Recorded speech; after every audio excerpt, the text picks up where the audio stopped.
Babel-17 by Samuel R. Delany. Copyright 1966 by Ace Books, Incorporated. Narrated by Jack Fox. This book was originally created for audio cassette playback. Any announcements concerning cassettes do not apply to this recording.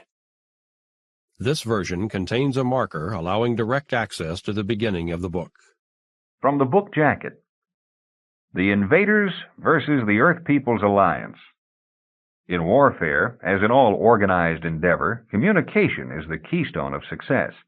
If your enemy can thoroughly disrupt your data flow, then you are lost. The alien invaders could do just that with Babel-17. So General Forrester had to travel down to the bizarre depths of Transport Town in search of the Cosmic Poetess whose mind encompassed all tongues. For if she could not discern the inner meaning of the alien's weird communication weapon, the human race and all its works must perish.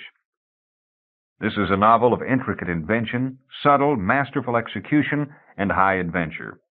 The Science Fiction Writers of America gave Babel-17 their Nebula Award for Best Science Fiction Novel of the Year.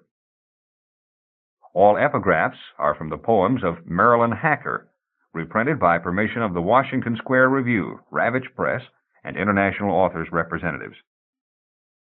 This one now is for Bob to explain just a little of the past year.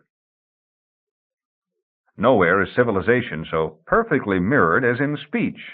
If our knowledge of speech, or the speech itself, is not yet perfect, neither is civilization. Mario Pei. Part 1. Rydra Wong. Here is the hub of ambiguity. Electric spectrums splash across the street. Equivocation knots the shadowed features of boys who are not boys. A quirk of darkness shrivels a full mouth to senility, or pares it to a razor edge, pours acid across the amber cheek, or smashes in the pelvic arch and wells a dark clot oozing on a chest dispelled with motion or a flare of light that swells the lips and dribbles them with blood. They say the same crowd surges up the street and surges down again, like driftwood borne tidewise ashore and sucked away with backwash, only to slap into the sand again, only to be jerked out and spun away. Driftwood. The narrow hips and liquid eyes, the wide-flung shoulders and the rough-cast hands, the gray-faced jackals kneeling to their prey. The colors disappear at break of day when stragglers toward the west river docks meet young sailors ambling shipward on the street. From Prism and Lens, M.H. Chapter 1. It's a port city. Here, fumes rust the sky, the general thought. Industrial gases flush the evening with oranges, salmons, purples with too much red. West, ascending and descending transports, shuttling cargoes to stellar centers and satellites, lacerated the clouds. It's a rotten, poor city, too, thought the general, turning the corner by the garbage-strewn curb. Since the invasion, 6 ruinous embargoes for months apiece had strangled this city, whose lifeline must pulse with interstellar commerce to survive. Sequestered, how could this city exist? 6 times in 20 years he'd ask himself that. Answer? It couldn't. Panics, riots, burnings, twice cannibalism. The general looked from the silhouetted loading towers that jutted behind the rickety monorail to the grimy buildings. The streets were smaller here, cluttered with transport workers, loaders, a few stellar men in green uniforms, and the horde of pale, proper men and women who managed the intricate sprawl of customs operations. They are quiet now, intent on home or work, the general thought. Yet all of these people have lived for 2 decades under the invasion. They've starved during the embargoes, broken windows, looted, run screaming before fire hoses, torn flesh from a corpse's arm with decalcified teeth. Who is this animal man? He asked himself the abstract question to blur the lines of memory. It was easier, being a general, to ask about the animal man than about the woman who had sat in the middle of the sidewalk during the last embargo, holding her skeletal baby by one leg, or the 3 scrawny teenage girls who had attacked him on the street with razors. She had hissed through brown teeth, the bar of metal glistening toward his chest. "Come here, beefsteak. Come get me lunch meat." he had used karate. Or the blind men who had walked up the avenue screaming. Pale and proper men and women now, who spoke softly, who always hesitated before they let an expression fix their faces, with pale, proper, patriotic ideas. Work for victory over the invaders. Alona Starr and Kip Ryak were great in Stellar Holiday, but Ronald Quar was the best serious actor around. They listened to High Lights music, or did they listen, wondered the general, during those slow dances where no one touched? A position in customs was a good, secure job.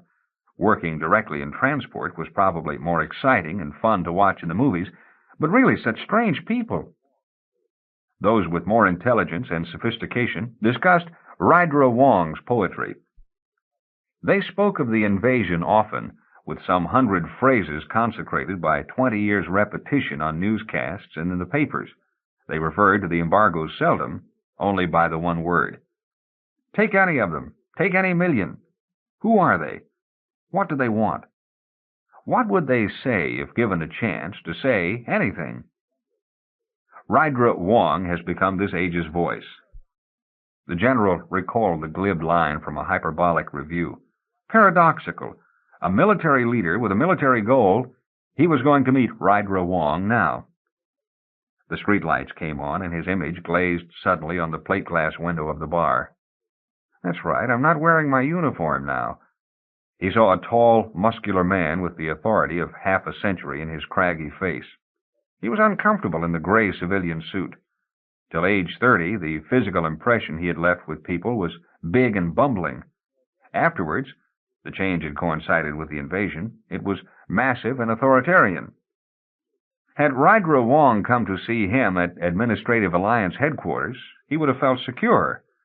But he was in civvies, not in Stellarman Green. The bar was new to him, and she was the most famous poet in 5 explored galaxies. For the first time in a long while, he felt bumbling again. He went inside and whispered, "My God, she's beautiful," without even having to pick her from among the few other women. I didn't know she was so beautiful, not from the pictures. She turned to him, as the figure in the mirror behind the counter caught sight of him and turned away, stood up from the stool, smiled. He walked forward, took her hand, the words, "Good evening, Miss Wong," tumbling on his tongue till he swallowed them unspoken. And now she was about to speak. She wore copper lipstick, and the pupils of her eyes were like beaten discs of copper. "Babel-17, she said. "I haven't solved it yet, General Forrester." A knitted indigo dress, and her hair like fast water at night spilling over one shoulder. He said, "That doesn't really surprise me, Miss Wong." Surprise, he thought. She puts her hand on the bar. She leans back on the stool, hip moving in knitted blue. And with each movement I am amazed, surprised, bewildered. Can I be this off guard? Or can she really be that?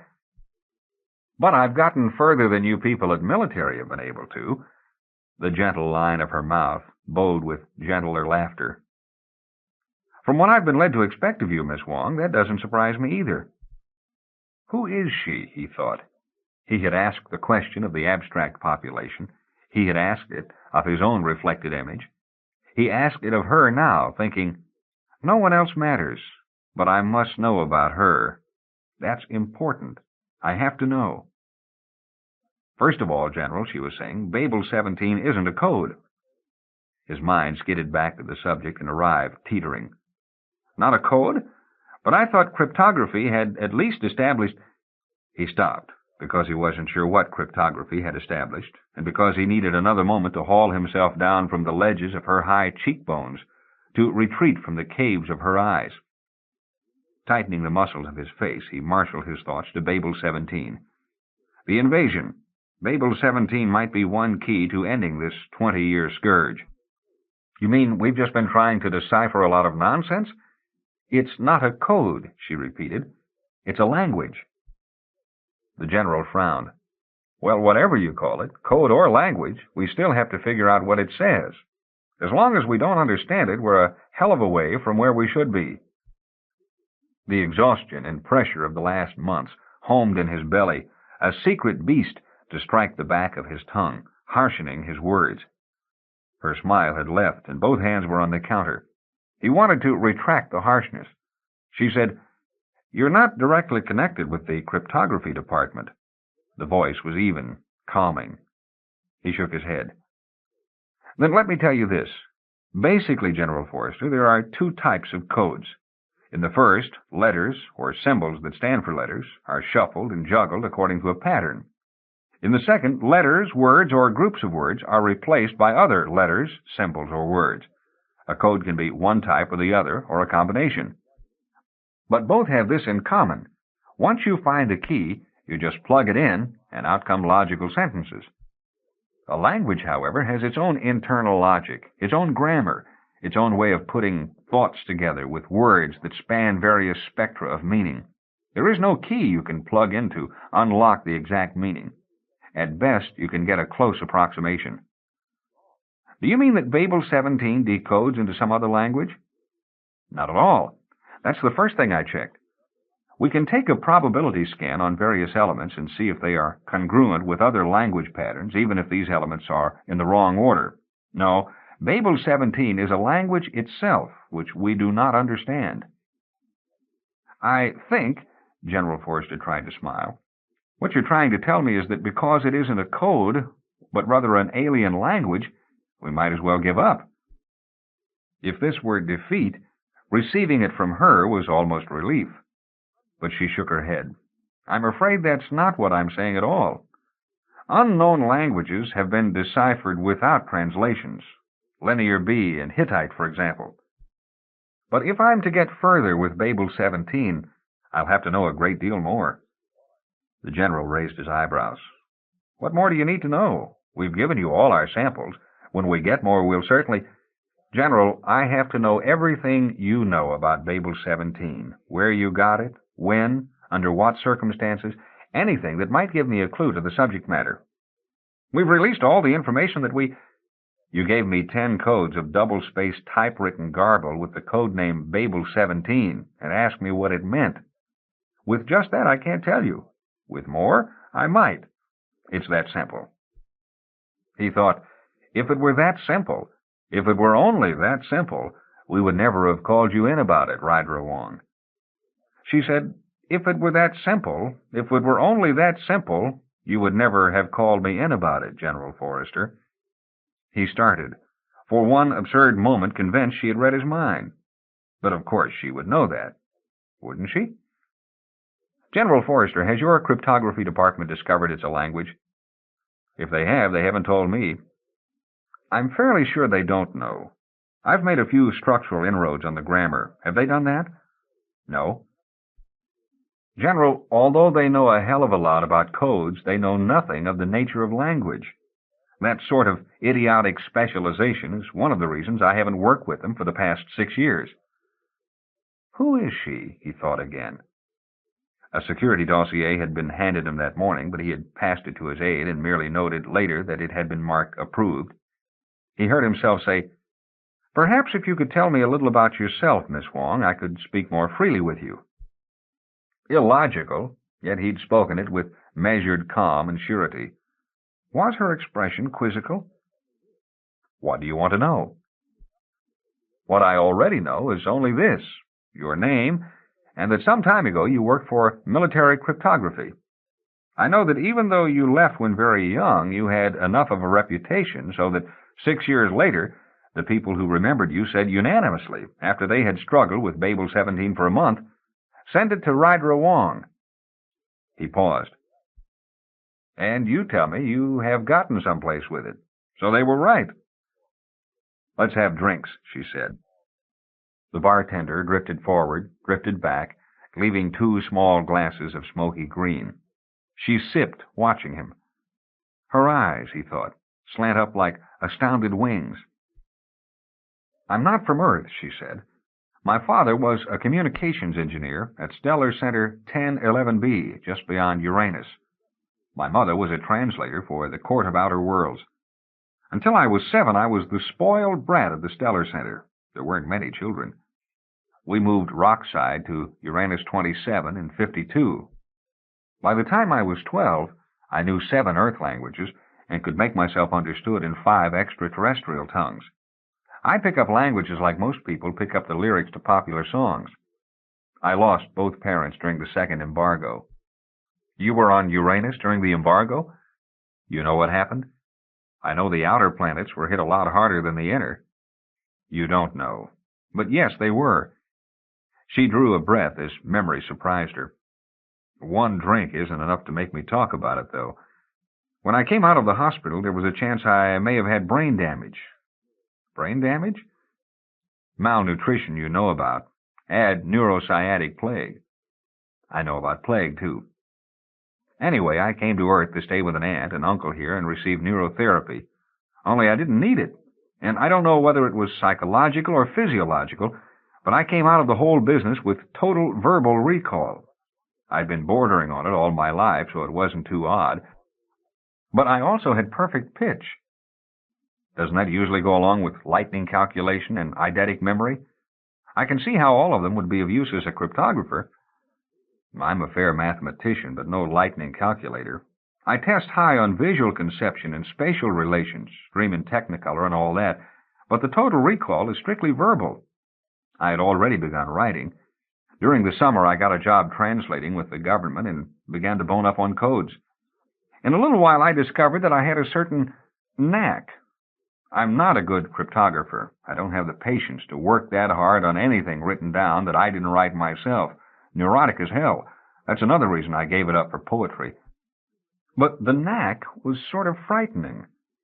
Somehow, when I had too much work to do and somewhere else I really wanted to be, and was scared my supervisor would start getting on my back, suddenly everything I knew about communication would come together in my head, and it was easier to read the thing in front of me and say what it said than to be that scared and tired and miserable. She glanced at her drink. Eventually, the knack got to where I could control it. By then I was 19 and had a reputation as the little girl who could crack anything.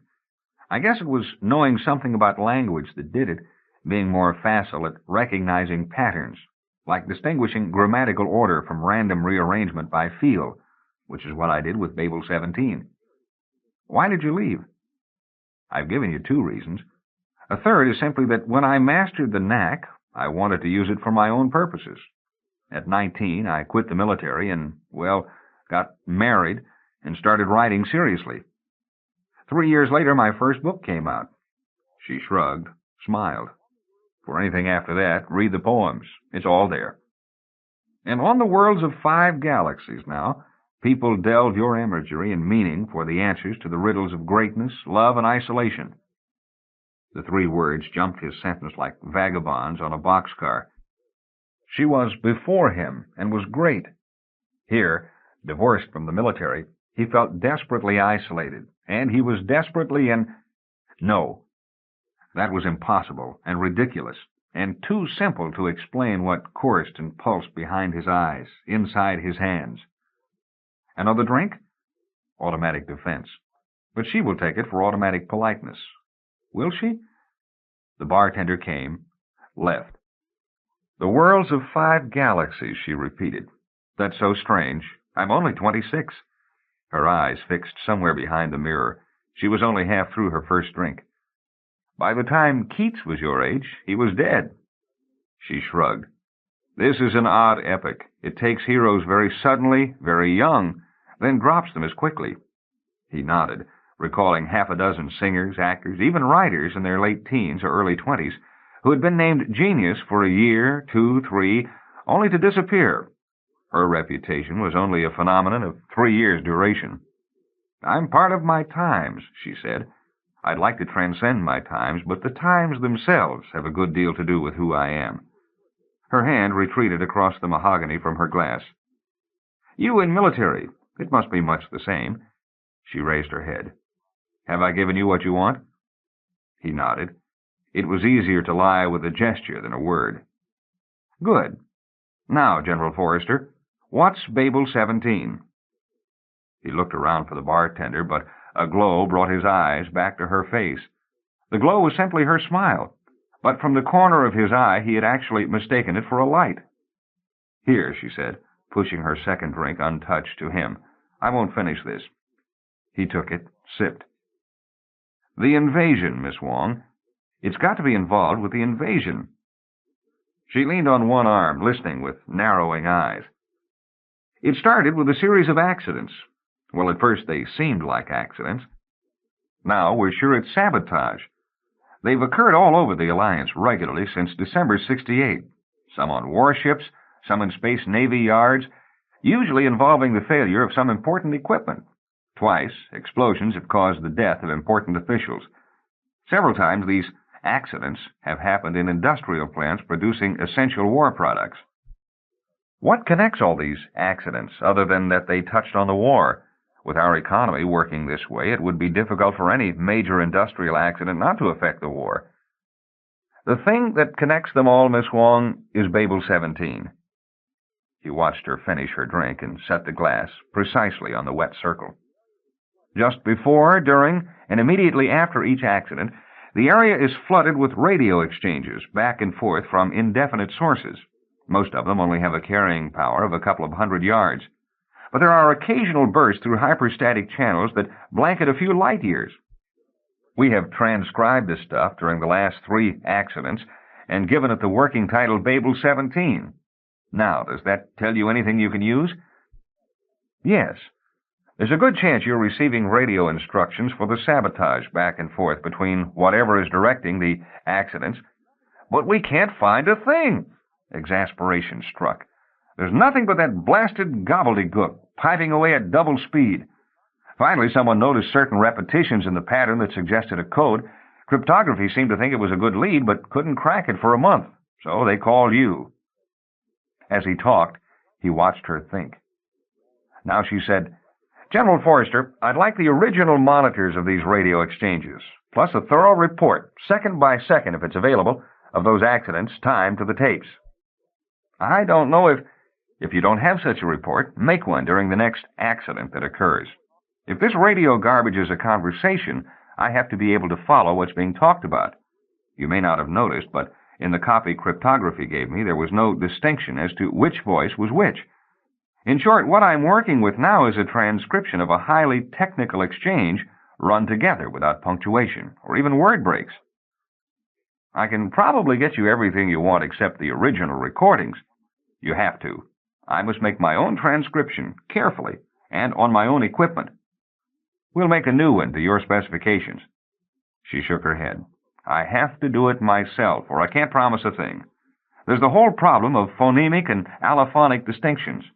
Your people didn't even realize it was a language, so it didn't occur to them. Now he interrupted her. What sort of distinctions? You know, the way some Orientals confuse the sounds of R and L when they speak a Western language. That's because R and L in many Eastern languages are allophones, that is, considered the same sound, written and even heard the same, just like the TH at the beginning of they and at the beginning of theater. What's different about the sound of theater and they? Say them again and listen. One's voiced and the other's unvoiced. They're as distinct as V and F, only they're allophones in English, and you're used to hearing them as if they were the same phoneme. Oh. But you see, the problem a foreigner has transcribing a language he doesn't speak. He may come out with too many distinctions of sound, or not enough. How do you propose to do it? By what I know about the sound systems of a lot of other languages, and by feel. The knack again? She smiled. I suppose. She waited for him to grant approval. What wouldn't he have granted her? For a moment he had been distracted by her voice through subtleties of sound. Of course, Miss Wong, he said. You're our expert. Come to cryptography tomorrow, and you can have access to whatever you need. Thank you, General Forrester. I'll bring my official report in then. He stood in the static beam of her smile. I must go now, he thought desperately. Oh, let me say something to her. Fine, Miss Wong. I'll speak to you then. Something more, something... He wrenched his body away. I must turn from her. Say one thing more. Thank you. Be you. Love you. He walked to the door, his thoughts quieting. Who is she? Oh, the things that should have been said. I've been brusque, military, efficient. But the luxuriance of thought and word I would have given her. The door stayed open, and evening brushed blue fingers on his eyes. My God, he thought, as coolness struck his face, all that inside me, and she doesn't know. I didn't communicate a thing. Somewhere in the depths, the words, not a thing, you're still safe. But stronger on the surface was the outrage at his own silence. Didn't communicate a thing at all. Rydra stood up, her hands on the edge of the counter, looking at the mirror. The bartender came to remove the glasses at her fingertips. As he reached for them, he frowned. Miss Wong? Her face was fixed. Miss Wong, are you... Her knuckles were white, and as the bartender watched, the whiteness crept along her hands till they looked like shaking wax. Is there something wrong, Miss Wong? She snapped her face toward him. You noticed? Her voice was a hoarse whisper, harsh, sarcastic, strained. She whirled from the bar and started toward the door, stopped once to cough, then hurried on. Chapter 2. Maki, help me. Rydra? Dr. Markus T'mwarba pushed himself from the pillow in the darkness. Her face sprung in smoky light above the bed. Where are you? Downstairs, Maki. Please, I've got to talk to you. Her agitated features moved right, left, trying to avoid his look. He squinched his eyes against the glare, then opened them slowly. Come on up. Her face disappeared. He waved his hand across the control board, and soft light filled the sumptuous bedroom. He shoved back the gold quilt, stood on the fur rug, took a black silk robe from a gnarled bronze column, and as he swung it across his back, the automatic contour wires wrapped the panels across his chest and straightened the shoulders. He brushed the induction bank in the rococo frame again, and aluminum flaps fell back on the sideboard. A steaming carafe and liquor decanters rolled forward. Another gesture started bubble chairs inflating from the floor. As Dr. T'mwarba turned to the entrance cabinet, it creaked, mica wings slid out, and Rydra caught her breath. Coffee? He pushed the carafe, and the force field caught it and carried it gently toward her. What have you been doing? Maki, Drink your coffee. She poured a cup, lifted it halfway to her mouth. No sedatives. Creme de cacao or creme de café. He held up 2 small glasses. Unless you think alcohol is cheating, too. Oh, and there's some franks and beans left over from dinner. I had company. She shook her head. Just cacao. The tiny glass followed the coffee across the beam. I've had a perfectly dreadful day. He folded his hands. No work all afternoon, dinner guests who wanted to argue, and then deluged with calls from the moment they left. Just got to sleep 10 minutes ago. He smiled. How was your evening? Maki, it was terrible. Dr. T'mwarba sipped his liqueur. Good. Otherwise, I'd never forgive you for waking me up.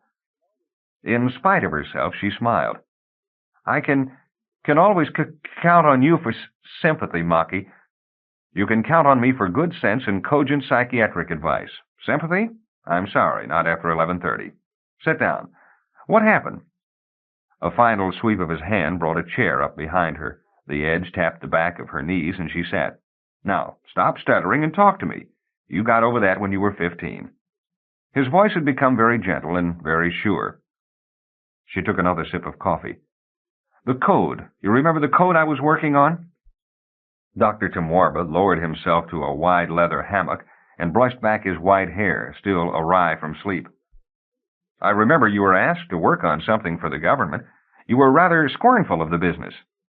Yes, and, well, it's not the code, which is a language, by the way, but just this evening I talked to the general in charge, General Forrester, and it happened. I mean, again it happened, and I knew. Knew what? Just like last time. Knew what he was thinking. You read his mind? No, it was just like last time. I could tell from what he was doing, what he was saying. You've tried to explain this to me before, but I still don't understand, unless you're talking about some sort of telepathy. She shook her head, shook it again. Dr. T'mwarba locked his fingers and leaned back. Suddenly, Rydra said in an even voice, Now, I do have some idea of what you're trying to say, dear, but you'll have to put it in words yourself.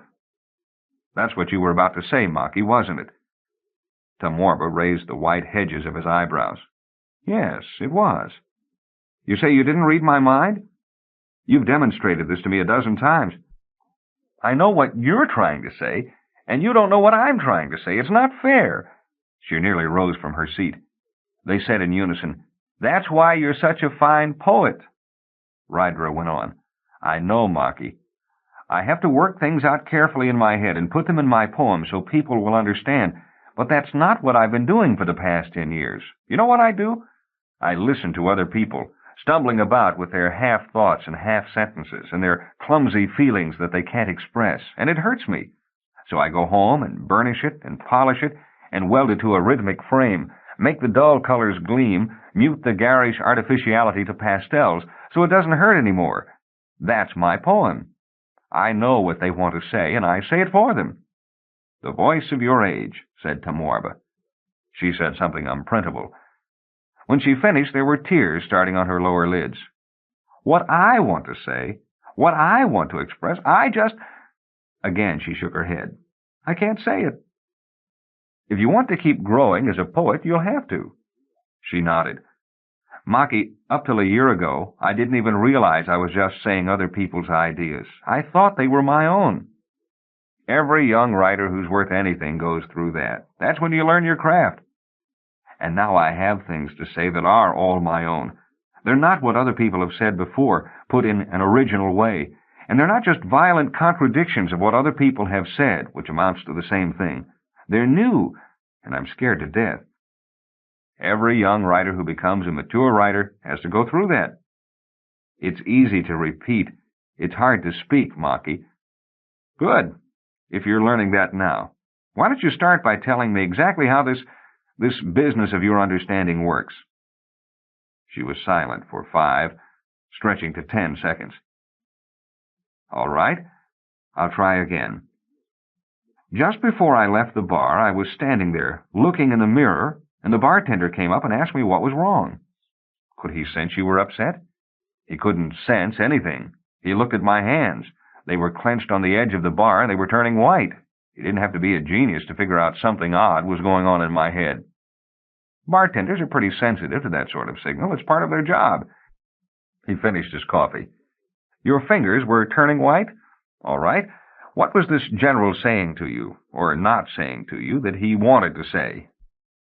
A muscle in her cheek jumped twice, and Dr. T'mwarba thought, should I be able to interpret that more specifically than just her nervousness? "He was a brisk, ramrod-efficient man," she explained, "probably unmarried, with a military career, and all the insecurity that implies. He was in his 50s and feeling odd about it. He walked into the bar where we were supposed to meet. His eyes narrowed, then opened. His hand was resting against his leg, and the fingers suddenly curled, then straightened. His pace slowed as he came in, but quickened by the time he was 3 steps toward me, and he shook my hand like he was afraid it would break." T'mwarba's smile turned into laughter. "He fell in love with you." She nodded. "But why in the world should that upset you?" "I think you should be flattered." "Oh, I was." She leaned forward. "I was flattered. And I could follow the whole thing through his head. Once, when he was trying to get his mind back on the code, Babel-17, I said exactly what he was thinking, just to let him know I was so close to him. I watched the thought go by that perhaps I was reading his mind. Wait a minute. This is the part I don't understand. How did you know exactly what he was thinking?" She raised her hand to her jaw. "He told me here. I said something about needing more information to crack the language. He didn't want to give it to me. I said I had to have it or I couldn't get any farther. It was that simple. He raised his head just a fraction, to avoid shaking it. If he had shaken his head with a slight pursing of the lips, what do you think he would have been saying?" Dr. T'mwarba shrugged. "That it wasn't as simple as you thought?" "Yes." "Now, he made one gesture to avoid making that one. What does that mean?" T'mwarba shook his head. "He avoided the gesture because he connected its not being that simple with my being there. So he raised his head instead." "Something like, if it were that simple, we wouldn't need you," T'mwarba suggested. "Exactly. Now, while he raised his head, there was a slight pause halfway up. Don't you see what that adds?" "No." "If it were that simple," now the pause, "if only it were that simple, we wouldn't have called you in about it." She turned her hands up in her lap, and I said it back to him. Then his jaw clenched. In surprise? Yes. That's when he wondered for a second if I could read his mind. Dr. T'mwarba shook his head. It's too exact, Rydra. What you're describing is muscle reading, which can be pretty accurate, especially if you know the logical area the person's thoughts are centered on, but it's still too exact. Get back to why you were upset by the business. Your modesty was offended by the attention of this uncouth stellar man? She came back with something neither modest nor couth. Dr. T'mwarba bit the inside of his lip and wondered if she saw. I'm not a little girl, she said. Besides, he wasn't thinking anything uncouth. As I said, I was flattered by the whole thing. When I pulled my little joke, I was just trying to let him know how much in key we were. I thought he was charming. And if he had been able to see as clearly as I could, he would have known I had nothing but good feeling for him. Only when he left, Dr. T'mwarba heard roughness work back into her voice. When he left, the last thing he thought was, she doesn't know. I haven't communicated a thing to her. Her eyes darkened. No, she bent slightly forward and half dropped her upper lid so that her eyes looked darker. He had watched that happen thousands of times since the scrawny, autistic 12-year-old girl had been sent to him for neurotherapy, which had developed into psychotherapy and then into friendship. This was the first time he'd understood the mechanics of the effect. Her precision of observation had inspired him before to look more closely at others. Only since therapy had officially ended had it come full circle and made him look more closely at her. What did the darkening signify other than change? He knew there were myriad marks of personality about him that she read with a microscope. Wealthy, worldly, he had known many people equal to her in reputation. The reputation did not awe him. Often she did. He thought I didn't understand. He thought nothing had been communicated, and I was angry. I was hurt. All the misunderstandings that tie the world up and keep people apart were quivering before me at once, waiting for me to untangle them, explain them. And I couldn't. I didn't know the words, the grammar, the syntax, and... Something else was happening in her oriental face, and he strained to catch it. Yes? Babel-17. The language? Yes. You know what I used to call my knack? You mean you suddenly understood the language? Well, General Forrester had just told me what I had was not a monologue, but a dialogue, which I hadn't known before. That fit in with some other things I had in the back of my mind. I realized I could tell where the voices changed myself. And then, do you understand it? I understand some of it better than I did this afternoon. There's something about the language itself that scares me, even more than General Forrester. Puzzlement fixed itself to T'mwarba's face. About the language itself? She nodded. What? The muscle in her cheek jumped again. For one thing, I think I know where the next accident is going to be. Accident? Yes. The next sabotage that the invaders are planning, if it is the invaders, which I'm not sure of. But the language itself, it's strange. How? Small, she said. Tight. Close together. That doesn't mean anything to you, does it? In a language, I mean? Compactness, said Dr. T'mwarba. I would think it's a good quality in a spoken tongue. Yes. And the sibilant became a breath. Maki, I am scared. Why? Because I'm going to try to do something, and I don't know if I can or not. If it's worth trying, you should be a little afraid. What is it? I decided it back in the bar, and I figured out I'd better talk to somebody first. That usually means you. Give. I'm going to solve this whole Babel-17 business myself. T'mwarba leaned his head to the right. Because I have to find out who speaks this language, where it comes from, and what it's trying to say. His head went left. Why? Well, most textbooks say language is a mechanism for expressing thought, Maki. But language is thought. Thought is information given form. The form is language. The form of this language is amazing. What amazes you? Maki, when you learn another tongue, you learn the way another people see the world, the universe. He nodded. And as I see into this language, I begin to see too much. It sounds very poetical. She laughed. You always say that to me to bring me back to earth, which I don't have to do too often. Good poets tend to be practical and abhor mysticism. Something about trying to hit reality. You figure it out, she said. Only as poetry tries to touch something real, maybe this is poetical. All right, I still don't understand. But how do you propose to solve the Babel-17 mystery? You really want to know? Her hands fell to her knees. I'm going to get a spaceship, get a crew together, and get to the scene of the next accident. That's right, you do have interstellar captain's papers. Can you afford it? The government's going to subsidize it. Oh, fine. But why? I'm familiar with a half-dozen languages of the invaders. Babel-17 isn't one of them. It isn't a language of the Alliance. I want to find out who speaks this language, because I want to find out who or what in the universe thinks that way. Do you think I can, Maki? Have another cup of coffee.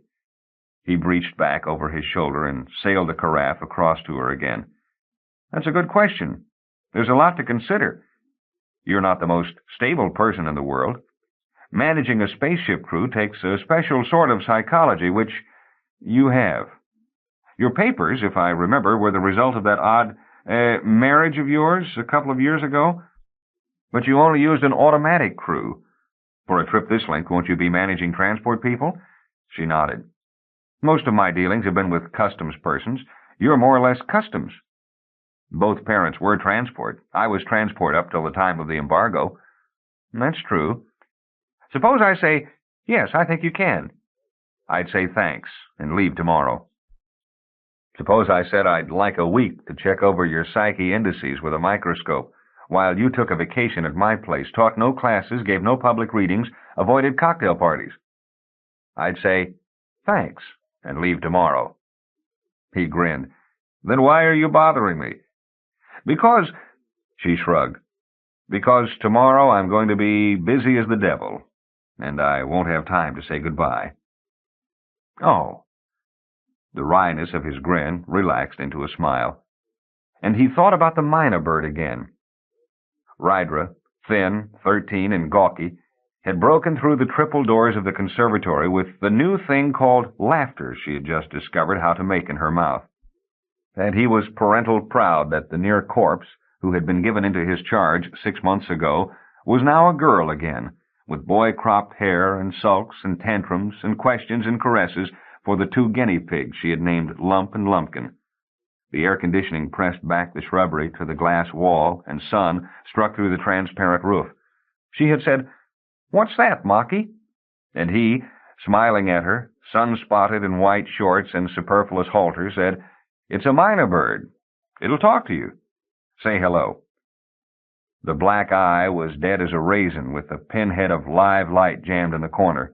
The feathers glistened, and the needled beak lazed over a thick tongue. She cocked her head as the bird head cocked and whispered, "Hello?" Dr. T'mwarba had trained it for 2 weeks with fresh-dug earthworms to surprise her. The bird looked over its left shoulder and droned, "Hello, Rydra. It's a fine day out, and I'm happy." Screaming. As unexpected as that. He'd thought she'd started to laugh, but her face was contorted. She began to beat at something with her arms, stagger backwards, fall. The scream rasped in near-collapsed lungs, choked, rasped again. He ran to gather up her flailing, hysterical figure, while the drone of the bird's voice undercut her wailing. "It's a fine day out, and I'm happy." He'd seen acute anxiety attacks before, but this shook him.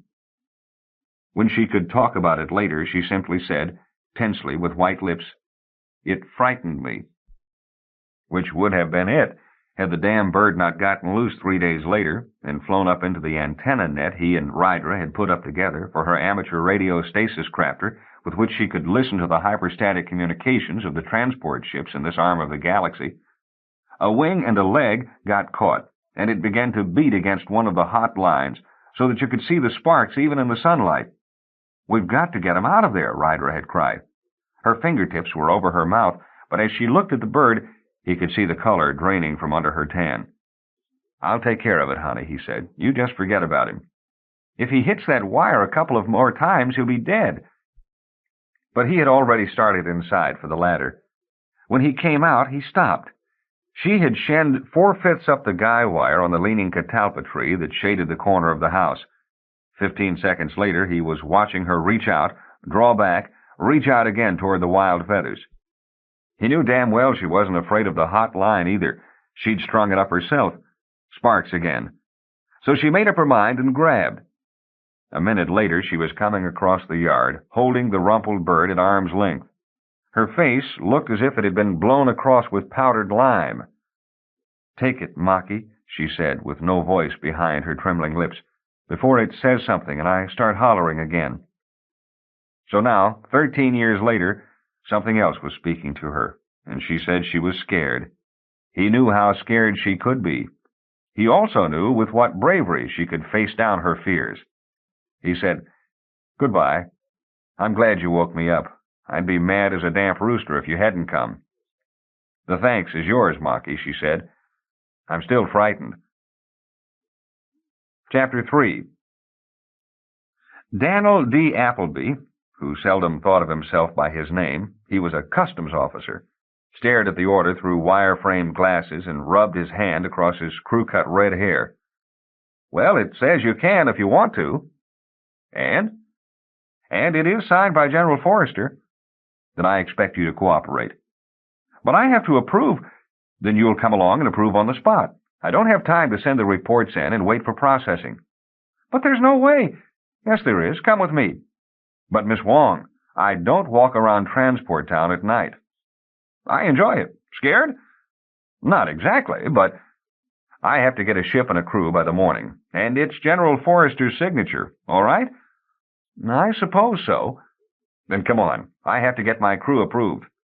Insistent and protesting respectively, Rydra and the officer left the bronze and glass building. They waited for the monorail nearly 6 minutes. When they came down, the streets were smaller, and a continuous wind of transport ships fell across the sky. Warehouses and repair and supply shops sandwiched rickety apartments and rooming houses. A larger street cut past, rumbling with traffic, busy loaders, stellar men. They passed neon entertainments, restaurants of many worlds, bars and brothels. In the crush, the customs officer pulled his shoulders in, walked more quickly to keep up with Rydra's long-legged stride. "Where do you intend to find—" "My pilot? That's who I want to pick up first." She stopped on the corner, shoved her hands into the pockets of her leather pants, and looked around. "Do you have someone in mind?" "I'm thinking of several people." "This way." They turned on a narrower street, more cluttered, more brightly lit. "Where are we going? Do you know this section?" But she laughed, slipped her arm through his, and, like a dancer leading without pressure, she turned him toward an iron stairway. "In here?" "Have you ever been to this place before?" she asked, with an innocent eagerness that made him feel for a moment he was escorting her. He shook his head. Up from the basement cafe black burst a man, ebony-skinned, with red and green jewels set into his chest, face, arms, and thighs. Moist membranes, also jeweled, fell from his arms, billowing on slender tines as he hurried up the steps. Rydra caught his shoulder. "Hey, Loam!" "Captain Wong!" The voice was high, the white teeth needle-filed. He whirled to her with extending sails. Pointed ears shifted forward. "What you here for?" "Loam, Brass is wrestling tonight." "You want to see him?" "Aye, Skipper, with the Silver Dragon, and it's an even match." "Hey, I look for you on Deneb. I buy your book, too. Can't read much, but buy. And I no find you. Where you been at 6 months?" "Earthside, teaching at the university. But I'm going out again." "You ask Brask for pilot? You heading out Spacelli way?" "That's right." Loam dropped his black arm around her shoulder, and the sail cloaked her, shimmering. "You go out Caesar. You call Loam for pilot, ever you do." "No, Caesar." He screwed his face and shook his head. "Nobody know it better." "When I do, I will. But now it's Spacelli." "Then you do good with Brass." "Work with him before?" "We got drunk together when we were both quarantined for a week on one of the Signet planetoids. He seemed to know what he was talking about. Talk, Loam derided. Yeah, I remember you, Captain who talk. You go watch that son of a dog wrestle. Then you know what sort of pilot he make. That's what I came to do, nodded Rydra. She turned to the customs officer, who shrank against the iron banister. God, he thought, she's going to introduce me. But she cocked her head with a half-smile and turned back. I'll see you again, Loam, when I get home. Yeah, you say that and say that twice, but I know in 6 months see you. He laughed. But I like you, Lady Captain. Take me to Caesar someday, I show you. When I go, you go, Loam. A needle leer. Go, you say. I got go now. Bye-bye, Lady Captain. He bowed and touched his head in salute. Captain Wong, and was gone. You shouldn't be afraid of him, Rydra told the officer. But During his search for a word, he wondered, how did she know? Where in 5 hells did he come from? He's an Earthman, though I believe he was born en route from Arcturus to one of the Centauris. His mother was a slug, I think, if he wasn't lying about that, too. Loam tells tall tales. You mean all that get-up is cosmetic surgery? Uh-huh. Rydra started down the stairs. But why the devil do they do that to themselves? They're all so weird. That's why decent people won't have anything to do with them. Sailors used to get tattoos. Besides, Loam has nothing else to do. I doubt he's had a pilot's job in 40 years. He's not a good pilot?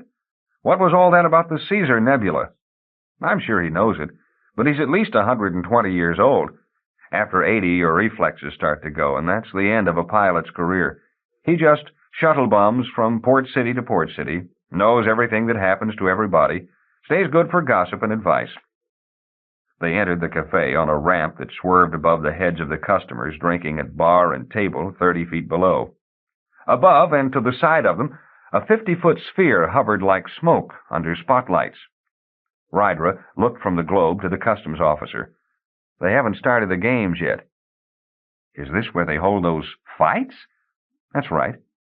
But that's supposed to be illegal. Never passed the bill. After they debated, it got shelved. Oh.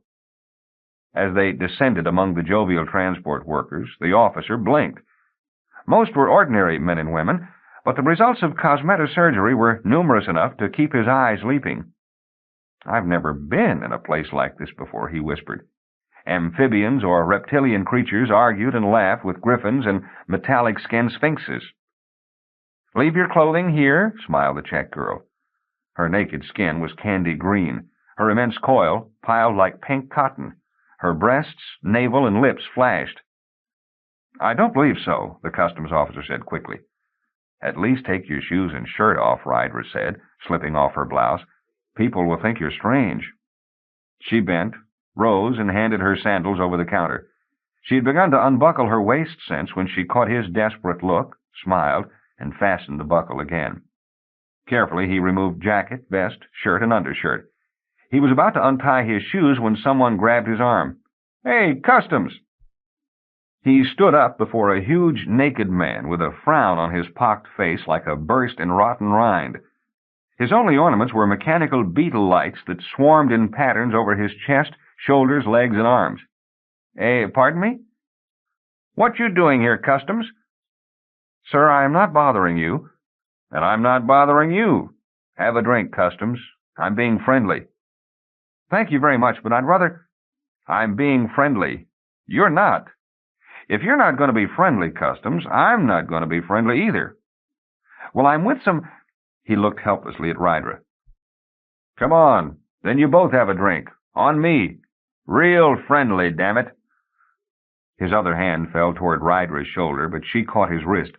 The fingers opened from the many-scale stellarimeter grafted onto his palm. Navigator? He nodded, and she let the hand go, which landed. Why are you so friendly tonight? The intoxicated man shook his head. His hair was knotted in a stubby black braid over his left ear. I'm just friendly with Customs here. I like you. Thanks. Buy us that drink, and I'll buy you one back. As he nodded heavily, his green eyes narrowed. He reached between her breasts and fingered up the gold disc that hung from the chain around her neck. Captain Wong? She nodded. Better not mess with you, then, he laughed. Come on, Captain, and I'll buy you and Customs here something to make you happy. They pushed their way to the bar. What was green and came in small glasses at the more respectable establishments here was served in mugs. Who you betting on in the Dragon brass skirmish? And if you say the Dragon, I'll throw this in your face. Joking, of course, Captain. I'm not betting, Rydra said. I'm hiring. You know Brass? Was a navigator on his last trip.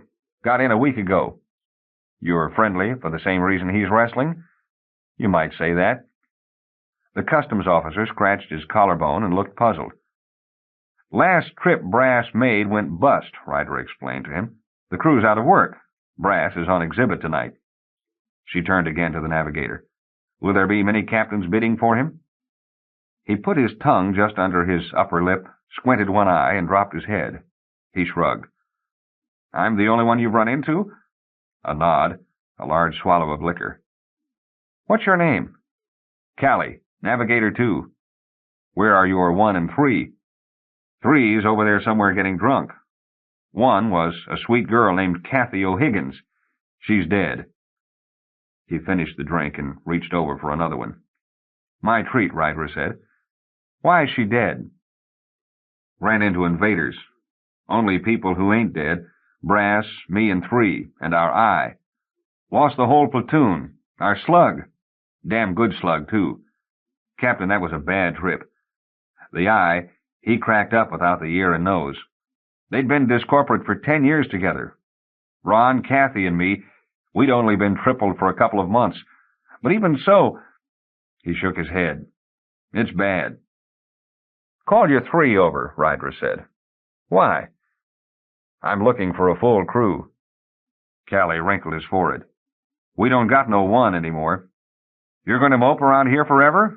Go to the morgue. Callie humphed. You going to see my 3, you come on. Rydra shrugged in acquiescence, and the customs officer followed behind him. Hey, stupid, swing around. The kid who turned on the bar stool was maybe 19. The customs officer thought of a snarl of metal bands. Callie was a large, comfortable man. Captain Wong, this is Ron, best 3 to come out of the solar system. But Ron was small, thin, with uncannily sharp muscular definition. Pectorals like scored metal plates beneath drawn wax skin. Stomach like ridged hosing, arms like braided cables. Even the facial muscles stood at the back of the jaw and jammed against the separate columns of his neck. He was unkempt and tow-headed and sapphire-eyed, but the only cosmetic surgery evident was the bright rose growing on his shoulder. He flung out a quick smile and touched his forehead with a forefinger in salute. His nails were nub-gnawed on fingers like knotted links of white rope. Captain Wong is looking for a crew. Ron shifted on the stool, raising his head a little. Every other muscle in his body moved too, like snakes under milk. The customs officer saw Rydra's eyes widen. Not understanding her reaction, he ignored it. Don't got no 1, Ron said. His smile was quick and sad again. Suppose I found a 1 for you. The navigators looked at each other. Callie turned to Rydra and rubbed the side of his nose with his thumb. You know the thing about a triple like us. Rydra's left hand caught her right. Like this, you have to be. My choice is subject to your approval, of course. Well, it's pretty difficult for someone else. It's impossible. But it's your choice. I just make suggestions. But my suggestions are damn good ones. What do you say? Callie's thumb moved from his nose to his earlobe. He shrugged. You can't make an offer much better than that. Rydra looked at Ron. The kid put 1 foot up on the stool, hugged his knee, and peered across his patella. I say, let's see who you suggest. She nodded. Fair. You know, jobs for broken triples aren't all that common. Callie put his hand on Ron's shoulder. Yeah, but... Rydra looked up. Let's watch the wrestling. Along the counter, people raised their heads. At the tables, patrons released the catch in their chair arms so that the backs swung to half recline. Callie's mug clinked on the counter, and Ron raised both feet to the stool and leaned back against the bar. "What are they looking at?" the customs officer asked. "Where's everybody?" Rydra put her hand on the back of his neck and did something so that he laughed and swung his head up. Then he sucked a great breath and let it out slowly. The smoky globe hung in the vault was shot with colored light. The room had gone dim. Thousands of watts of floodlights struck the plastic surface and gleamed on the faces below as smoke in the bright sphere faded. "What's going to happen?" the customs officer asked. "Is that where they wrestle?" Rydra brushed her hand over his mouth, and he nearly swallowed his tongue, but was quiet. And the silver dragon came, wings working in the smoke, silver feathers like clashed blades, scales on the great haunches shaking. She rippled her 10-foot body and squirmed in the anti-gravity field, green lips leering, silver lids batting over green orbs. "It's a woman," breathed the customs officer. An appreciative tattoo of fingers snapping scattered through the audience. Smoke rolled in the globe. "That's our Brass," whispered Callie. And Brass yawned and shook his head, ivory saber teeth glistening with spittle, muscles humped on shoulders and arms. Brass claws unsheathed 6 inches from yellow plush paws. Bunched bands on his belly bent above them. The barbed tail beat on the globe's wall. His mane, sheared to prevent handholds, ran like water. Callie grabbed the customs officer's shoulder.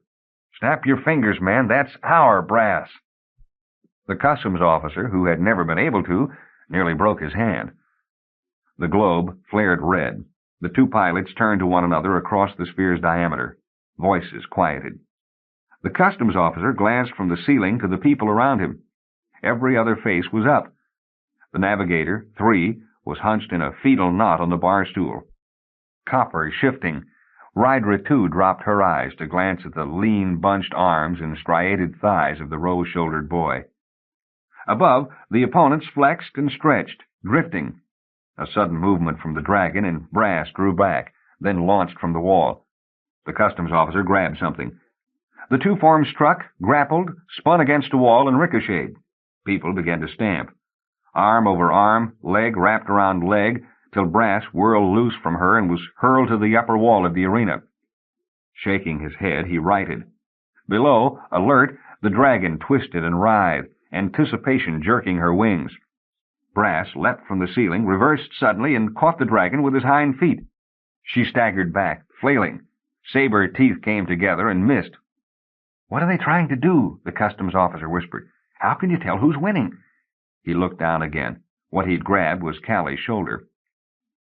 "When one can throw the other against the wall and only touch the far wall himself with one limb on the ricochet," Callie explained, not looking down, "that's a fall."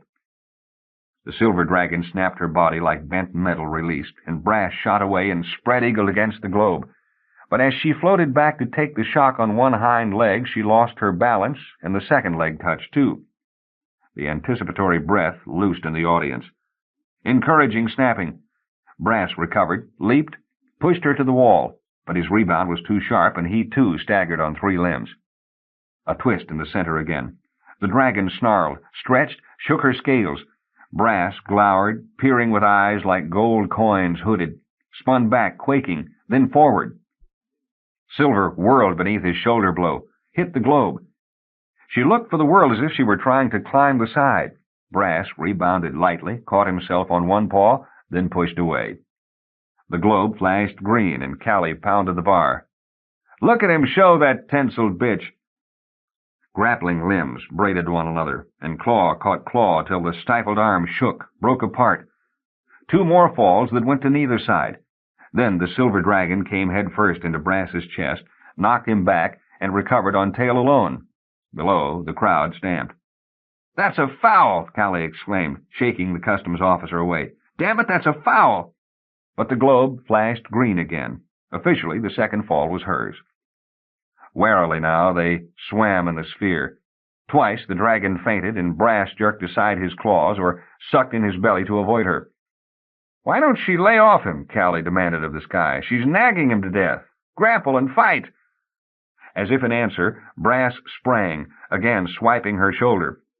What would have been a perfect fall got messed up because the dragon caught his arm and he swerved off, smashing clumsily against the plastic surface.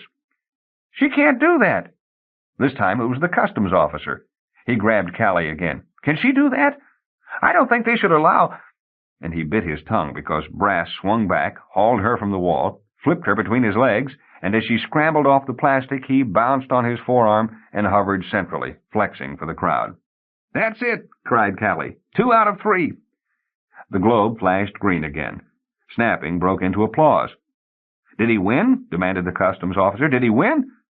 Listen, of course he won. Hey, let's go see him. Come on, Captain. Rydra had already started through the crowd. Ron sprang behind her, and Callie, dragging the customs officer, came after. A flight of black tile steps took them into a room with couches where a few groups of men and women stood around Condor, a great gold and crimson creature who was being made ready to fight Ebony, who waited alone in the corner. The arena exit opened, and Brass came in sweating. Hey, Callie called. Hey, that was great, boy. And the captain here wants to talk to you. Brass stretched, then dropped to all fours, a low rumble in his chest. He shook his mane, then his gold eyes widened in recognition. Captain Wong! The mouth, distended through cosmetosurgically implanted fangs, could not deal with a plosive labial unless it was voiced. How you'd like me tonight? Well enough to want you to pilot me through the Spacelli. She ruffed a tuft of yellow behind his ear. You said some time ago you'd like to show me what you could do. Yeah, Brass nodded. I just think I'm dreaming. He pulled away his loin rag and swabbed his neck and arms with the bunched cloth, then caught the customs officer's amazed expression. Just cosmetosurgery. He kept on swabbing. Hand him your psyche rating, Rydra said, and he'll approve you. That means we leave tomorrow? Captain? At dawn. From his belt pouch, Brass drew a thin metal card. Here you go, Customs. The customs officer scanned the runic marking. On a metal tracing plate from his back pocket, he noted the shift in stability index, but decided to integrate for the exact summation later on. Practice told him it was well above acceptable. Miss Wong, Captain Wong, what about their cards? He turned to Callie and Ron. Ron reached behind his neck and rubbed his scapula. You don't worry about us till you get a Navigator 1. The hard adolescent face held an engaging belligerence. We'll check them later, Rydra said. We've got more people to find first. You're looking for a full crew? Asked Brass. Rydra nodded. What about the eye that came back with you? Brass shook his head. Lost his ear and nose. They were a real close trio, Captain. He hung around maybe 6 hours before he went back to the morgue. I see. Can you recommend anyone? No one in particular. Just hang around the discordant sector and see what turns up. If you want a crew by morning, we better start now, said Callie. Let's go, said Rydra. As they walked to the ramp's foot, the customs officer asked, The discorporate sector? What about it? Rydra was at the rear of the group. That's so... Well, I don't like the idea. Rydra laughed. Because of the dead men, they won't hurt you. And I know that's illegal for bodily persons to be in the discorporate sector. In certain parts, Rydra corrected, and the other men laughed now. We'll stay out of the illegal sections, if we can. Would you like your clothes back? The check girl asked. People had been stopping to congratulate Brass, pounding at his hip with appreciative fists and snapping their fingers. Now he swung his contour cape over his head. It fell to his shoulders, clasped his neck, draped under his arms and around his thick hams. Brass waved to the crowd and started up the ramp. You can really judge a pilot by watching him wrestle? The officer inquired of Rydra. She nodded. In the ship, the pilot's nervous system is connected directly with the controls. The whole hyperstasis transit consists of him literally wrestling the stasis shifts. You judge by his reflexes, his ability to control his artificial body. An experienced transporter can tell exactly how he'll work with hyperstasis currents. I'd heard about it, of course, but this was the first time I'd seen it. It was exciting. Yes, Rydra said. As they reached the ramp's head, lights again pierced the globe. Ebony and Condor circled in the fighting sphere. On the sidewalk, Brass dropped back, loping on all fours to Rydra's side. What about a slug and a latoon? I'd like to get a one-trip platoon if I can. Why so green? I want to train them my way. The older groups tend to be too set. A one-trip group can be a hell of a problem to a discipline. And inefficient as is, so I've heard. Never been with one myself. As long as they're no out-and-out nuts, I don't care. Besides, if I want one now, I can be sure of getting one by morning if I put my order in at Navy. Brass nodded. Your request in yet? I wanted to check with my pilot first and see if you had any preferences. They were passing a street phone on the corner lamppost. Rydra ducked beneath the plastic hood. A minute later, she was saying, "A platoon for a run toward Spacelli, scheduled at dawn tomorrow. I know that it's short notice, but I don't need a particularly seasoned group. Even a one trip will do." She looked from under the hood and winked at them. "Fine. I'll call later to get their psyche indices for customs approval. Yes, I have an officer with me." "Thank you." She came from under the hood. "Closest way to the discorporate sector is through there." The streets narrowed about them, twisting through one another, deserted.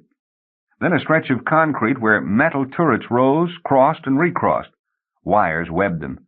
Pylons of bluish light dropped half-shadows. "Is this—" the customs officer began. Then he was quiet. Walking out, they slowed their steps. Against the darkness, red light shot between towers. "What?" "Just a transfer. They go all night," Callie explained. Green lightning crackled to their left. "Transfer?"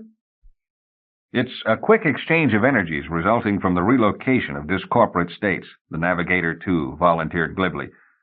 "But I still don't—" They had moved between the pylons now when a glickering coalesced. Silver latticed with red fires glimmered through industrial smog. 3 figures formed. Women. Sequined skeletons glittered toward them, casting hollow eyes. Kittens clawed the customs officer's back, for strutwork pylons gleamed behind the apparitional bellies. "The faces," he whispered. "As soon as you look away, you can't remember what they look like. When you look at them, they look like people, but when you look away—" He caught his breath as another passed. "You can't remember." He stared after them. "Dead?" He shook his head. "You know, I've been approving psyche indices on transport workers, corporate and discorporate, for 10 years, and I've never been close enough to speak to a discorporate soul. Oh, I've seen pictures and occasionally passed one of the less fantastic on the street, but this— There's some jobs—" Callie's voice was as heavy with alcohol as his shoulders with muscle. "Some jobs on a transport ship you just can't give to a live human being." I know, said the customs officer. "So you used Edwin's?" "That's right," Callie nodded. "Like the eye, ear, and nose. A live human scanning all that goes on in those hyperstasis frequencies would, well, die first and go crazy second." "I do know the theory," the customs officer stated sharply. Callie suddenly cupped the officer's cheek in his hand and pulled him close to his own pocked face. "You don't know anything, Customs." The tone was of their first exchange in the cafe. "Ah, you hide in your customs cage hid in the safe gravity of Earth held firm by the sun fixed headlong toward Vega, all in the predicted tide of this spiral arm." He gestured across night where the Milky Way would run over a less bright city. "And you never break free." Suddenly he pushed the little spectacled redhead away. You have nothing to say to me." The bereaved navigator caught a guy cable slanting from support to concrete. It twanged. The low note set something loose in the officer's throat, which reached his mouth with the mental taste of outrage.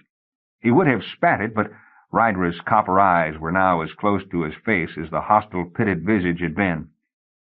She said, "He was part—" the words lean, calm, her eyes intent on not losing his— "of a triple, a close, precarious, emotional, and sexual relation with 2 other people, and one of them has just died."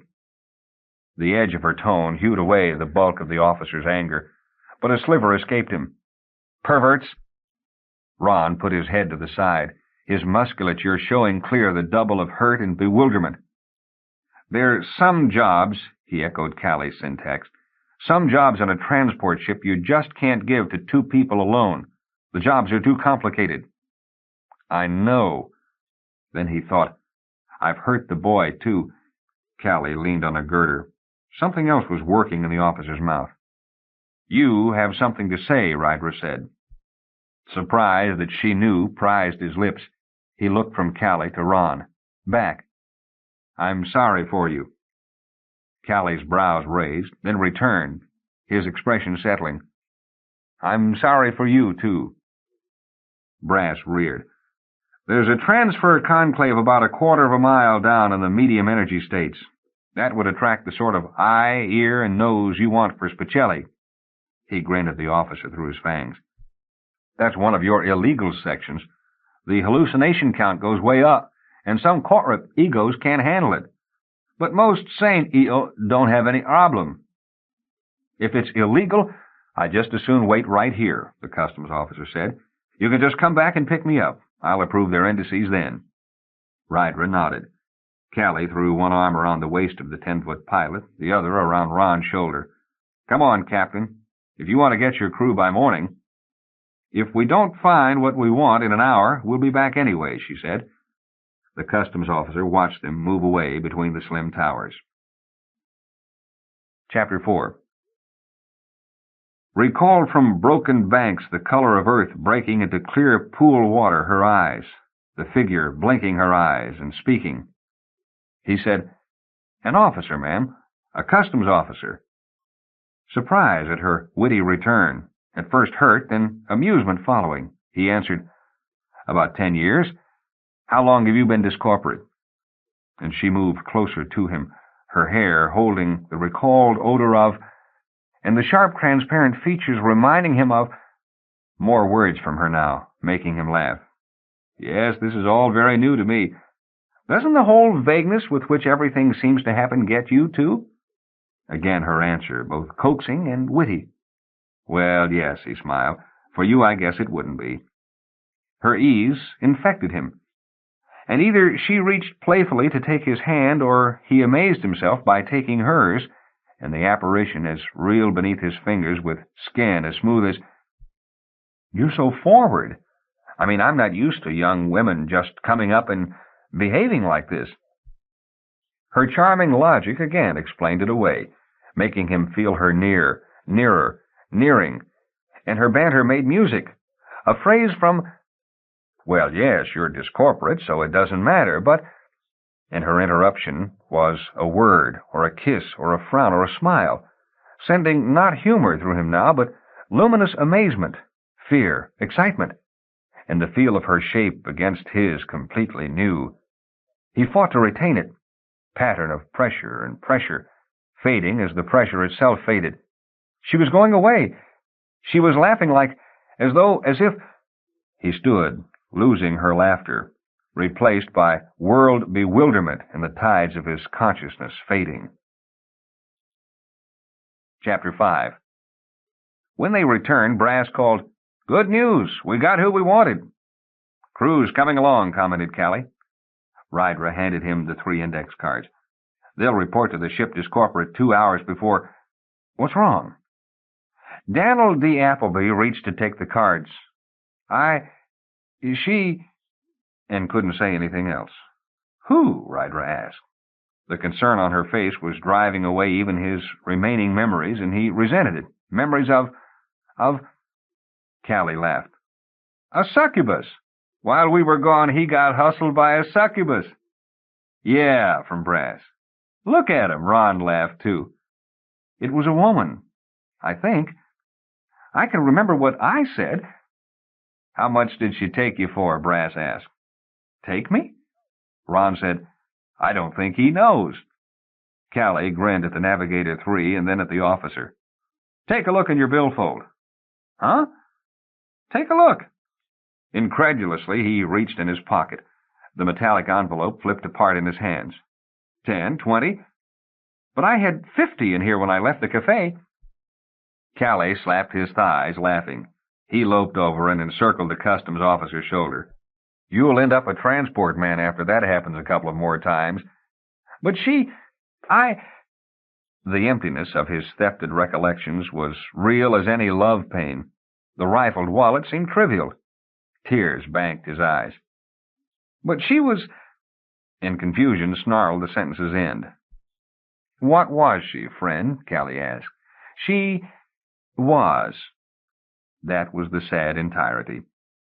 Since discoloration, you can take it with you, said Brass. They try for it with some pretty shady methods, too. I'd be embarrassed to tell you how many times that's happened to me. She left you enough to get home with, Rydra said. I'll reimburse you. No, Come on, Captain. He paid for it, and he got his money's worth. Customs? Choking on the embarrassment, he nodded. Then check these ratings, Rydra said. We still have a slug to pick up, and a Navigator 1. At a public phone, Rydra called back to Navy. Yes, a platoon had turned up. A slug had been recommended along with them. Fine, Rydra said, and handed the phone to the officer. He took the psyche indices from the clerk and incorporated them for final integration with the eye, ear, and nose cards that Rydra had given him. The slug looked particularly favorable.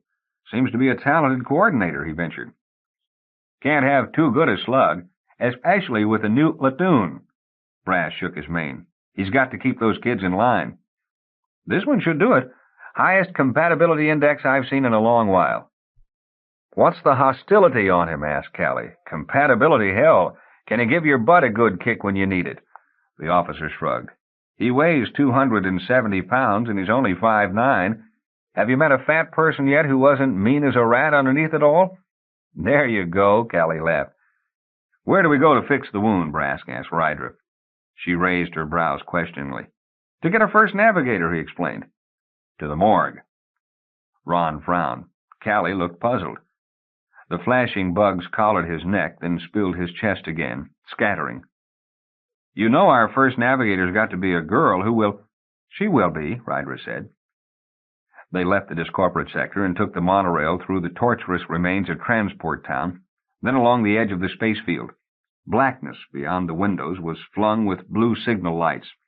Ships rose with a white flare, blued through distance, became bloody stars in the rusted air. They joked for the first 20 minutes over the humming runners. The fluorescent ceiling dropped greenish light on their faces, in their laps. One by one, the customs officer watched them go silent while the side-to-side inertia became a headlong drive.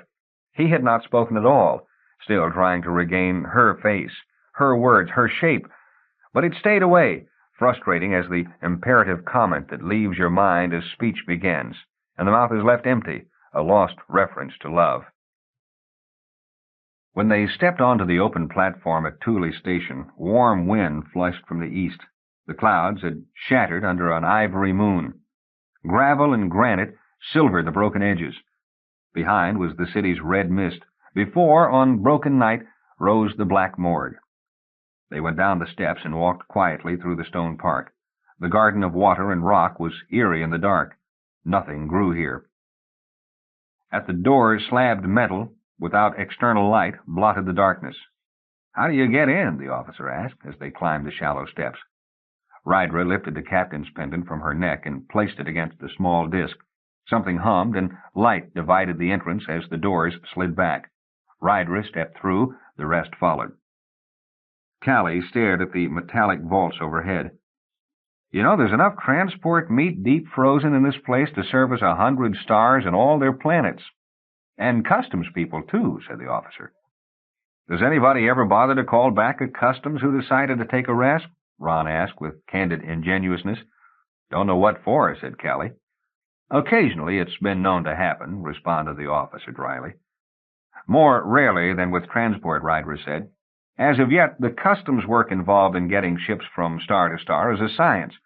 The transport work maneuvering through hyperstasis levels is still an art. In 100 years, they may both be sciences. Fine. But today, a person who learns the rules of art well is a little rarer than the person who learns the rules of science. Also, there's a tradition involved. Transport people are used to dying and getting called back, working with dead men or alive. This is still a little hard for customs to take. Over here to the suicides. They left the main lobby for the labeled corridor that sloped up through the storage chamber. It emptied them onto a platform in an indirectly lighted room, racked up its 100-foot height with glass cases, catwalked and laddered like a spider's den. In the coffins, dark shapes were rigid beneath frost-shot glass. What I don't understand about this whole business, the officer whispered, is the calling back. Can anybody who dies be made corporate again? You're right, Captain Wong. In customs, it's almost impolite to talk about things like this. Any suicide who discorporates through regular morgue channels can be called back, but a violent death, where the morgue just retrieves the body afterwards, or the run-of-the-mill senile ending that most of us hit at 150 or so, then you're dead forever. Although there, if you pass through regular channels, your brain pattern is recorded and your thinking ability can be tapped if anyone wants it, though your consciousness is gone wherever consciousness goes. Beside them, a 12-foot filing crystal glowed like pin quartz. Ron, said Rydra. No, Ron and Callie, too. The navigator stepped up, puzzled. You know some first navigator who suicided recently that you think we might... Rydra shook her head. She passed her hand before the filing crystal. In the concave screen at the base, words flashed. She stilled her fingers. Navigator 2. She turned her hand. Navigator 1. She paused and ran her hand in a different direction. Male, male, male, female. Now, you talk to me, Callie, Ron. Huh? About what? About yourselves. About what you want. Rydra's eyes moved back and forth between the screen and the man and boy beside her. Well, huh? Callie scratched his head. Pretty, said Ron. I want her to be pretty. He leaned forward, an intense light in his blue eyes. Oh, yes, said Callie, but she can't be a sweet, plump Irish girl with black hair and agate eyes and freckles that come out after 4 days of sun. She can't have the slightest lisp that makes you tingle even when she reels off her calculations quicker and more accurate than a computer voice, yet still lisping, or makes you tingle when she holds your head in her lap and tells you about how much she needs to feel... Callie, from Ron. And the big man stopped with his fist against his stomach, breathing hard. Rydra watched, her hand drifting through centimeters over the crystal's face. The names on the screen flashed back and forth. But pretty, Ron repeated. And like sports, to wrestle, I think, when we're planet-side. Kathy wasn't very athletic. I always thought it would have been better for me if she was, see? I can talk better to people I can wrestle with. Serious, though. I mean about working. And quick, like Kathy could think. Only... Rydra's hand drifted down, then made a jerky motion to the left. Only, said Callie, his hand falling from his belly, his breath more easy, she's got to be a whole person, a new person, not somebody who is half what we remember about somebody else. Yes, said Ron. I mean, if she's a good navigator, and she loves us. Could love us, said Callie. If she was all you wanted, and herself besides, asked Rydra, her hand shaking between two names on the screen, could you love her? The hesitation and nod, slow from the big man, quick from the boy. Rydra's hand came down on the crystal face, and the name glowed on the screen. Malia Trois, Navigator 1. Her coordinate numbers followed. Rydra dialed them at the desk. 75 feet overhead, something glittered. One among hundreds of thousands of glass coffins was tracking from the wall above them on an inductor beam. The recall stage jutted up a pattern of lugs, the tips glowing. The coffin dropped, its contents obscured by streaks and hexagonal bursts of frost inside the glass. The lugs caught the tram plate on the coffin's base. It rocked a moment, settled, clicked. The frost melted of a sudden, and the inside surface fogged, then ran with droplets. They stepped forward to see. Dark band on dark, a movement beneath the glaring glass, then the glass parted, melting back from her deep, warm skin and beating, terrified eyes. It's all right, Callie said, touching her shoulder. She raised her head to look at his hand, then dropped back to the pillow. Ron crowded the navigator, too. Hello? Miss Trois, Callie said. You're alive now. Will you love us? Nini nani? Her face was puzzled. Nico wape hapa. Ron looked up, amazed. I don't think she speaks English. Yes, I know, Rydra grinned. But other than that, she's perfect. This way you'll have time to get to know each other before you can say something really foolish. She likes to wrestle, Ron." Ron looked at the young woman in the case. Her graphite-colored hair was boy-short, her full lips purple with chill. "You wrestle?" "Nini ni nani?" she asked again. Callie lifted his hand from her shoulder and stepped back. Ron scratched his head and frowned. "Well," said Rydra. Callie shrugged. "Well, we don't know." "Navigation instruments are standard gear. There won't be any trouble communicating there." "She is pretty," Ron said. "You are pretty. Don't be frightened. You're alive now." "Ni naogapa," she seized Callie's hand. "She, ni usiku, o mchana." Her eyes were wide. "Please, don't be frightened." Ron took the wrist of the hand that had seized Callie's. "Si elui, luga yenu." She shook her head, a gesture containing no negation, only bewilderment. "Siku juweni, nini nani, ni naogapa." And with bereavement-born urgency, both Ron and Callie nodded in affirmative reassurance. Rydra stepped between them and spoke. After a long silence, the woman nodded slowly. "She says she'll go with you. She lost 2/3 of her triple 7 years ago, also killed through the invasion. That's why she came to the morgue and killed herself. She says she will go with you. Will you take her?" "She's still afraid," Ron said. "Please don't be. I won't hurt you. Callie won't hurt." "If she'll come with us," Callie said, "we'll take her." The customs officer coughed. "Where do I get her psyche rating?" "Right on the screen, under the filing crystal. That's how they're arranged within the larger categories." The officer walked back to the crystal. "Well," he took out his pad and began to record the indices. "It's taken a while, but you've got just about everybody." "Integrate," Rydra said. He did, and looked up, surprised in spite of himself. "Captain Wong, I think you've got your crew." Chapter 6. Dear Maki, when you get this, I'll have taken off 2 hours ago. It's a half hour before dawn, and I want to talk to you, but I won't wake you up again. I am, nostalgically enough, taking out Phobo's old ship, the Rambeau. The name was Muel's idea, remember? At least I'm familiar with it. Lots of good memories here. I leave in 20 minutes. Present location. I'm sitting in a folding chair in the freight lock, looking over the field. The sky is star-specked to the west and gray to the east. Black needles of ships pattern around me. Lines of blue signal lights fade toward the east. It is calm now. Subject of my thinking, a hectic night of crew hunting that took me all over Transport Town and out to the morgue, through dives and glittering byways, etc. Loud and noisy at the beginning, calming to this at the end. To get a good pilot, you watch him wrestle. A trained captain can tell exactly what sort of a pilot a person will make by observing his reflexes in the arena. Only I am not that well trained. Remember what you said about muscle reading? Maybe you were righter than you thought. Last night I ran into a kid, a navigator, who looks like Brancusius' graduation offering, or maybe what Michelangelo wished the human body was. He was born in transport and knows pilot wrestling inside out, apparently.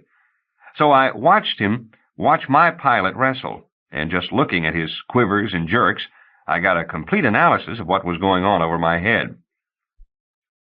You know DeForest's theory that psychic indices have their corresponding muscular tensions, a restatement of the old Wilhelm Reich hypothesis of muscular armature. I was thinking about it last night. The kid I was telling you about was part of a broken triple, 2 guys and a girl got it from the invaders. The boys made me want to cry, but I didn't. Instead, I took them to the morgue and found them a replacement. Weird business. I'm sure they'll think it was magic for the rest of their lives. The basic requirements, however, were all on file. A female navigator 1 who lacks 2 men. How to adjust the indices? I read Ron's and Callie's from watching them move while they talked. The corpses are filed under psyche indices, so I just had to feel out when they were congruent. The final choice was a stroke of genius, if I do say so. I had it down to 6 young ladies who would do, but it needed to be more precise than that, and I couldn't play it more precise, at least not by ear. One young lady was from Nganda province in Pan-Africa. She'd suicided 7 years ago, lost 2 husbands in an invasion attack, and returned to Earth in the middle of an embargo. You remember what the politics were like then between Pan-Africa and Americasia? I was sure she didn't speak English. We woke her, and she didn't. Now, at this point, their indices may be a mite jarring, but by the time they fight through learning to understand each other, and they will because they need to, they'll graph out congruent a foot down the logarithmic grid. Clever? And Babel-17, the real reason for this letter. Told you I had deciphered it enough to know where the next attack will be. The Alliance war yards at Arm's Edge. Wanted to let you know that's where I'm going just in case. Talk and talk and talk. What sort of mind can talk like that language talks? And why? Still scared, like a kid at a spelling bee, but having fun. My platoon reported an hour ago. Crazy, lazy, lovable kids all. In just a few minutes, I'll be going to see my slug. Fat galoof with black eyes, hair, beard, moves slow, and thinks fast. You know, Maki, getting this crew together, I was interested in one thing, above competency, and they are all competent. They had to be people I could talk to, and I can. Love, Rydra. Chapter 7. Light, but no shadow. The general stood on the saucer sled, looking at the black ship, the paling sky. At the base, he stepped from the gliding 2-foot diameter disk, climbed onto the lift, and rose 100 feet toward the lock. She wasn't in the captain's cabin. He ran into a fat, bearded man who directed him up the corridor to the freight lock. He climbed to the top of the ladder and took hold of his breath because it was about to run away. She dropped her feet from the wall, sat up in the canvas chair, and smiled. "General Forrester, I thought I might see you this morning." She folded a piece of message tissue and sealed the edge. "I wanted to see you," and his breath was gone and had to be caught once more, "before you left." "I wanted to see you, too."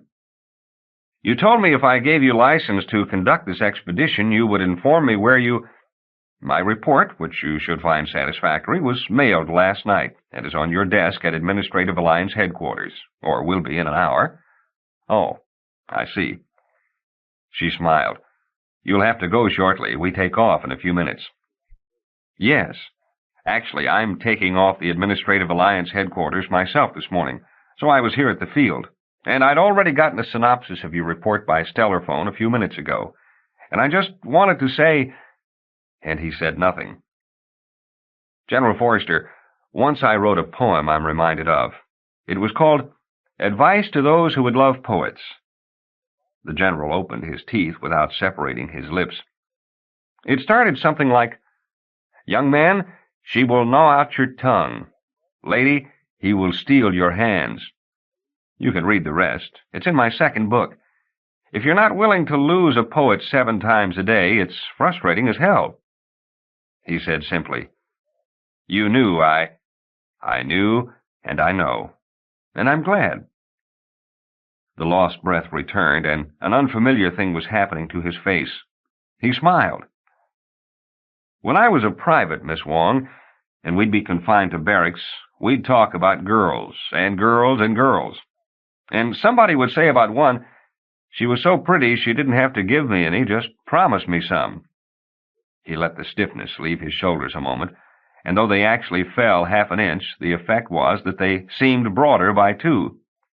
That's what I was feeling. "Thank you for telling me," she said. "I like you, General, and I promise I'll still like you the next time I see you." Thank you. I guess that's all. Just thank you for knowing and promising." Then he said, "I have to go now, don't I? We'll be taking off in 10 minutes. "Your letter," he said. "I'll mail it for you." "Thanks." She handed it to him. He took her hand, and for the slightest moment, with the slightest pressure, held her. Then he turned, left. Minutes later, she watched his saucer sled glide across the concrete, its sun side flaring suddenly as light blistered the east. Part 2. For Dorco. If words are paramount, I am afraid that words are all my hands have ever seen. From Quartet. M.H. Chapter 1. The retranscribed material passed on the sorting screen. By the computer console lay the 4 pages of definitions she had amassed and a quaderno full of grammatical speculations. Chewing her lower lip, she ran through the frequency tabulation of depressed diphthongs. On the wall she had tacked 3 charts labeled Possible Phonemic Structure, Probable Phonetic Structure, Syotic, Semantic, and Syntactic Ambiguities. The last contained the problems to be solved. The questions, formulated and answered, were transferred as certainties of the first 2. Captain? She turned on the bubble seat. Hanging from the entrance hatch by his knees was Diavolo. Yes? What you want for dinner? The little cook was a boy of 17. 2 cosmetosurgical horns jutted from shocked albino hair. He was scratching one ear with the tip of his tail. Rydra shrugged. No preferences. Check around with the rest of the platoon. Those guys will eat liquefied organic waste if I give it to them. No imagination, Captain. What about pheasant under glass? Or maybe rock Cornish game hen? You're in the mood for poultry? Well, he released the bar with one knee and kicked the wall so he swung back and forth. I could go for something birdy. If nobody objects, try a coq au vin, baked Idahos, and broiled beefsteak tomatoes. Now you're cooking. Strawberry shortcake for dessert? Diavolo snapped his fingers and swung up toward the hatch. Rydra laughed and turned back to the console. Riesling on the coke, may wine with the meal. The pink-eyed face was gone. Rydra had discovered the 3rd example of what might have been syncope when the bubble chair sagged back. The quaderno slammed against the ceiling. She would have, too, had she not grabbed the edge of the desk. Her shoulders wrenched. Behind her, the skin of the bubble chair split and showered suspended silicon. The cabin stilled, and she turned to see Diavolo spin through the hatch and crack his hip as he grabbed at the transparent wall. Jerk! She slipped on the wet, deflated skin of the bubble chair. The slug's face jounced on the intercom. Captain? What the hell? She demanded. The blinker from drive maintenance was flashing. Something jarred the ship again. Are we still breathing? The slug's face, heavy and rimmed with a thin black beard, got an unpleasant expression. Yes, air. All right. Drive maintenance has the problem. If those damn kids have... She clicked them on. Flop, the maintenance foreman, said, Jesus, Captain, something blew. What? I don't know. Flop's face appeared over his shoulder. A and B shifters are all right. C's glittering like a 4th of July sparkler. Where the hell are we, anyway? On the 1st hour shift between Earth and Luna. We haven't even got free of Stellar Center 9. Navigation?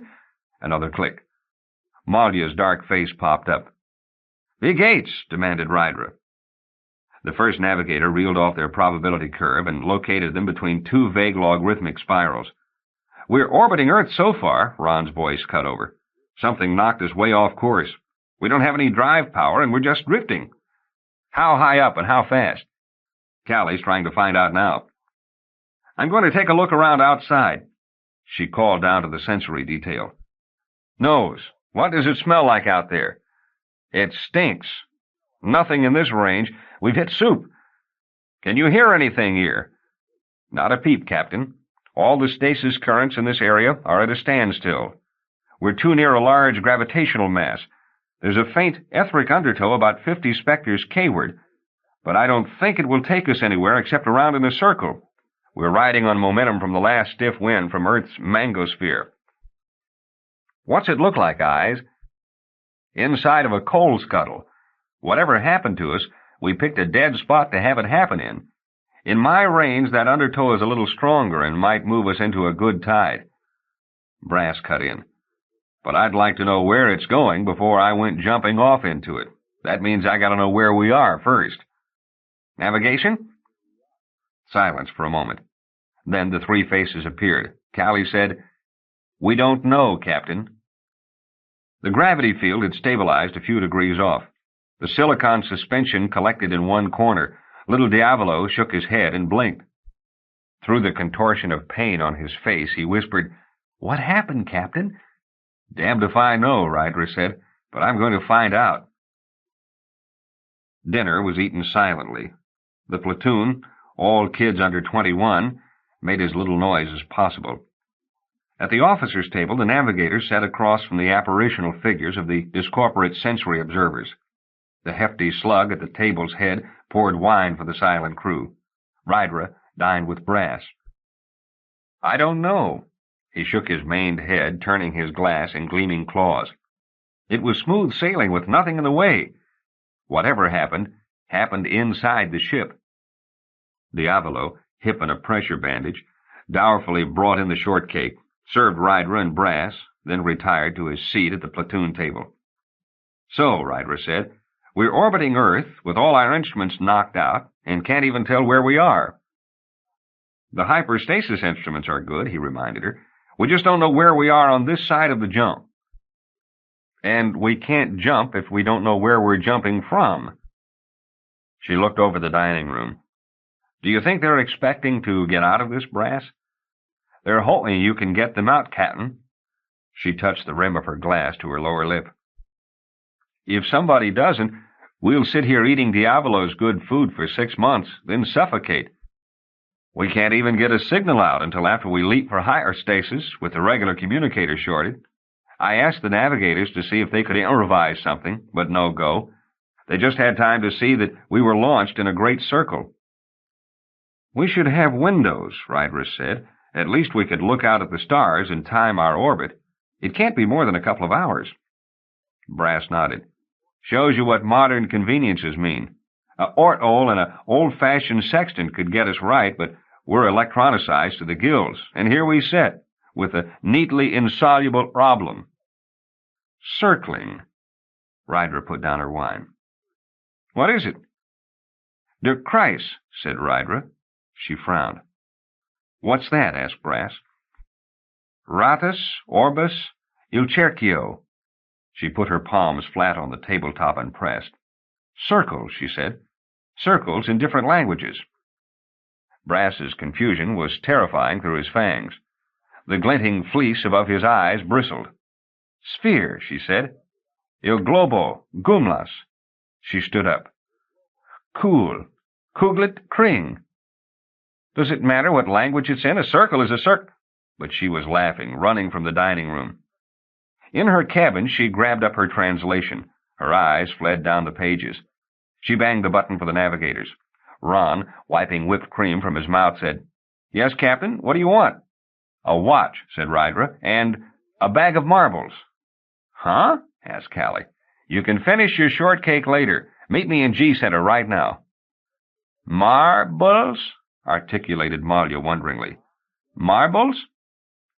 One of the kids in the platoon must have brought along a bag of marbles. Get it and meet me in G Center. She jumped over the ruined skin of the bubble seat and leapt up the hatchway, turned off at the radial shaft 7, and launched down the cylindrical corridor toward the hollow spherical chamber of G Center. The calculated center of gravity of the ship, it was a chamber 30 feet in diameter, in constant free fall, where certain gravity-sensitive instruments took their readings. A moment later, the 3 navigators appeared through the diametric entrance. Ron held up a mesh bag of glass balls.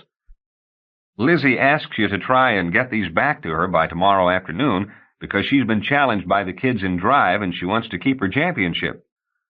If this works, she can probably have them back tonight. Work? Malia wanted to know. Idea, you? I do, only it's not really my idea. Whose is it, and what is it? Ron asked. I suppose it belongs to somebody who speaks another language. What we've got to do is arrange the marbles around the wall of the room in a perfect sphere, and then sit back with the clock and keep tabs on the second hand. What for? Asked Callie. To see where they go and how long it takes them to get there. I don't get it, said Ron. Our orbit tends toward a great circle about the Earth, right? That means everything in the ship is also tending to orbit in a great circle, and if left free of influence, will automatically seek out such a path. Right. So what? Help me get these marbles in place, Rydra said. These things have iron cores. Magnetize the walls, will you, to hold them in place so they can all be released at once. Ron, confused, went to power the metal walls of the spherical chamber. You still don't see? You're mathematicians. Tell me about great circles. Callie took a handful of marbles and started to space them, tiny click after click, over the wall. A great circle is the largest circle you can cut through a sphere. The diameter of the great circle equals the diameter of the sphere, from Ron as he came back from the power switch. The summation of the angles of intersection of any three great circles within one topologically contained shape approaches 540 degrees. The summation of the angles of n great circles approaches n times 180 degrees. Malya intoned the definitions, which she had begun memorizing in English with the help of a persona fix that morning, with her musically inflected voice. Marbles here, yes? All over, yes. Even as you can space them, but they don't have to be exact. Tell me some more about the intersections. Well, said Ron, on any given sphere all great circles intersect each other, or lie congruent. Rydra laughed. Just like that, hey? Are there any other circles on a sphere that have to intersect no matter how you maneuver them? I think you can push around any other circle so that they're equidistant at all points and don't touch. All great circles have to have at least 2 points in common. Think about that for a minute, and look at these marbles, all being pulled along great circles. Malya suddenly floated back from the wall with an expression of recognition and brought her hands together. She blurted something in Kiswahili, and Rydra laughed. That's right, she said. To Ron's and Callie's bewilderment, she translated, They'll move toward each other, and their paths will intersect. Callie's eyes widened. That's right. At exactly a quarter of the way around our orbit, they should have flattened out to a circular plane. Lying along the plane of our orbit, Ron finished. Malya frowned and made a stretching motion with her hands. Yeah, Ron said, a distorted circular plane with a tail at each end, from which we can compute which way the Earth lies. Clever, huh? Rydra moved back into the corridor opening. I figure we can do this once, then fire our rockets enough to blast us maybe 70 or 80 miles either up or down without hurting anything. From that, we can get the length of our orbit as well as our speed. That'll be all the information we need to locate ourselves in relation to the nearest major gravitational influence. From there, we can jump stasis. All our communications instruments for stasis are in working order. We can signal for help and pull in some replacements from a stasis station. The amazed navigators joined her in the corridor. Count down, Rydra said. At 0, Ron released the magnetic walls. Slowly, the spheres began to drift away, lining up slowly. Guess you learn something every day, Callie said. If you'd asked me, I would have said we were stuck here forever. And knowing things like this is supposed to be my job. Where did you get the idea? From the word for great circle in another language. Language-speaking tongue? Malya asked. You mean? Well, Rydra took out a metal tracing plate and a stylus. I'm simplifying it a little, but let me show you. She marked the plate. Let's say the word for circle is O. This language has a melody system to illustrate comparatives. We'll represent this by the diacritical marks wedge, macron, circumflex, respectively smallest, ordinary, and biggest. So what would O mean? Smallest possible circle, said Callie. That's a single point. Rydra nodded. Now, when referring to a circle on a sphere, suppose the word for just an ordinary circle is O with a macron, followed by either of 2 symbols, one of which means not touching anything else, the other of which means crossing, 11 or X. What would OX mean? Great circles that intersect, said Ron. And because all great circles intersect, in this language the word for great circle is always OX. It carries the information right in the word, just like bus stop or foxhole carry information in English that la gare or la terrier, comparable words in French, lack. Great circle carries some information with it, but not the right information to get us out of the jam we're in. We have to go to another language in order to think about the problem clearly without going through all sorts of roundabout paths for the proper aspects of what we want to deal with. What language is this? Asked Callie. I don't know its real name. For now it's called Babel-17. From what little I know about it already, most of its words carry more information about things they refer to than any 4 or 5 languages I know put together, and in less space." She gave a brief translation for Malya. "Who speak?" Malya asked, determined to stick to her minimal English. Rydra bit the inside of her lip. When she asked herself that question, her stomach would tighten, her hand start toward something, and the yearning for an answer grow nearly to pain in the back of her throat. It happened now. It faded. "I don't know, but I wish I did. That's what the main reason for this trip is, to find out." "Babel-17, Ron repeated. One of the platoon tube boys coughed behind them. "What is it, Carlos?" Squat, taurine, with a lot of curly black hair, Carlos had big, loose muscles and a slight hiss. "Captain, could I show you something?" He shifted from side to side in adolescent awkwardness, scuffing his bare soles, heat-calloused from climbing over the drive tubes, against the door sill. "Something down in the tubes. I think you should take a look at it yourself." "Did Slug tell you to get me?" Carlos prodded behind his ear with a gnawed thumbnail. "Uh-huh." "You 3 can take care of this business, can't you?" "Sure, Captain." Callie looked at the closing marbles. Rydra ducked after Carlos. They rode down the ladder lift and hunched through the low-ceiling causeway. "Down here," Carlos said, hesitantly taking the lead beneath arched bus bars. At a mesh platform he stopped and opened a component cabinet in the wall. "See?" He removed a board of printed circuits. "There." A thin crack ran across the plastic surface. "It's been broken." "How?" Rydra asked. "Like this." He took the plate in both hands and made a bending gesture. "Sure it didn't crack by itself?" "It can't," Carlos said. "When it's in place, it's supported too well. You couldn't crack it with a sledgehammer. This panel carries all the communication circuits." Rydra nodded. "The gyroscopic fuel deflectors for all our regular space maneuvering—" He opened another door and took out another panel. "Here." Rydra ran her fingernail along the crack in the second plate. "Someone in the ship broke these," she said. "Take them to the shop. Tell Lizzie when she finishes reprinting them to bring them to me and I'll put them in. I'll give her the marbles back then." Chapter 2. Drop a gem in thick oil. The brilliance yellows slowly, ambers, goes red at last, dies. That was the leap into hyperstatic space. At the computer console, Rydra pondered the charts. The dictionary had doubled since the trip began. Satisfaction filled one side of her mind like a good meal. Words, and their easy pattering, facile always on her tongue, and her fingers ordered themselves for her, revealing, defining, and revealing. And there was a traitor. The question, a vacuum where no information would come to answer who or what or why, made an emptiness on the other side of her brain, agonizing to collapse. Someone had deliberately broken those plates. Lizzie said so, too.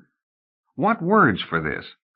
The names of the entire crew, and by each a question mark. Fling a jewel into a glut of jewels. This is the leap out of hyperstasis into the area of the Alliance war yards at arm's edge. At the communication board, she put on the sensory helmet. "Do you want to translate for me?" The indicator light blinked acceptance. Each discorporate observer perceived the details of the gravitational and electromagnetic flux of the stasis currents for a certain frequency with all his senses, each in his separate range. Those details were myriad, and the pilot sailed the ship through those currents as sailing ships winded the liquid ocean. But the helmet made a condensation that the captain could view for a general survey of the matrix, reduced to terms that would leave the corporate viewer sane. She opened the helmet, covering her eyes, ears, and nose. Flung through loops of blue and rung with indigo, drifted the complex of stations and planetoids making up the war yards.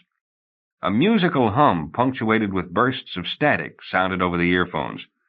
The olfactory emitters gave a confused odor of perfumes and hot oil, charged with the bitter smell of burning citrus peel. With 3 of her senses filled, she was loosed from the reality of the cabin to drift through sensory abstractions. It took nearly a minute to collect her sensations, to begin their interpretation. All right. What am I looking at? The lights are the various planetoids and ring stations that make up the war yards, the eye explained to her. That bluish color to the left is a radar net they have spread out toward Stellar Center 42. Those red flashes in the upper right-hand corner are just a reflection of Bellatrix from a half-glazed solar disk rotating 4 degrees outside your field of vision. What's that low humming? Rydra asked. The ship's drive, the ear explained. Just ignore it. I'll block it out if you want. Rydra nodded, and the hum ceased. That clicking, the ear began, is Morse code, Rydra finished. I recognize that. It must be 2 radio amateurs that went to keep off the visual circuits. That's right, the ear confirmed. What stinks like that? The overall smell is just Bellatrix's gravitational field. You can't receive the olfactory sensations in stereo, but the burnt lemon peel is the power plant that's located in that green glare right ahead of you. Where do we dock? In the sound of the E minor triad. In the hot oil you can smell bubbling to your left. Home in on that white circle. Rydra switched to the pilot. Okay, Brass, take her in.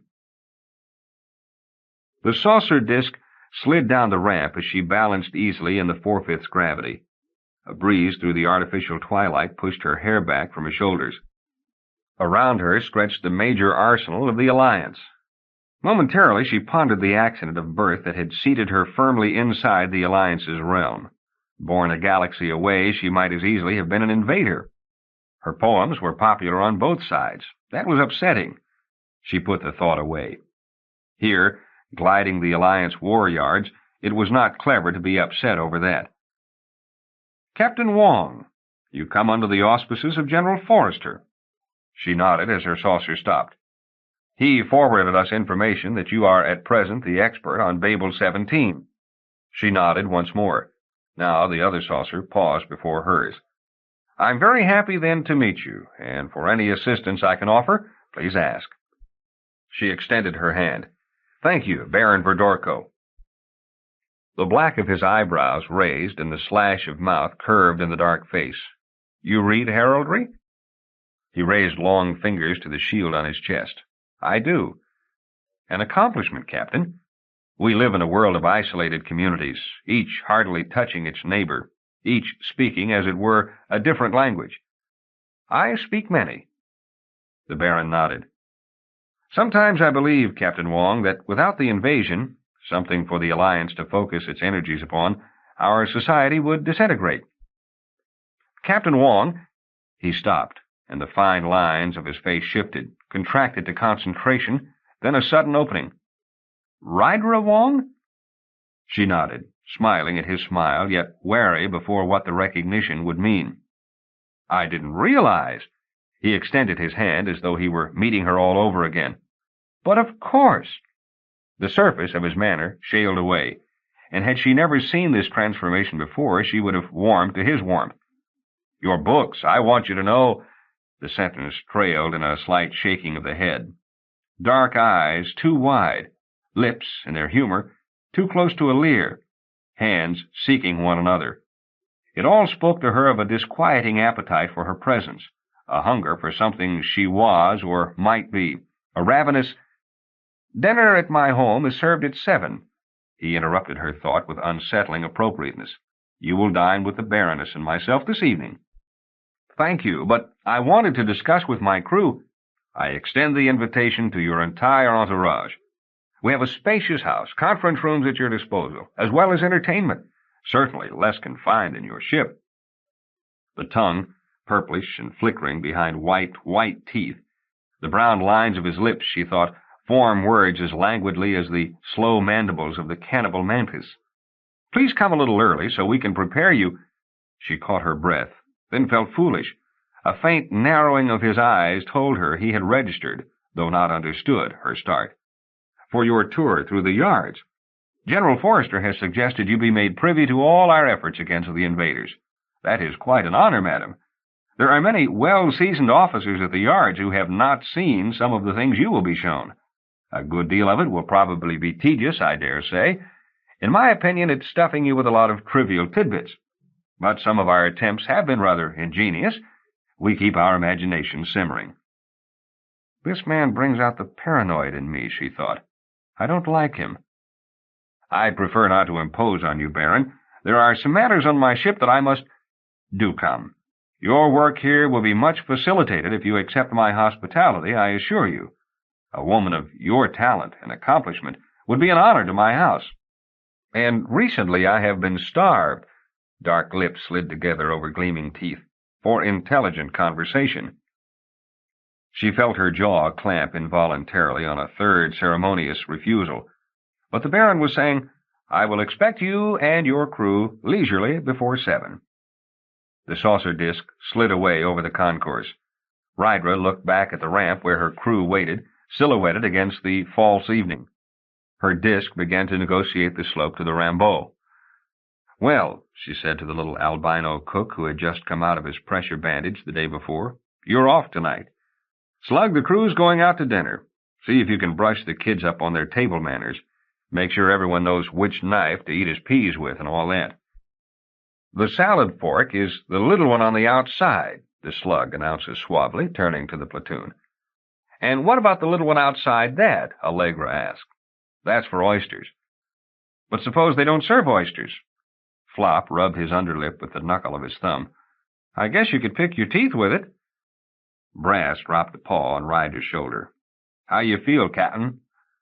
Like a pig over a barbecue pit. You look sort of done, Callie began. Done? She asked. In, he finished quizzically. Maybe I've been working too hard.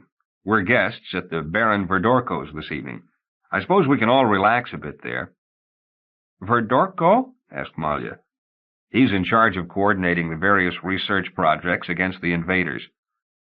This is where they make all the bigger and better secret weapons, Ron asked. They also make smaller, more deadly ones. I imagine it should be an education. These sabotage attempts, Brass said. She had given them a rough idea of what was going on. A successful one here at the war yards could be really bad to our efforts against the invaders.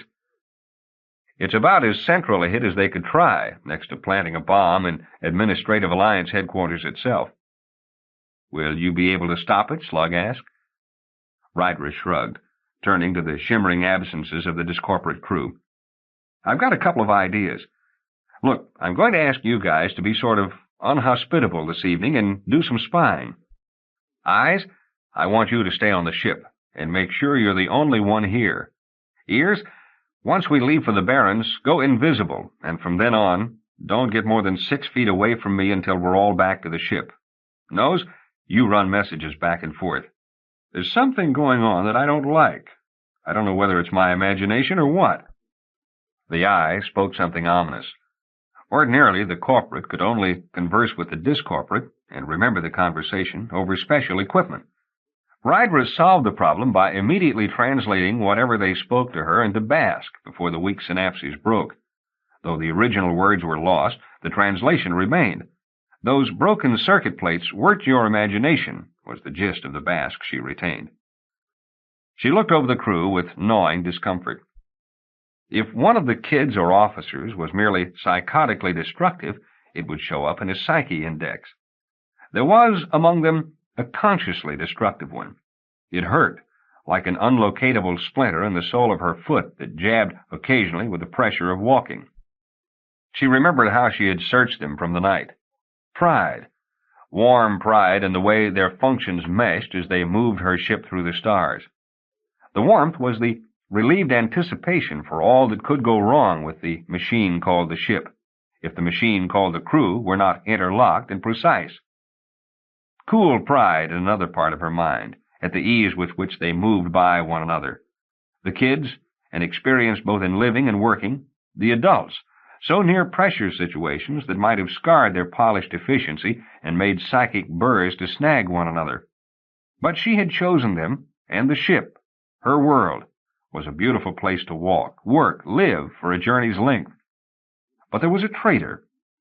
That shorted something. Somewhere in Eden now, she recalled again looking over the crew. Somewhere in Eden now a worm. Those cracked plates told her. The worm wanted to destroy not just her, but the ship, its crew and contents, slowly. No blades plunged in the night, no shots from around a corner, no cord looped on the throat as she entered a dark cabin. Babel-17. How good a language would it be to argue with for your life? Slug, the Baron wants me to come soon and see some of the latest methods of slaughter. Have the kids there decently early, will you? I'm leaving now. Eye and ear, hop aboard. Right-o, Captain, from Slug. The discorporate crew deperceptualized. She leaned her sled over the ramp again and slid away from the milling youngsters and officers, curious at the source of her apprehension. Chapter 3.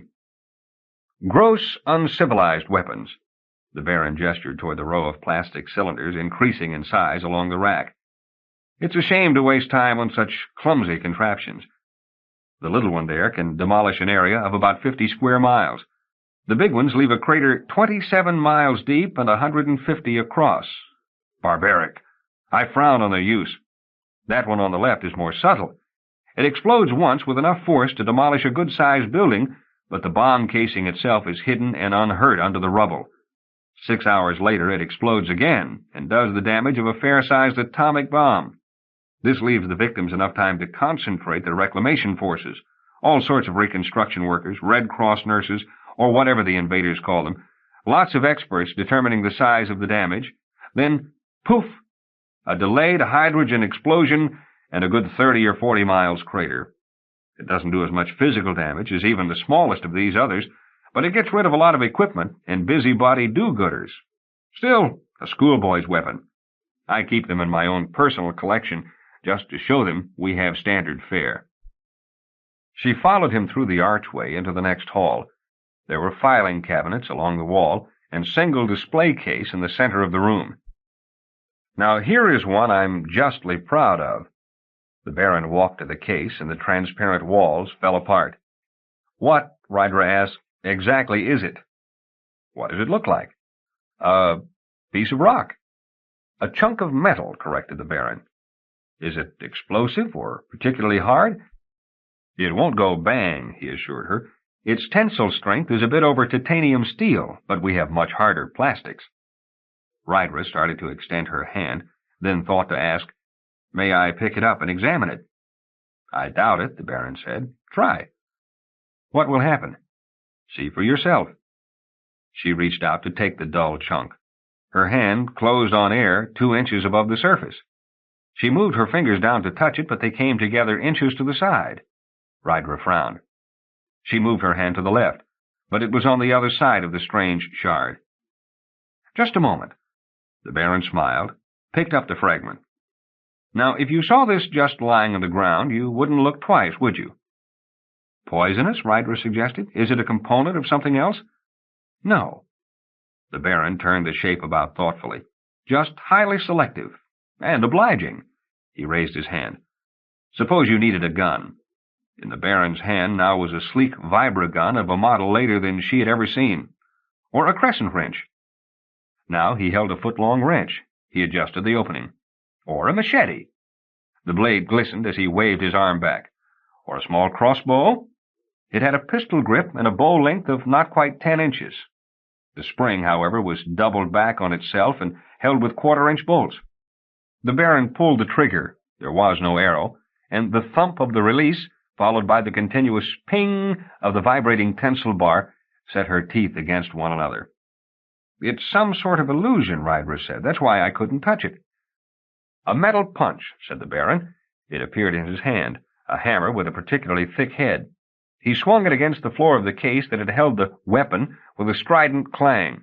There. Rydra saw the circular indentation left by the hammerhead.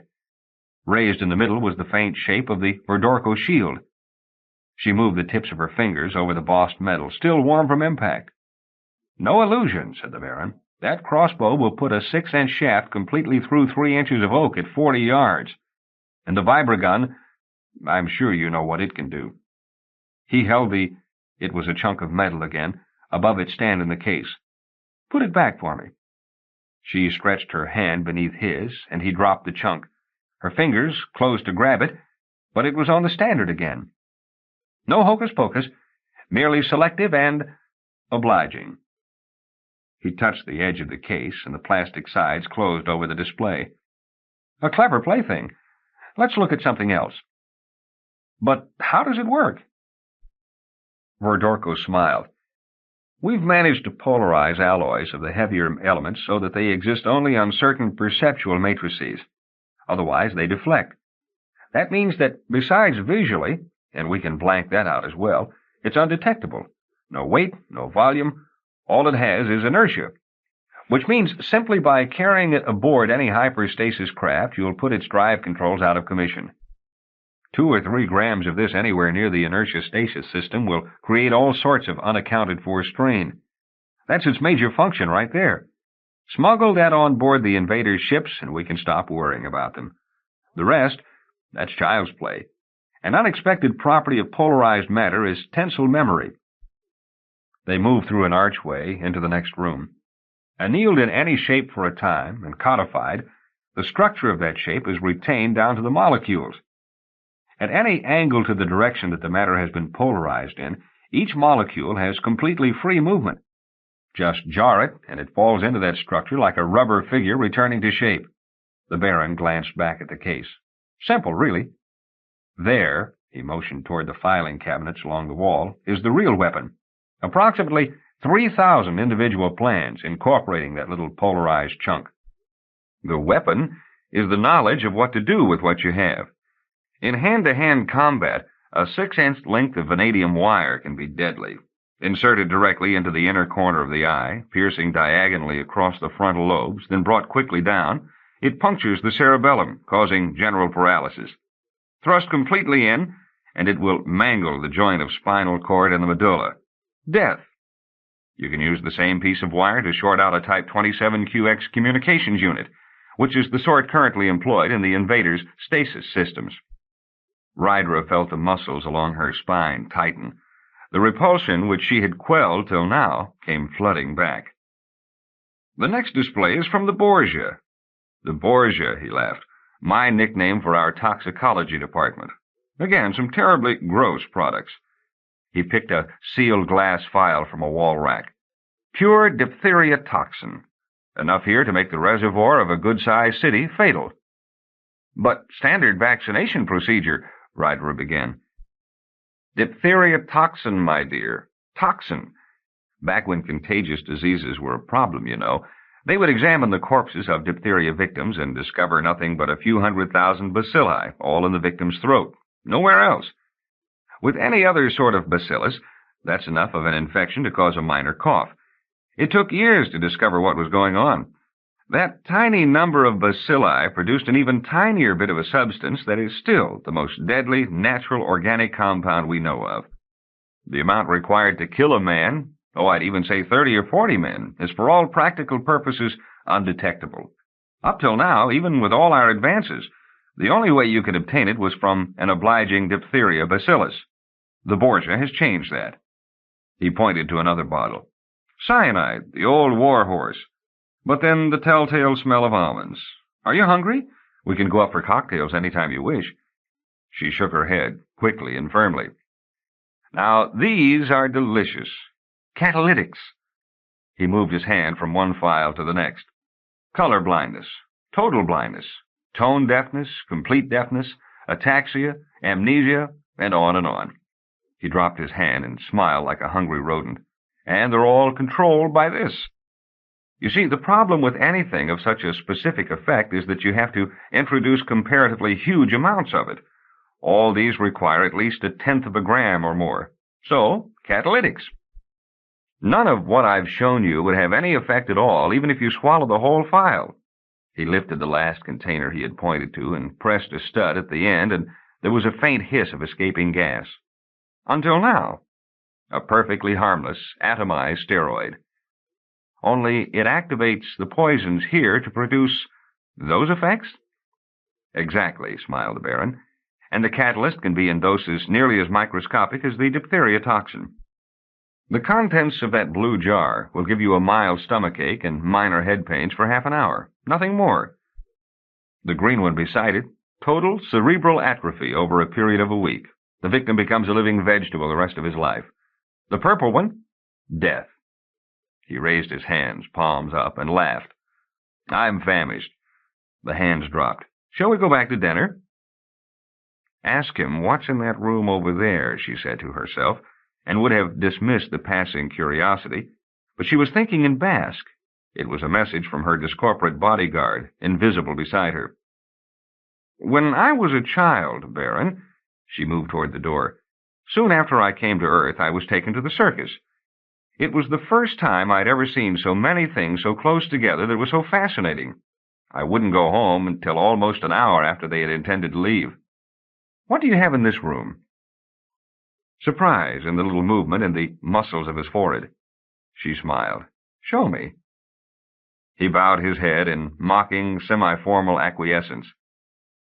Modern warfare can be fought on so many delightfully different levels, he continued, walking to her side as if no interruption of the tour had been suggested. One wins a battle by making sure one's troops have enough blunderbusses and battle axes, like the ones you saw in the first room, or by the well-placed 6-inch length of vanadium wire in a Type 27QX communications unit. With the proper orders delayed, the encounter never takes place. Hand-to-hand weapons, survival kit, plus training, room and board. 3,000 credits per unlisted stellar man over a period of 2 years active duty. For a garrison of 1,500 men, that's an outlay of 4,500,000 credits. That same garrison will live in and fight from 3 hyperstasis battleships, which, fully equipped, run about 1.5 million credits apiece, a total outlay of 9 million credits. We have spent, on occasion, perhaps as much as 1 million on the preparation of a single spy or saboteur. That is rather higher than usual, and I believe a 6-inch length of vanadium wire cost 1/3 of a cent. War is costly, and although it has taken some time, Administrative Alliance Headquarters is beginning to realize subtlety pays. This way, Miss Captain Wong. Again, they were in a room with only a single display case, but it was 7 feet high. A statue, Rydra thought. No, real flesh, with detail of muscle and joint. No, it must be a statue because a human body, dead or in suspended animation, doesn't look that alive. Only art could produce that vibrancy. So you see, the proper spy is important. Though the door had opened automatically, the Baron held it with his hand in vestigial politeness. This is one of our more expensive models, still well under 1 million credits, but one of my favorites, though in practice he has his faults. With a few minor alterations, I would like to make him a permanent part of our arsenal. A model of a spy, Rydra asked? Some sort of robot or android? Not at all.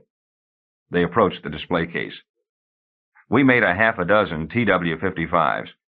It took the most exacting genetic search. Medical science has progressed so that all sorts of hopeless human refuse lives and reproduces at a frightening rate. Inferior creatures that would have been too weak to survive a handful of centuries ago. We chose our parents carefully, and then with artificial insemination, we got our 6 zygotes, 3 male, 3 female. We raised them in, such a carefully controlled nutrient environment, speeding the growth rate by hormones and other things. But the beauty of it was the experimental imprinting. Gorgeously healthy creatures. You have no idea how much care they received. I once spent a summer on a cattle farm, Rydra said shortly. The Baron's nod was brisk. We'd used the experimental imprints before, so we knew what we were doing, but never to synthesize completely the life situation of, say, a 16-year-old human. 16 was the physiological age we brought them to in 6 months. Look for yourself what a splendid specimen it is. The reflexes are 50% above a human age normally. The human musculature is beautifully engineered. A 3-day starved, 6-month atrophied myasthenia gravis case can, with the proper stimulant drugs, overturn a 1.5 ton automobile. It will kill him, but that's still remarkable efficiency. Think what the biologically perfect body, operating at all times on 0.99 efficiency, could accomplish in physical strength alone. I thought hormone growth incentive had been outlawed. Doesn't it reduce the lifespan some drastic amount? To the extent we used it, the lifespan reduction is 75% and over. He might have smiled the same way watching some odd animal at its incomprehensible antics. But, madam, we are making weapons. If TW-55 can function 20 years at peak efficiency, then it will have outlasted the average battle cruiser by 5 years. But the experimental imprinting. To find among ordinary men someone who can function as a spy, is willing to function as a spy, you must search the fringes of neurosis, often psychosis. Though such deviations might mean strength in a particular area, it always means an overall weakness in the personality. Functioning in anything but that particular area, a spy may be dangerously inefficient. And the invaders have psyche indices, too, which will keep the average spy out of any place we might want to put him. Captured, a good spy is a dozen times as dangerous as a bad one. Post-hypnotic suicide suggestions and the like are easily gotten around with drugs, and are wasteful. TW-55 here will register perfectly normal on a psyche integration. He has about 6 hours of social conversation, plot synopses of the latest novels, political situations, music and art criticism. I believe in the course of an evening he is programmed to drop your name twice, an honor you share only with Ronald Quar. He has one subject on which he can expound with scholarly acumen for an hour and a half. This one is haptoglobin grouping among the marsupials, I believe. Put him in formal wear, and he will be perfectly at home at an ambassadorial ball or a coffee break at a high-level government conference. He is a crack assassin, expert with all the weapons you have seen up till now, and more. TW-55 has 12 hours' worth of episodes in 14 different dialects, accents, or jargons concerning sexual conquests, gambling experiences, fisticuff encounters, and humorous anecdotes of semi-illegal enterprises, all of which failed miserably. Tear his shirt, smear grease on his face, and slip a pair of overalls on him, and he could be a service mechanic on any one of 100 space yards or stellar centers on the other side of the snap. He can disable any space drive system, communications components, radar works, or alarm system used by the invaders in the past 20 years, with little more than 6 inches of vanadium wire. The Baron smiled. His fingerprints and retina pattern he can alter at will.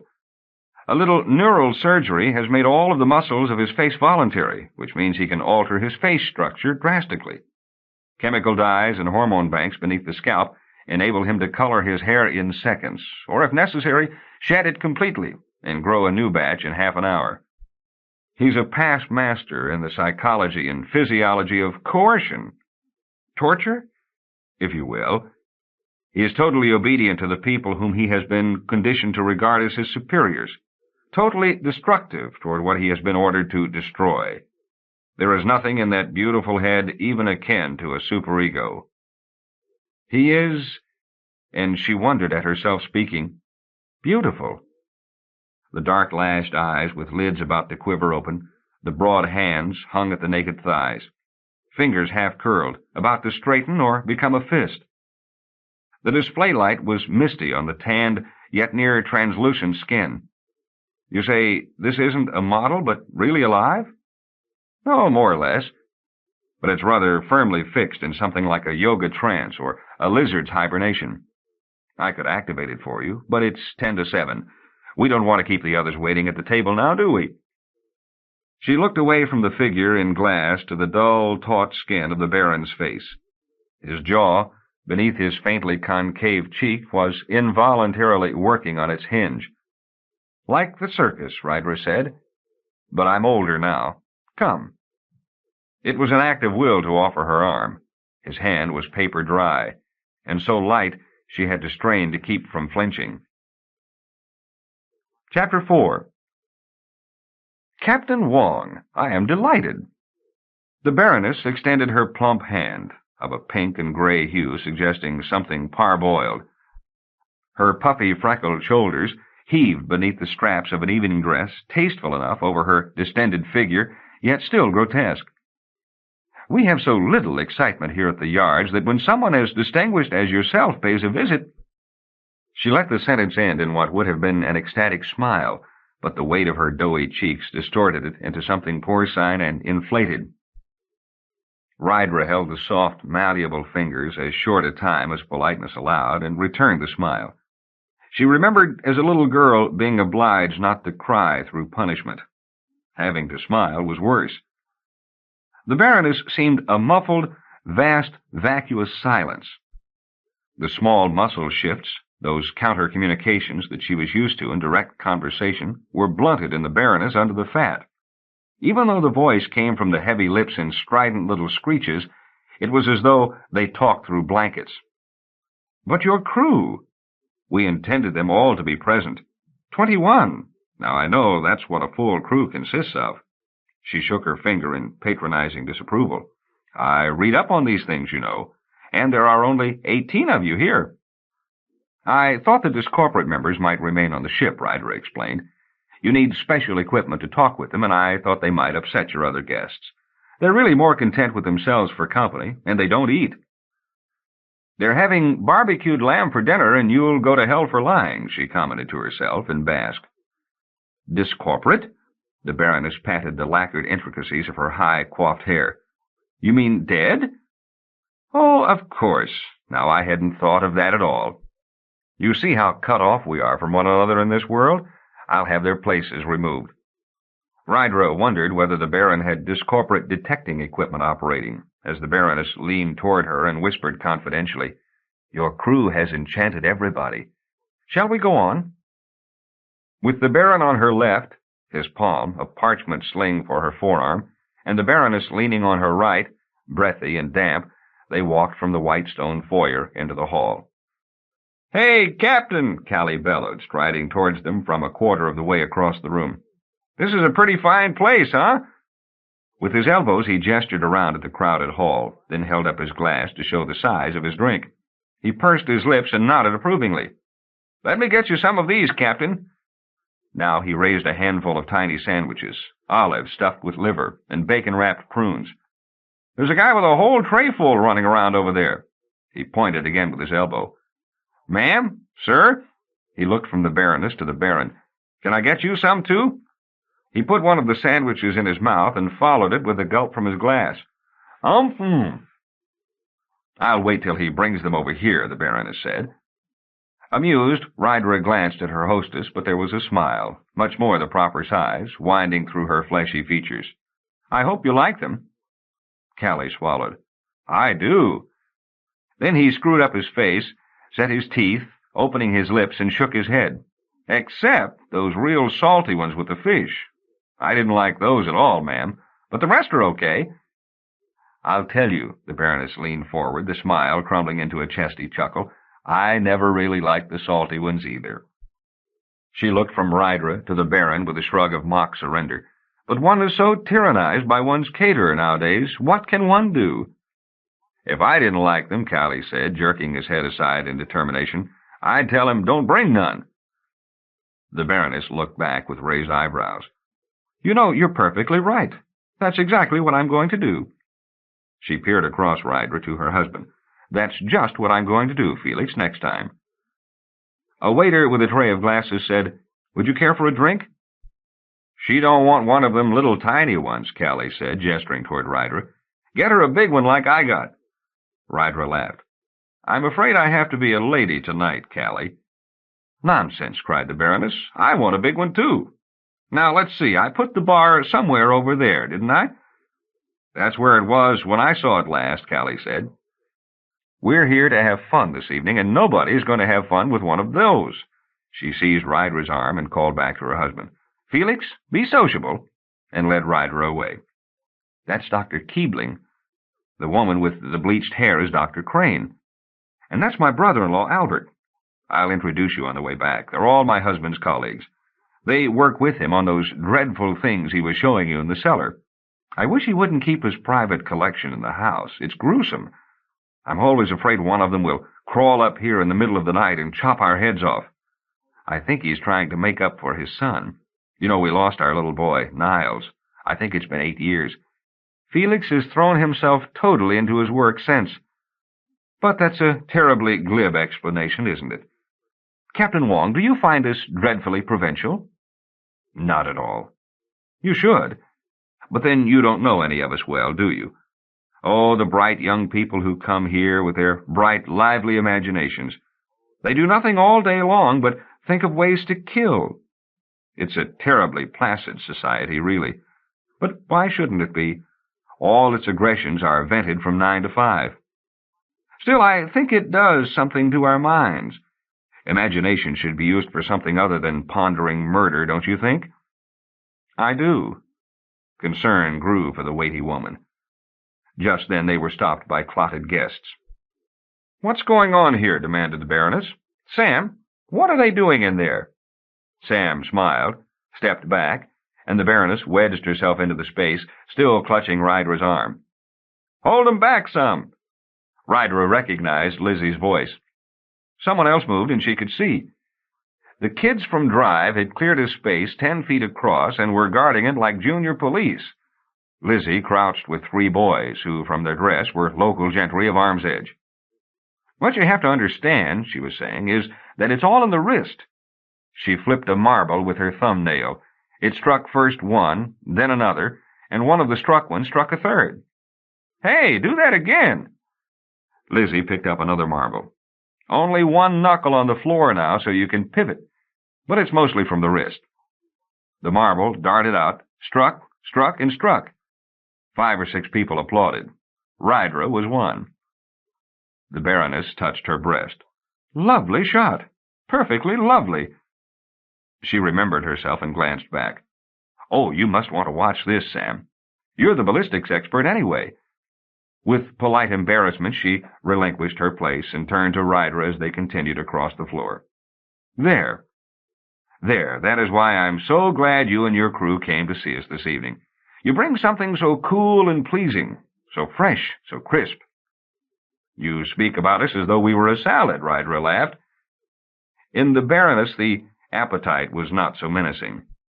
"I dare say if you stayed here long enough, we would devour you if you let us.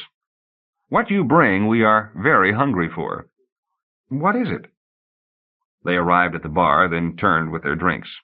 The Baroness's face strained toward hardness. "Well, you come to us, and immediately we start to learn things about you and ultimately about ourselves." "I don't understand." "Take your navigator. He likes his drinks big and all the hors d'oeuvres except the anchovies. That's more than I know about the likes and dislikes of anyone else in the room. You offer scotch, they drink scotch. You offer tequila they down by the gallon. And just a moment ago I discovered," she shook her supine hand, "that it's all in the wrist. I never knew that before. We're used to talking to each other." "Yes, but you tell the important things, what you like, what you don't like, how to do things. Do you really want to be introduced to all those stuffy men and women who kill people?" "Not really. Didn't think so, and I don't want to bother myself. Oh, there are 3 or 4 who I think you would like, but I'll see that you meet them before you leave." And she barreled into the crowd.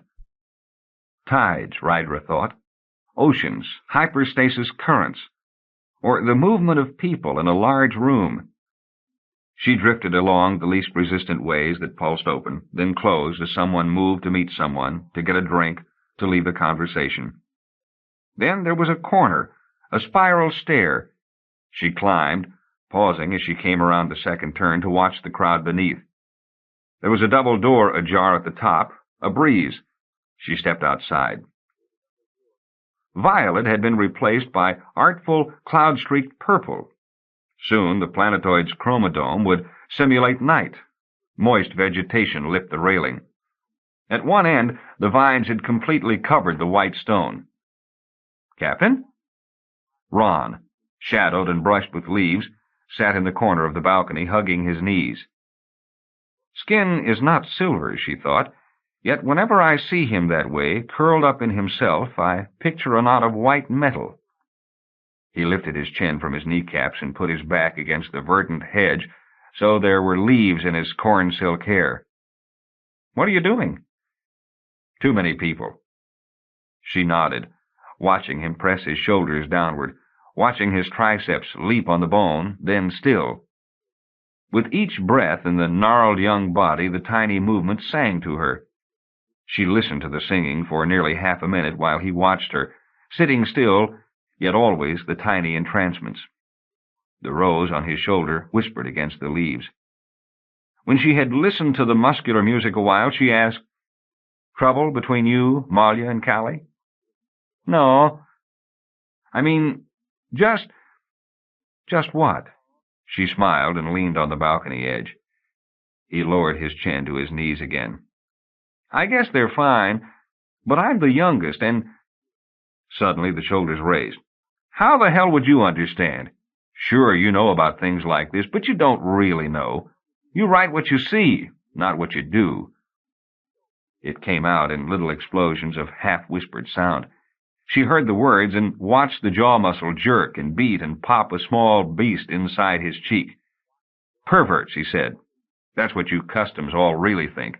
The Baron and the Baroness, all those people in there staring at us, who can't understand why you could want more than two. And you can't understand either." "Ron?" He snapped his teeth on a leaf and yanked it from the stem. 5 years ago, Ron, I was tripled." The face turned to her as if pulling against a spring, then yanked back. He spit the leaf. "You're customs, Captain. You circle transport, but just the way you let them eat you up with their eyes, the way they turn and watch to see who you are when you walk by. You're a queen, yeah, but a queen in customs. You're not transport." "Ron, I'm public. That's why they look. I write books. Customs people read them, yes, but they look because they want to know who the hell wrote them. Customs didn't write them. I talk to Customs, and Customs looks at me and says, 'You're transport.'" She shrugged. "I'm neither. But even so, I was crippled. I know about that." "Customs don't cripple," he said. "Two guys and myself. If I ever do it again, it'll be with a girl and a guy. For me, that would be easier, I think.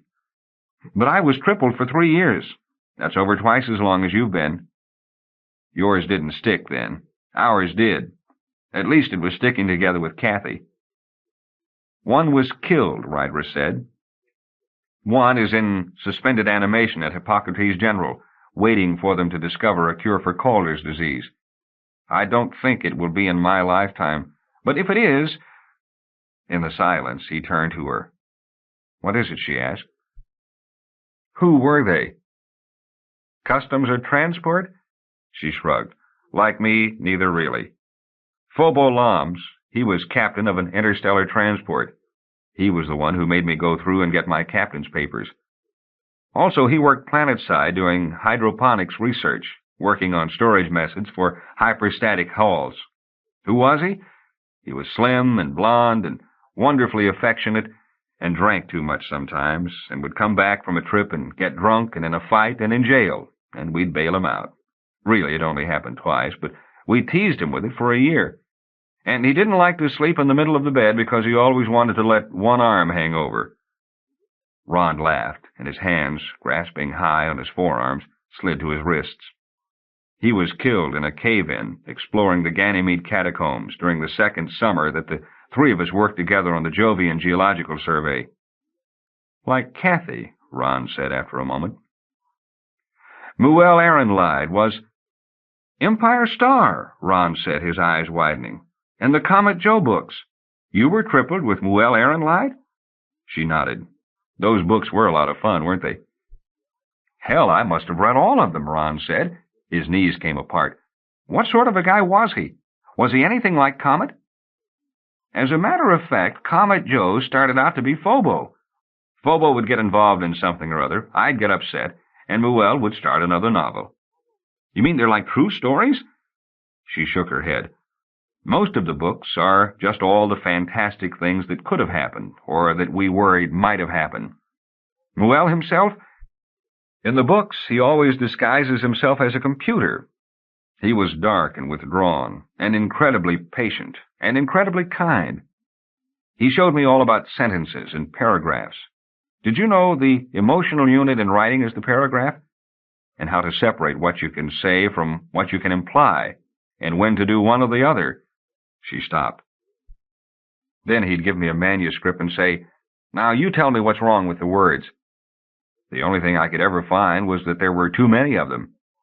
It was just after Phobo was killed that I really got down to my poetry. Muel used to tell me if I ever would, I'd be great, because I knew so much about its elements to start. I had to get down to something then, because Phobo was... But you know about that, though.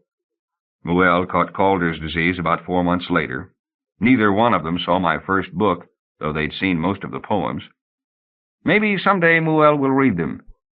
He might even write some more of Comet's adventures, and maybe even go to the morgue and call back my thinking pattern and ask, "Now you tell me what's wrong with the words," and I'll be able to tell him so much more, so much. But there won't be any consciousness left. She felt herself drift toward the dangerous emotions, let them get as close as they would. Dangerous or not, it had been 3 years since her emotions had scared her too much to watch them. So much more. Ron sat cross-legged now, forearms on his knees, hands hanging. Empire Star and Comet Joe. We had so much fun with those stories, whether it was arguing about them all night over coffee, or correcting galleys, or sneaking into bookshops and pulling them out from behind the other books. I used to do that too, Ron said, but just 'cause I liked them. We even had fun arguing about who was going to sleep in the middle. It was like a cue.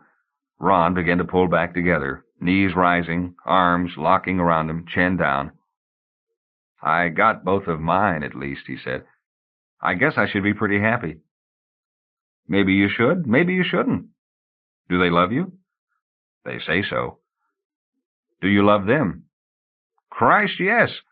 I talked to Malia, and she's trying to explain something to me, and she still don't talk so good yet, but suddenly I figure out what she means, and—" He straightened his body and looked up as though the word he was searching for was someplace high.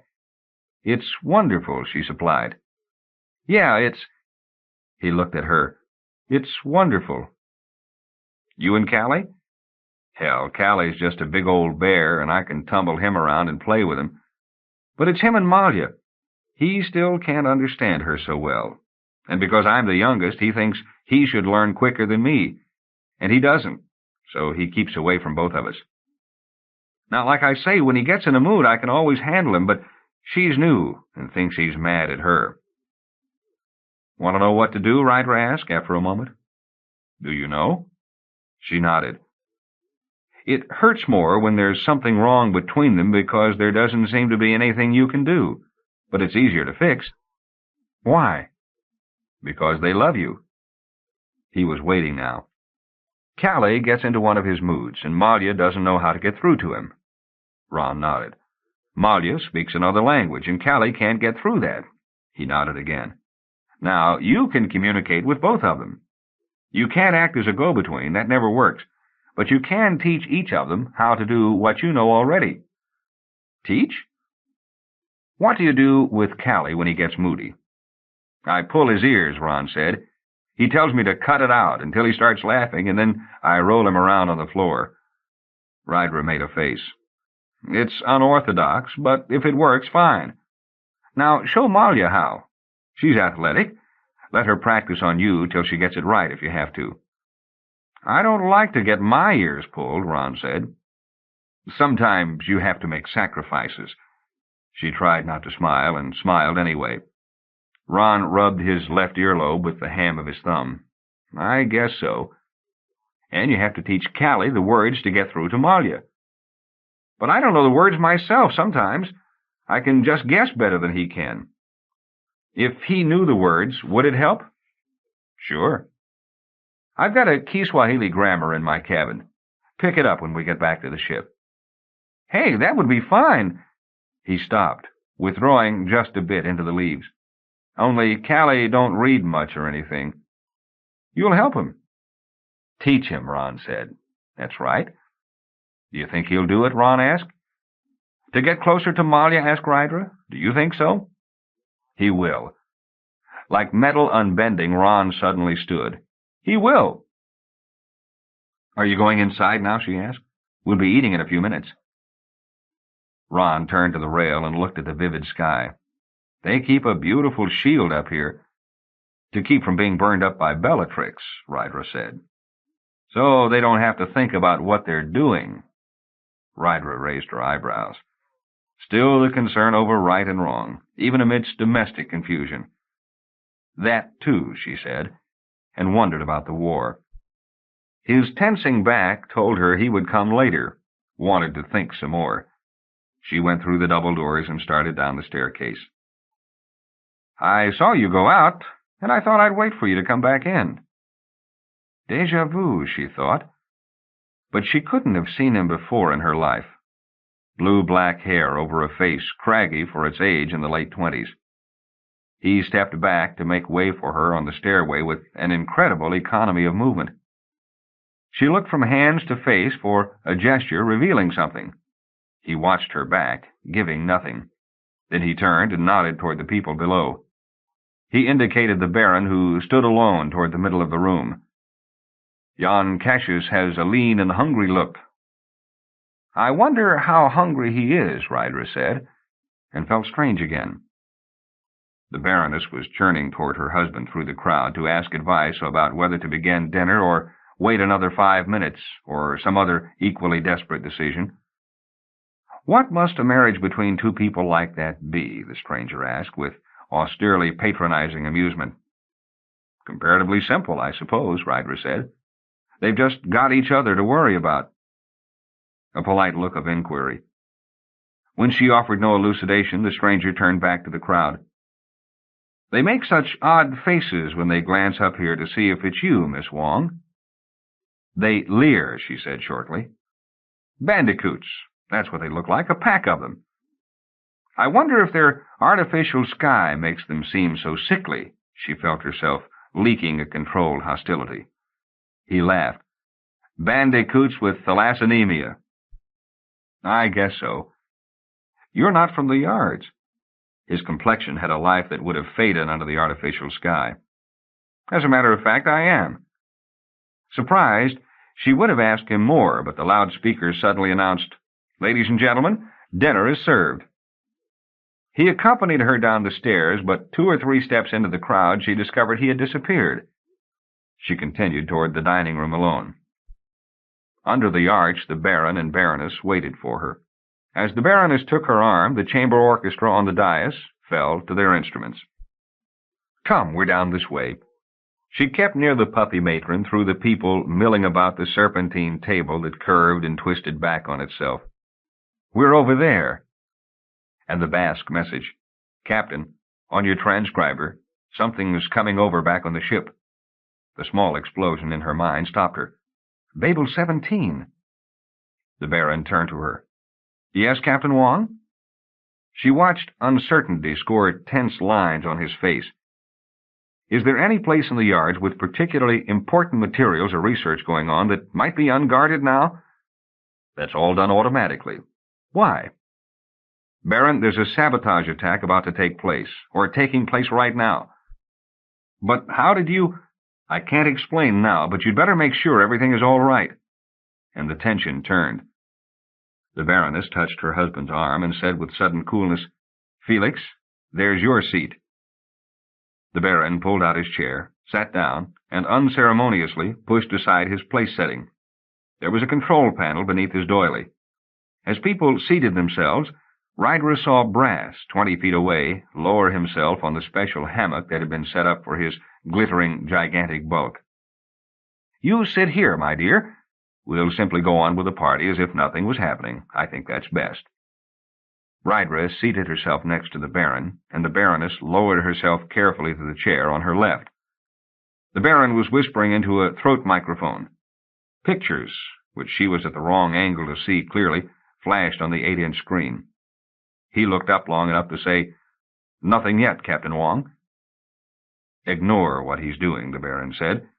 "This is much more interesting over here." Into her lap she swung out a small console from where it had hung beneath the table edge.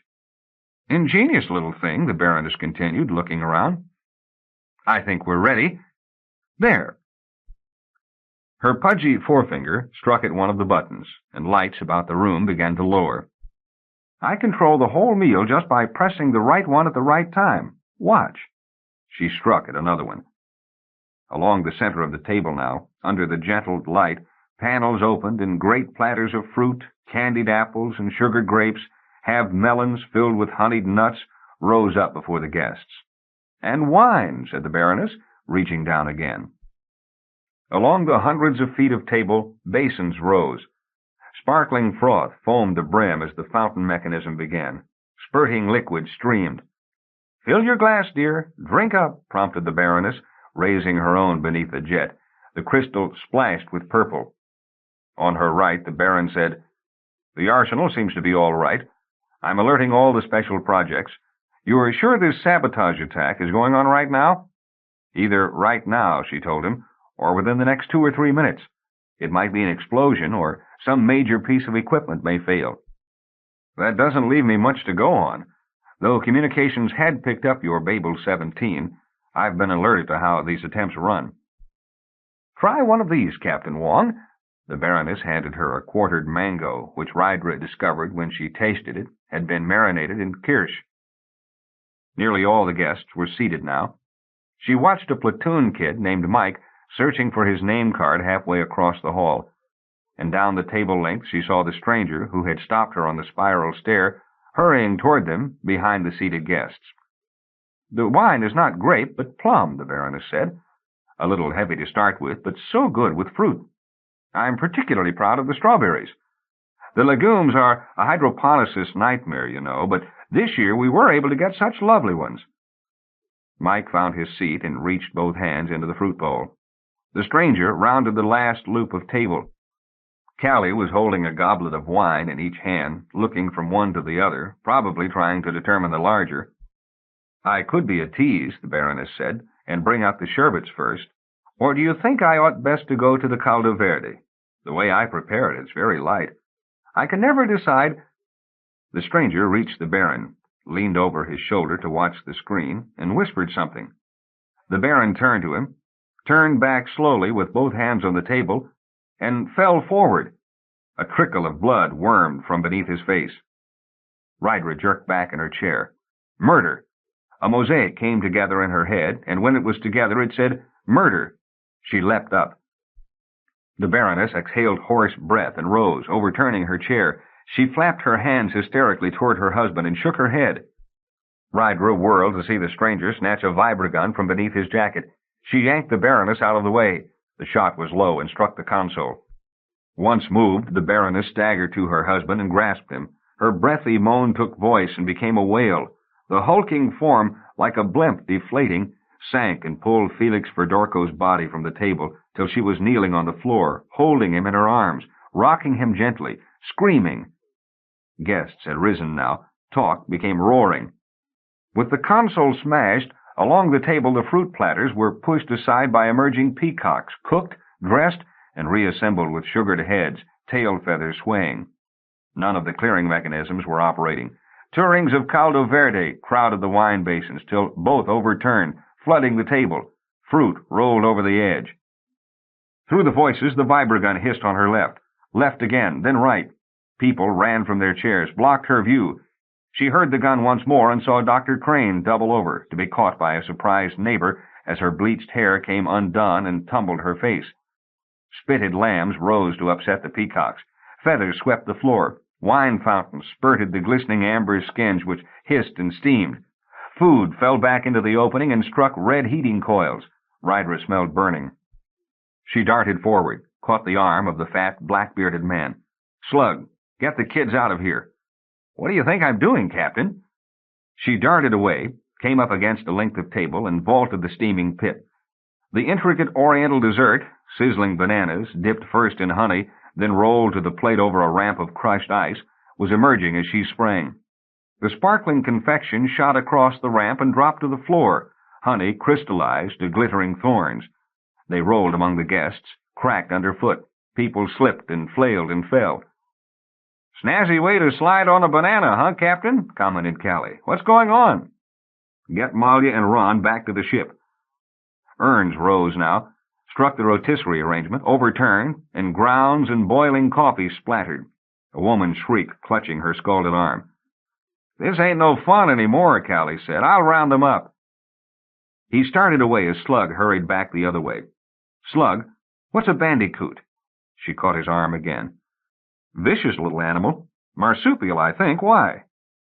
That's right. I remember now. And thalassemia? Funny time to ask. Some sort of anemia. I know that. What sort? You're the medic on the ship. Let me see. He closed his eyes a moment. I got all this once in a hypno course. Yeah, I remember. It's hereditary. The Caucasian equivalent of sickle cell anemia, where the red blood cells collapse because the haptoglobins break down and allow the hemoglobins to leak out, and the cell gets crushed by osmotic pressure. I figured it out. Get the hell out of here. Puzzled, the slug started toward the arch. Rydra started after him, slipped in wine sherbet, and grabbed Brass, who now gleamed above her. Take it easy, Captain. Out of here, baby, she demanded, and fast. Hot a ride? Grinning, he hooked his arm at his hip, and she climbed to his back, clutching his sides with her knees and holding his shoulders. The great muscles that had defeated the silver dragon bunched beneath her, and he leaped, clearing the table and landing on all fours. Before the fanged golden beast guests scattered, they made for the arched door. Chapter 5. Hysterical exhaustion frothed in her head. She smashed through it into the Rambo's cabin and punched the intercom. Slug is all present and accounted for, Captain. The discorporate? Safe aboard, all three. Brass, panting, filled the entrance hatch behind her. She switched to another channel, and a near musical sound filled the room. Good, it's still going. That's it? Asked Brass. She nodded. Babel-17. It's been automatically transcribed so I can study it later. Anyway, here goes nothing. She threw a switch. What are you doing? I pre-recorded some messages, and I'm sending them out now. Maybe they'll get through. She stopped the first take and started the second. I don't know it well, yet. I know it a little, but not enough. I feel like someone at a performance of Shakespeare shouting catcalls in pidgin English. An outside line signaled for her attention. Captain Wong, this is Albert Dorco. The voice was perturbed. We've had a terrible catastrophe, and we're in total confusion here. I could not find you at my brother's, but flight clearance just told me you had requested immediate takeoff for hyperstasis jump. I requested nothing of the kind. I just wanted to get my crew out of there. Have you found out what's going on? But, Captain, they said you were in the process of clearing for flight. You have top priority, so I can't very well countermand your order, but I call to request that you please stay until this matter is cleared up, unless you are acting on some information that— We're not taking off, Rydra said. We better not be, interjected Brass. I'm not wide into the ship yet. Apparently your automatic James Bond ran berserk, Rydra told Dorco. Bond? A mythological reference, forgive me. TW-55 flipped. Oh, yes, I know. It assassinated my brother and 4 extremely important officials. It couldn't have picked out 4 more key figures if it had been planned. It was. TW-55 was sabotaged. And no, I don't know how. I suggest you contact General Forrester back at— Captain, flight clearance says you're still signaling for takeoff. I have no official authority here, but you must— Slug, are we taking off? Why, yes. Didn't you just issue orders down here for emergency hyperstasis exit? Brass isn't even at his station yet, you idiot. But I've just received clearance from you 30 seconds ago. Of course he's hooked in. I just spoke. Brass lumbered across the floor and bellowed into the microphone. I'm standing right behind her, numbskull. What are you, going to dive into the middle Bellatrix? Or maybe come out inside some nova? These things head for the biggest mass around when they drift. But you just— A grinding started somewhere below them, and a sudden surge. Over the loudspeaker from Albert Dorco. Captain Wong! Rydra shouted again. Idiot, cut the stasis But the generators were already whistling over the roar, and surge again. She jerked against her hands holding the desk edge, saw Brass flail one claw in the air, and— Part 3. Jebel Tarik. Real, grimy, and exiled, he eludes us. I would show him books and bridges. I would make a language we could all speak. No blonde fantasy mother has sent to plague us in the spring. He has his own bad dreams, needs work, gets drunk, maybe would not have chosen to be beautiful. From the Navigators, M.H. You have imposed upon me a treaty of silence. From the Song of Liaden, M.H. Chapter 1. Abstract thoughts in a blue room. Nominative, genitive, elative, accusative 1, accusative 2, ablative, partitive, illative, instructive, abessive, adessive, inessive, essive, allative, translative, comitative. 16 cases of the finished noun. Odd, some languages get by with only singular and plural. The American Indian languages even fail to distinguish number, except Sioux, in which there was a plural only for animate objects. The blue room was round and warm and smooth.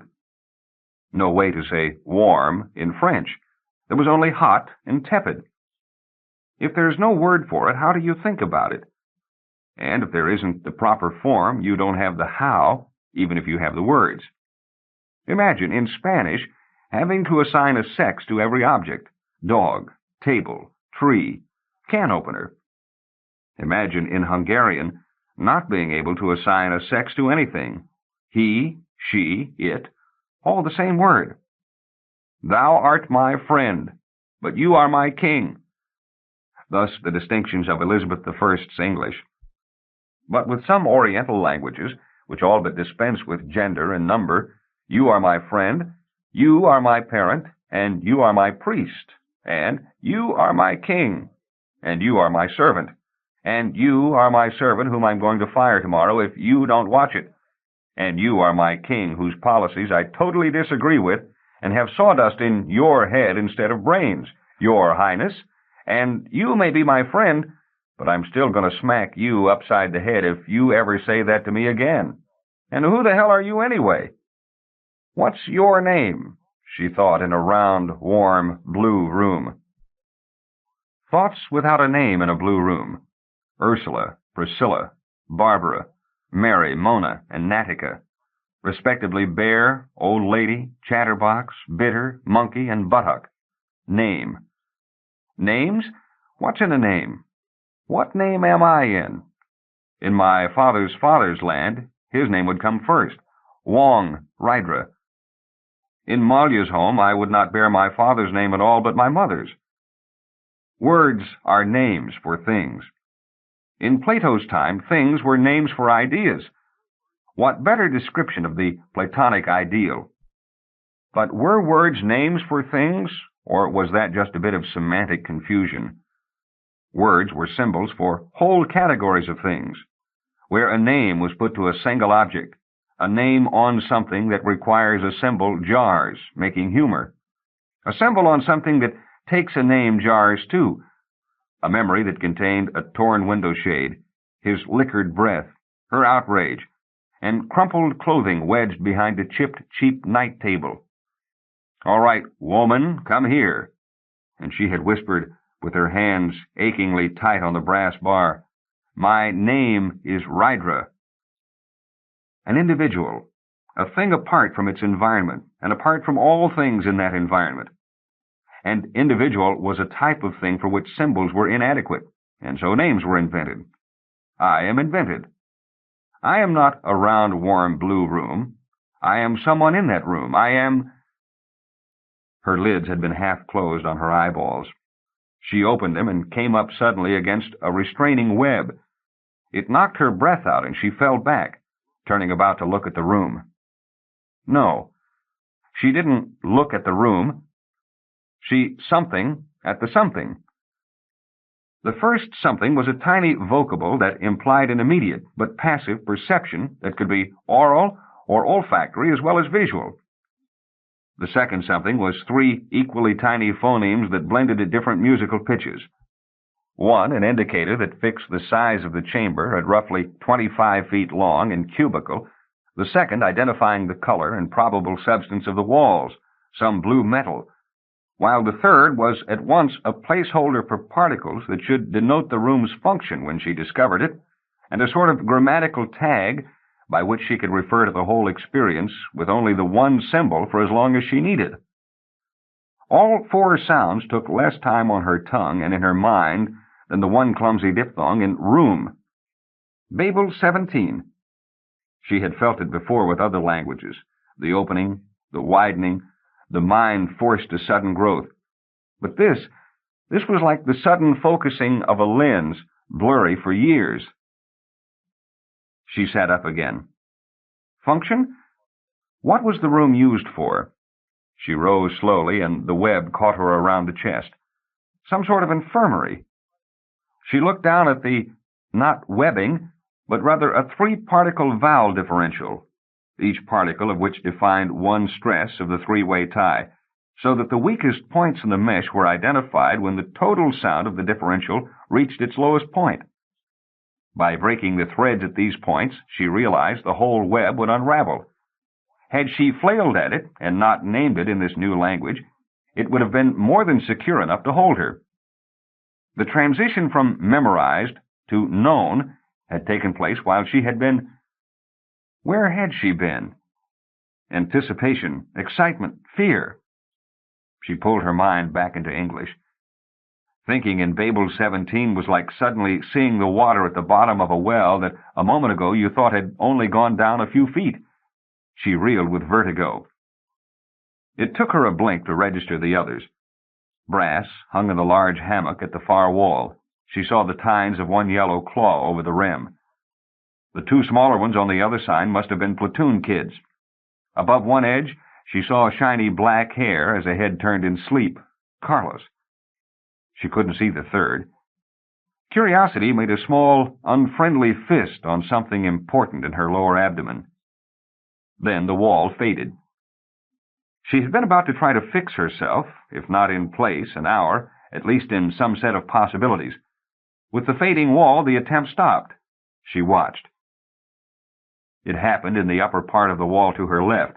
It glowed, grew transparent, and a tongue of metal formed in the air, sloped gently toward her. 3 men.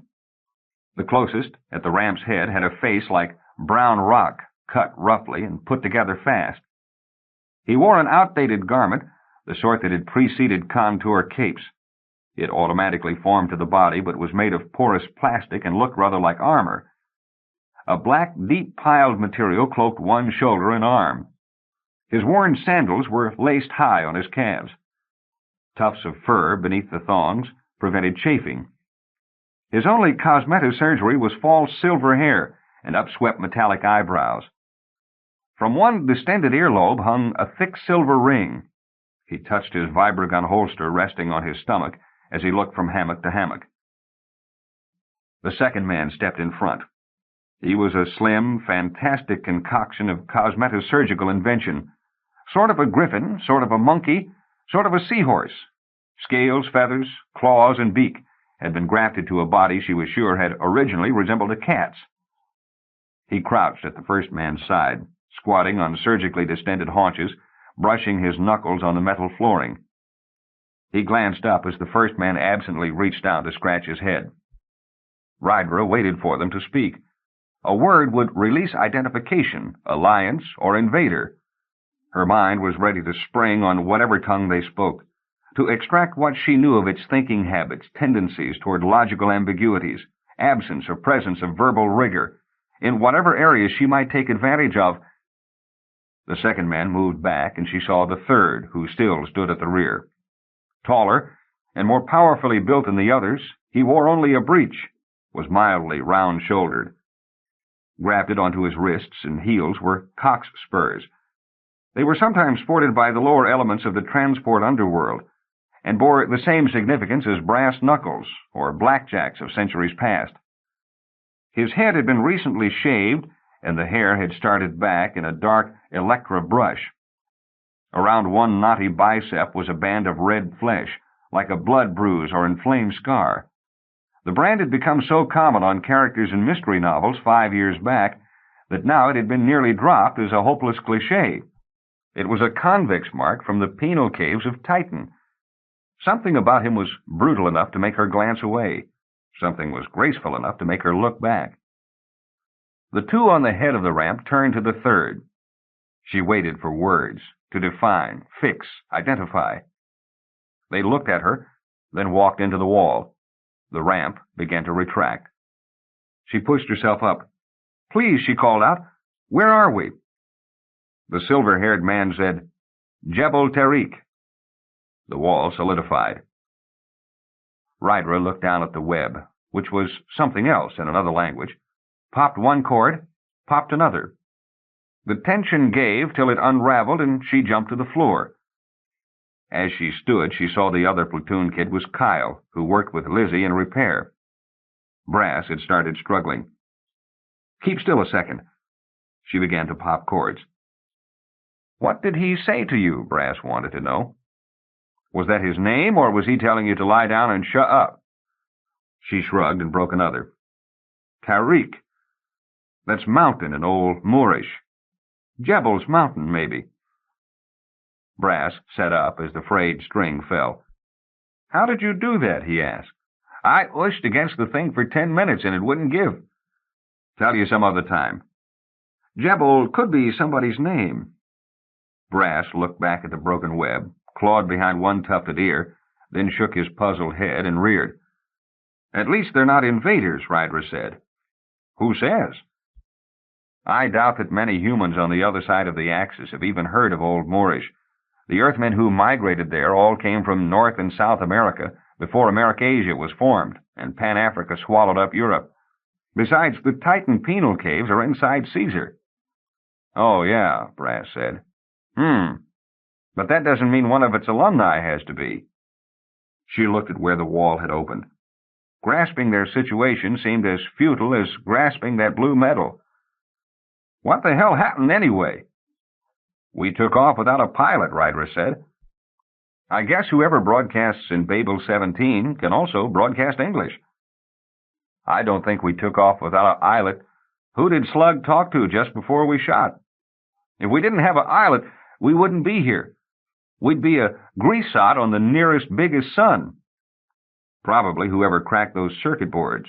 Rydra cast her mind into the past as the plaster of unconsciousness crumbled.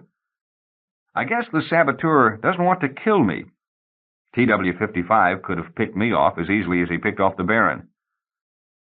"I wonder if the psi on the ship seeks Babel-17 too." Rydra nodded. "So do I." Brass looked around. "Is this all there is? Where's the rest of the crew?" "Sir? Ma'am?" They turned. Another opening in the wall. A skinny girl with a green scarf binding back brown hair held out a bowl. "The master said you were about, so I brought this." Her eyes were dark and large, and the lids beat like bird wings. She gestured with the bowl. Rydra responded to her openness, yet also detected a fear of strangers. Yet the thin fingers grasped surely on the bowl's edge. "You're kind to bring this."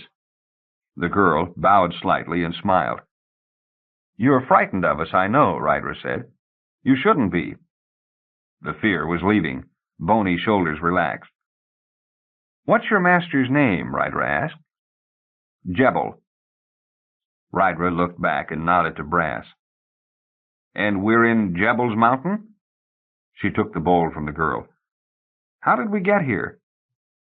"He hooked your ship up from the center of the Cygnus 42 Nova, just before your stasis generators failed this side of the jump."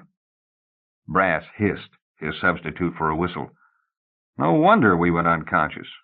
We did some fast drifting." The thought pulled the plug from Rydra's stomach. Then we did drift into a Nova area. Maybe we didn't have a pilot after all. Brass removed a white napkin from the bowl. "Have some chicken, Captain." They were roasted and still hot. "In a minute," she said. "I have to think about that one some more." She turned back to the girl. "Jebel's mountain is a ship, then, and we're on it?" The girl put her hands behind her back and nodded. "And it's a good ship, too." "I'm sure you don't take passengers. What cargo do you haul?"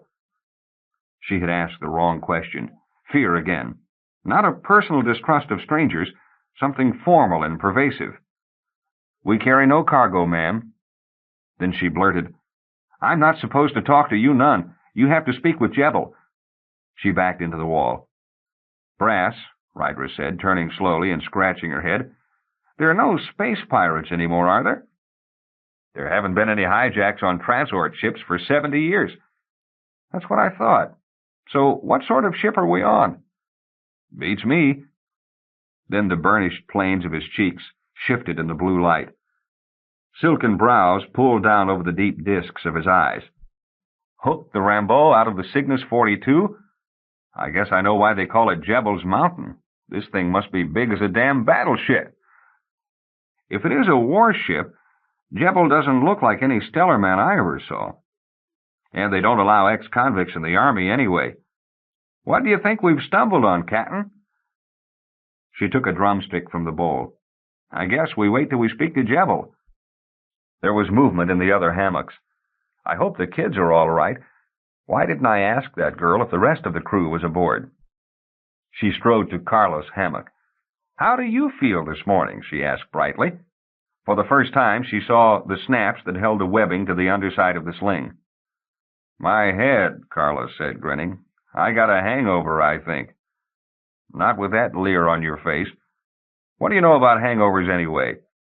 The snaps took 3 times as long to undo as breaking the net. "The wine," Carlos said, "at the party. I had a lot." "Hey, what happened?" "Tell you when I find out. Upsy-daisy." She tipped the hammock and he rolled to his feet. Carlos pushed the hair out of his eyes. "Where's everybody else?" "Kyle's over there. That's all of us in this room." Brass had freed Kyle, who sat on the hammock edge now, trying to put his knuckles up his nose. "Hey, baby," Carlos said. "You all right?" Kyle ran his toes up and down his Achilles tendon, yawned, and said something unintelligible at the same time. "You did not," Carlos said, "because I checked it just as soon as I got in." Oh, well, she thought. There were still languages left at which she might gain more fluency. Kyle was scratching his elbow now. Suddenly he stuck his tongue in the corner of his mouth and looked up. So did Rydra. The ramp was extending from the wall again. This time it joined the floor. "Will you come with me, Rydra Wong?" Jebel, holstered and silver-haired, stood in the dark opening. "The rest of my crew," Rydra said. "Are they all right?" "They are all in other wards. If you wish to see them, are they all right?" Jebel nodded. Rydra thumped Carlos on his head. "I'll see you later," she whispered. The commons was arched and balconied, the walls dull as rock. The expanses were hung with green and crimson zodiac signs or representations of battles. And the stars, at first she thought the light-flecked void beyond the gallery columns was an actual viewport, but it was only a great 100-foot-long projection of the night beyond their ship. Men and women sat and talked around wooden tables or lounged by the walls. Down a broad set of steps was a wide counter filled with food in pitchers. The opening hung with pots, pans, and platters, and behind it she saw the aluminum and white recess of the galley, where aproned men and women prepared dinner. The company turned when they entered. Those nearest touched their foreheads in salute. She followed Jebel to the raised steps and walked to the cushioned benches on the top. The Griffin man came scurrying up. "Master, this is she?" Jebel turned to Rydra, his rocky face softening. "This is my amusement, my distraction, my ease of ire, Captain Wong. In him I keep the sense of humor that all around will tell you I lack. Hey, Click, leap up and straighten the seats for conference." The feathered head ducked brightly, black eye winking, and Click whacked the cushions puffy. A moment later, Jebel and Rydra sank into them. "Jebel," asked Rydra, "what route does your ship run?" "We stay in the Spacelli Snap." He pushed his cape back from his 3-knobbed shoulder. "What was your original position before you were caught in the Noble Tide?" "We took off from the war yards at Arm's Edge." Jebel nodded. "You are fortunate. Most shadow ships would have left you to emerge in the Nova when your generators gave out. It would have been a rather final discorporation." "I guess so." Rydra felt her stomach sink at the memory. Then she asked, "Shadow ships?" "Yes, that's Jebel Tarik." "I'm afraid I don't know what a shadow ship is." Jebel laughed, a soft, rough sound in the back of his throat. "Perhaps it's just as well. I hope you never have occasion to wish I had not told you." "Go ahead," Rydra said. "I'm listening." The Spacelli snap is radio-dense. A ship, even a mountain like Tarik, over any long range is undetectable. It also runs across the stasis site of Cancer. That galaxy lies under the invaders, Rydra said, with conditioned apprehension. The snap is the boundary along Cancer's edge. We patrol the area and keep the invader ships in their place. Rydra watched the hesitation in his face. But not officially? Again he laughed. How could we, Captain Wong? He stroked a ruff of feathers between Click's shoulder blades. The jester arched his back. Even official warships cannot receive their orders and directions in the snap because of the radio density. So, Administrative Alliance Headquarters is lenient with us. We do our job well, they look the other way. They cannot give us orders, neither can they supply us with weapons or provisions. Therefore, we ignore certain salvage conventions and capture regulations. Stellarmen call us looters. He searched her for a reaction. We are staunch defenders of the Alliance, Captain Wong, but— He raised his hand, made a fist, and brought the fist against his belly. But if we are hungry and no invader ship has come by, well, we take what comes past. I see, Rydra said. Do I understand I am taken? She recalled the Baron, the hesitant spring implicit in his lean figure. Jebel's fingers opened on his stomach. Do I look hungry? Rydra grinned. You look very well fed. He nodded. This has been a prosperous month. Were it not, we would not be sitting together so amiably. You are our guests for now. Then you will help us repair the burned-out generators. Jebel raised his hand again, signaling her to halt. For now, he repeated. Rydra had moved forward on her seat. She sat back again. Jebel spoke to Click. Bring the books. The jester stepped quickly away and delved into a stand beside the couches. We live dangerously, Jebel went on. Perhaps that is why we live well. We are civilized when we have time. The name of your ship convinced me to heed the butcher's suggestion to hook you out. Here on the Rim, we are seldom visited by a bard. Rydra smiled as politely as she could at the pun. Click returned with 3 volumes. The covers were black with silver edging. Jebel held them up. My favorite is the second. I was particularly struck with the long narrative, Exiles in Mist. You tell me you have never heard of shadow ships, yet you do know the feelings that loop night to bind you. That is the line, isn't it? I confess your third book I do not understand, but there are many references and humorous allusions to current events. We here are out of the mainstream. He shrugged. We salvaged the first from the collection of the captain of an invader transport tramp that had wandered off course. The second, well, it came from an Alliance destroyer. I believe there's an inscription on the inside cover. He opened it and read, For Joey on his first flight. She says so well what I have always wanted to say so much. With so much love, Lenia. He closed the cover. Touching. The third I only acquired a month ago. I will read it several times more before I speak of it to you again. I am astounded at the coincidence that brings us together. He placed the books in his lap. How long has the third one been out? A little under a year. There is a fourth? She shook her head. May I inquire what literary work you are engaged in now? Now, nothing. I've done some short poems that my publisher wants to put out in a collection, but I want to wait until I have another large, sustained work to balance them. Jebel nodded. I see.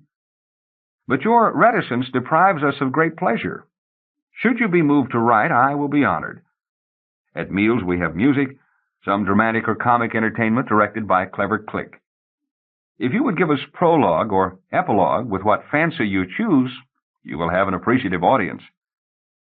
He extended his brown, hard hand. Appreciation is not a warm feeling, Rydra realized, but cool, and makes your back relax at the same time that you smile. She took his hand. "Thank you, Jebel," she said. "I thank you," Jebel returned. "Having your goodwill, I shall release your crew. They are free to wander Tarik, as my own men are." His brown gaze shifted, and she released his hand. "The butcher." He nodded, and she turned. The convict who had been with him on the ramp now stood on the step below. "What was that blot that lay toward Rigel?" Jebel asked. "Alliance running, invader tracking." Jebel's face furrowed, then relaxed. "No, let them both pass. We eat well enough this month. Why upset our guests with violence?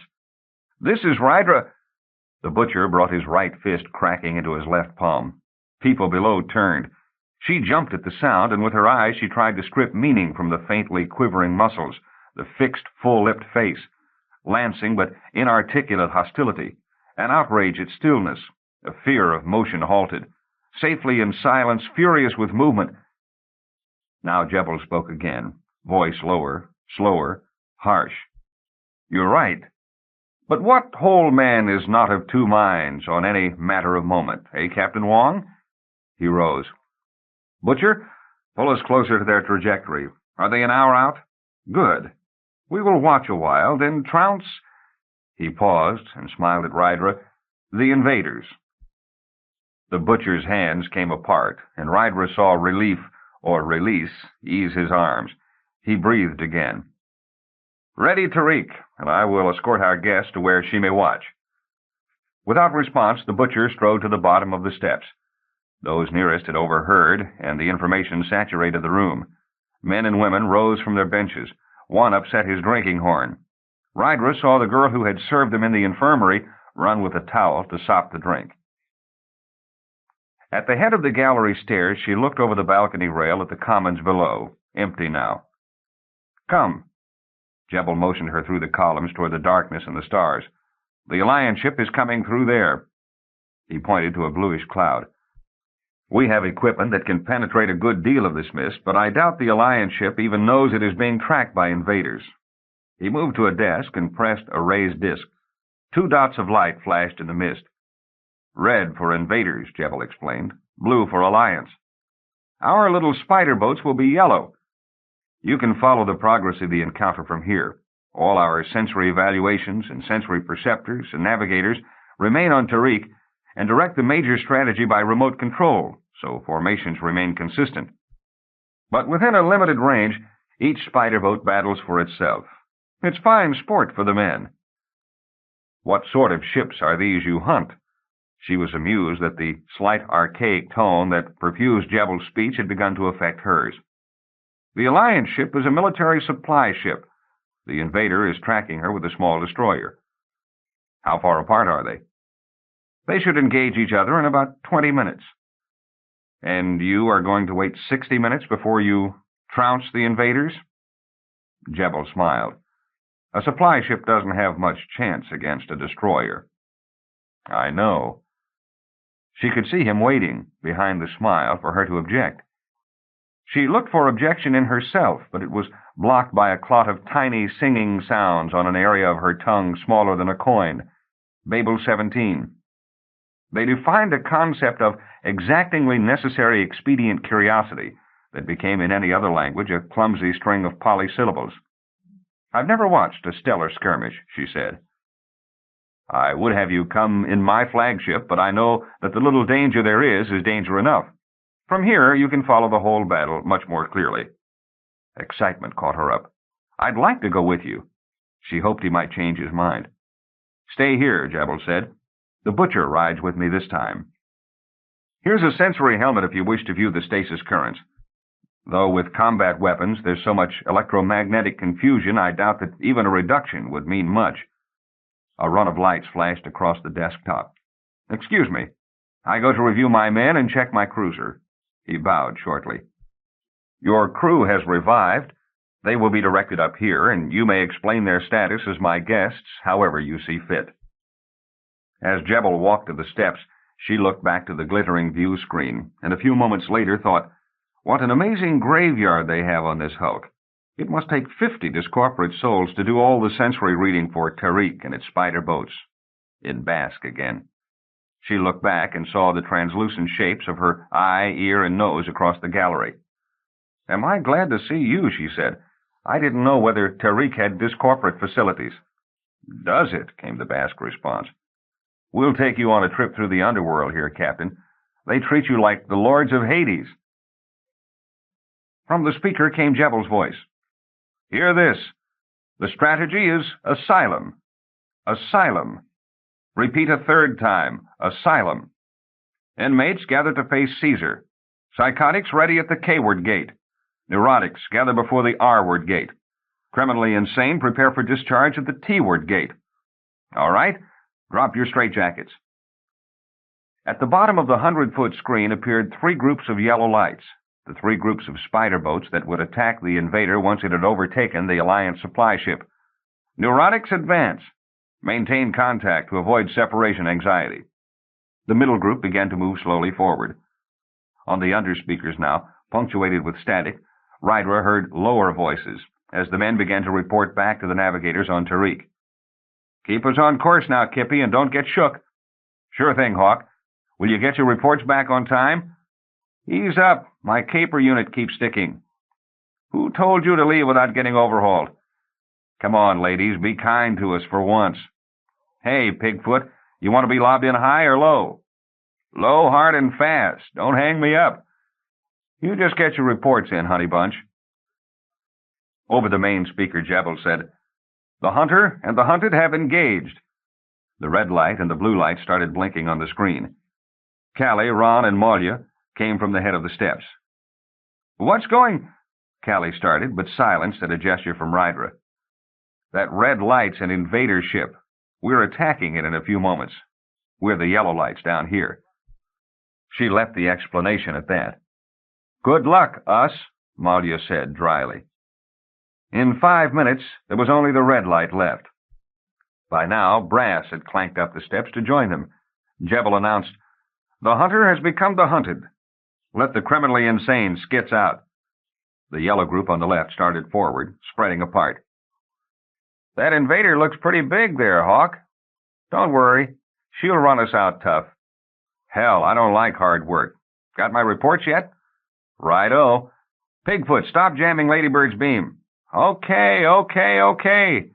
Did anyone check over Tractor 9 and 10? You think of everything at the right time, don't you? Just curious. Don't the Spyro look pretty back there? Neurotics proceed with delusions of grandeur. Napoleon Bonaparte, take the lead. Jesus Christ, bring up the rear. The ships on the right moved forward now in diamond formation. Simulate severe depression, non-communicative, with repressed hostility. Behind her, she heard young voices. The slug herded the platoon up the steps. Arriving, they quieted before the vast representation of night. The explanation of the battle filtered back among the children in whispers. Commence the first psychotic episode. Yellow lights ran forward into the darkness. The invader must have spotted them at last, for it began to move away. The gross bulk could not outrun the spiders unless it jumped currents, and there was not enough leeway to check out. The 3 groups of yellow lights, formed, unformed, and dispersed, drew closer. After 3 minutes, the invader stopped running. On the screen, there was a sudden shower of red lights. It had released its own barrage of cruisers, which also separated into the 3 standard attack groups. The life goal has become dispersed, Jebel announced. Do not become despondent. Come on, let them babies try and get us. Remember, Kippy, low, fast, and hard. If we scare them into offensive, we got it made. Prepare to penetrate hostile defense mechanisms. All right, administer medication. The formation of the invaders' cruiser, however, was not offensive. A third of them fanned horizontally across the stars, the second group combed over their paths at a 60-degree angle, and the third group moved through another rotation of 60 degrees, so they made a 3-way defensive grid before the mothership. The red cruisers doubled back on themselves at the end of their run and swept out again, netting the space before the invader with small ships. Take heed. The enemy has tightened its defense mechanisms. What's with this new formation, anyway? We'll get through. You worried? Static chopped out one speaker. Damn, they strafed Pigfoot. Pull me back, Kippy. There you go. Pigfoot? Did you see how they got him? Hey, let's go. Administer active therapy to the right. Be as directive as you can. Let the center enjoy the pleasure principle. And the left go hang. Rydra watched, fascinated, as yellow lights engaged the red, which still swept hypnotically along their grid, net, web. Webbing. The picture flipped over in her mind, and the other side had all the missing lines. The grid was identical to the three-way web she had torn off the hammock hours before, with the added factor of timing, because the strands were the paths of ships, not strings, but it worked the same way. She snatched up a microphone from the desk. Jebel! The word took forever to slide back and forth from post-dental through labial stop and back to palatal fricative, beside the sounds that danced through her brain now. She barked at the navigators beside her. Callie, Malia, Ron, coordinate the battle area for me. Huh? Said Callie. All right. He began to adjust the dial of the stellarimeter in his palm. Slow motion, she thought. They're all moving in slow motion. She knew what should be done, must be done, and watched the situation changing. Rydra Wong, Jebel is occupied, came the butcher's gravelly voice. Callie said over her left shoulder. Coordinates 3B, 41F, and 9K. Pretty quick, huh? It seemed she'd asked for them an hour ago. Butcher, did you get those coordinates down? Now look, in 27 seconds a cruiser will pass through... She gave a 3-number location. Hit it with your closest neurotics. While she waited for a response, she saw where the next hit must lie. 40 seconds off, starting 8, 9, 10, now. An invader cruiser will pass through another location. Get it with whatever's nearest. Is the first ship out of commission? Yes, Captain Wong. Her amazement and relief took no breath. At least the butcher was listening.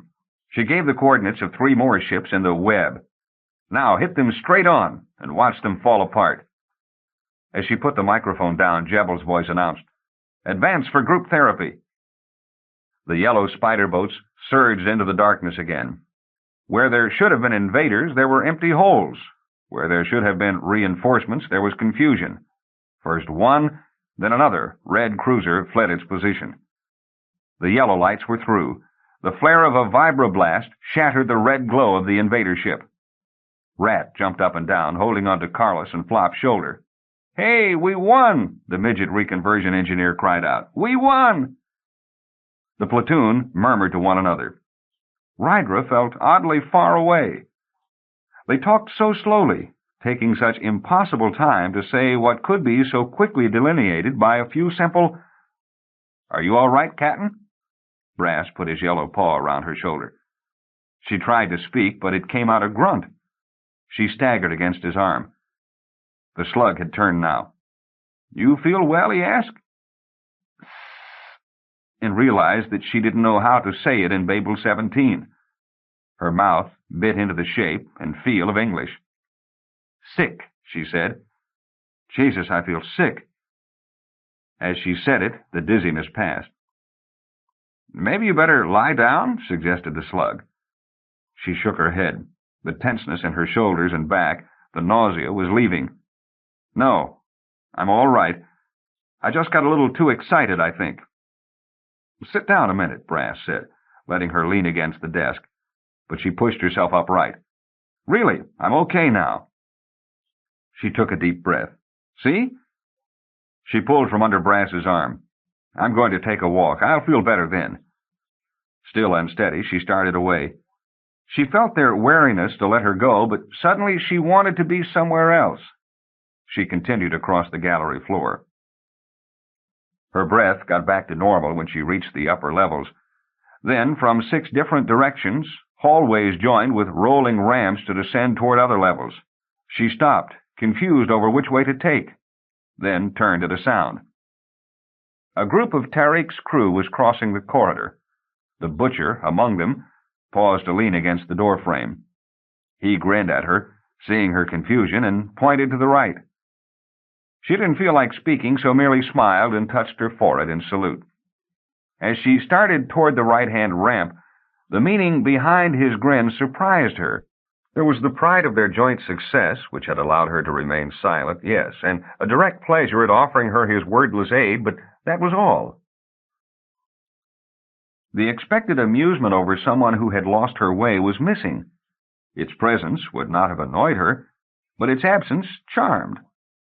Also, it fit the angular brutality she had watched before, as well as the great animal grace of him. She was still smiling when she reached the Commons. Chapter 2.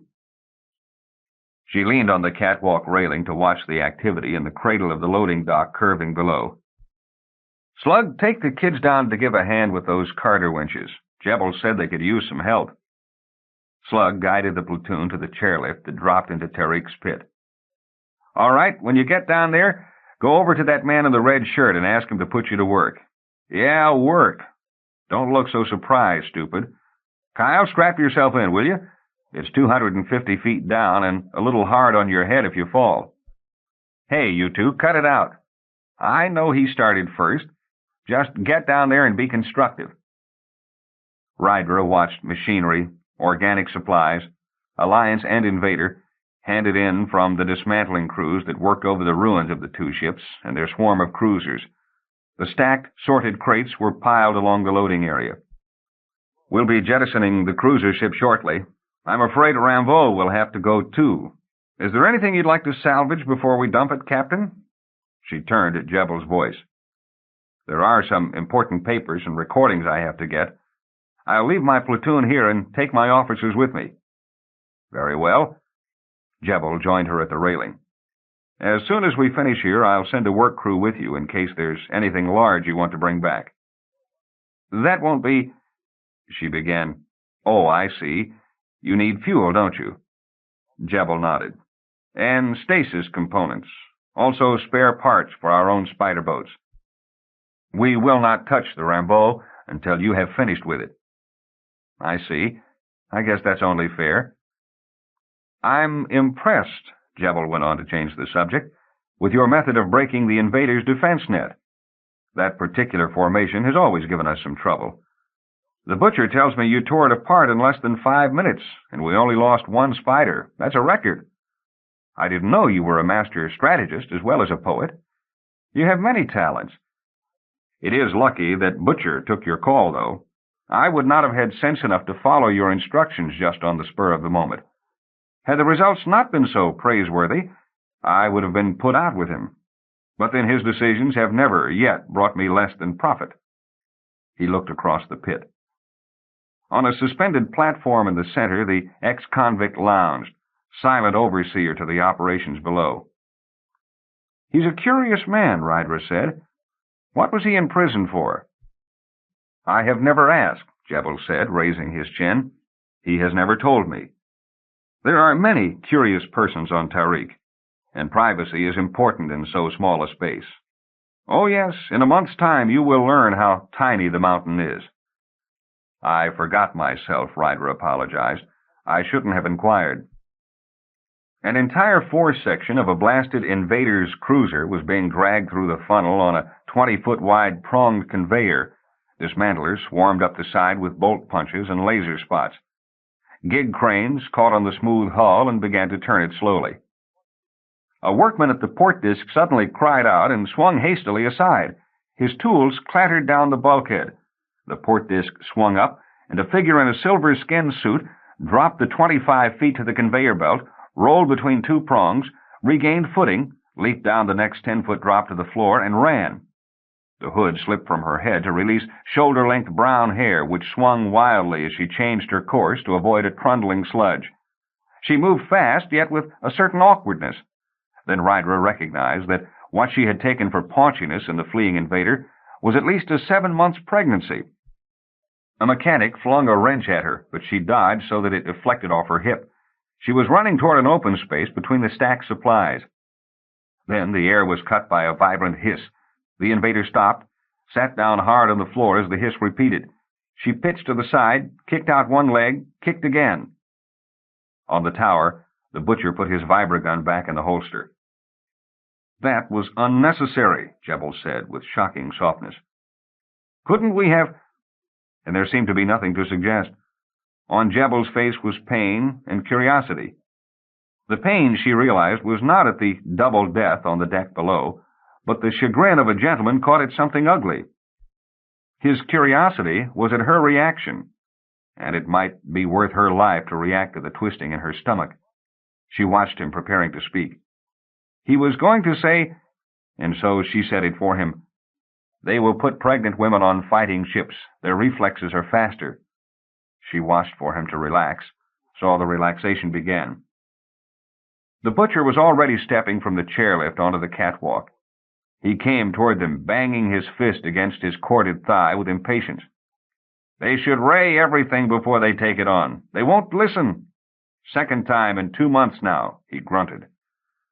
Below, Tarik's men and her platoon mingled over the body. "They will next time." Jebel's voice was still soft and cool. "Butcher, you seem to have pricked Captain Wong's interest. She was wondering what sort of a fellow you were, and I really couldn't tell her. Perhaps you can explain why you had to—" "Jebel," Rydra said, her eyes seeking his, snagged on the butcher's dark gaze. "I'd like to go to my ship now and see to it before you start salvaging." Jebel exhaled the rest of a breath he'd held since the hiss of the vibra-gun. "Of course." "No, not a monster, Brass." She unlocked the door to the captain's cabin of the Rambeau and stepped through. "Just expedient. It's just like—" And she said a lot more to him till his fang-distended mouth sneered, and he shook his head. "Talk to me in English, Captain. I don't understand you." She took the dictionary from the console and placed it on top of the charts. "I'm sorry," she said. "This stuff is wicked. Once you learn it, it makes everything so easy. Get those tapes out of the playback. I want to run through them again." "What are they?" Brass brought them over. "Transcriptions of the last Babel-17 dialogues at the war yards just before we took off." She put them on the spindle and started the first playing. A melodious torrent rippled through the room, caught her up in 10 and 20-second bursts she could understand. The plot to undermine TW-55 was delineated with hallucinatory vividness. When she reached a section she could not understand, she was left shaking against the wall of non-communication. While she listened, while she understood, she moved through psychedelic perceptions. When understanding left, her breath left her lungs with shock, and she had to blink, shake her head, once accidentally bit her tongue, before she was free again to comprehend. "Captain Wong?" It was Ron. She turned her head, aching slightly now, to face him. "Captain Wong, I don't want to disturb you." "That's all right," she said. "What is it?" "I found this in the pilot's den." He held up a small spool of tape. Brass was still standing by the door. "What was it doing in my part of the ship?" Ron's features fought with each other for an expression. "I just played it back with Slug. It's Captain Wong's, or somebody's, request of flight clearance back at the war yards for takeoff, and the all-clear signal to Slug to get ready to blast." "I see," Rydra said.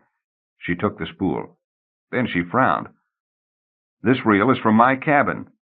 I used the 3-lobed spools I brought with me from the university. All the other machines on the ship are supplied with 4-lobed ones. That tape came from this machine here." "So," Brass said, "apparently somebody snuck in and made it when you were out." "When I'm out, this place is locked so tight that this corporate flea couldn't crawl under the door." She shook her head. "I don't like this. I don't know where I'll be fouled up next." "Well," she stood up, "at least I know what I have to do about Babel-17 now." "What's that?" Brass asked. Slug had come to the door and was looking over Ron's flowered shoulder. Rydra looked over the crew. Discomfort or distrust? Which was worse? "I really can't tell you now, can I?" she said. "It's that simple." She walked to the door. "I wish I could, but it would be a little silly after this whole business." "But I would rather speak to Jebel." The jester, Click, ruffled his feathers and shrugged. "Lady, I would honor your desire above all others on the mountain, save Jebel's himself, and it is Jebel's desire that you now counter. He wishes not to be disturbed. He is plotting Tarik's destination over the next time cycle.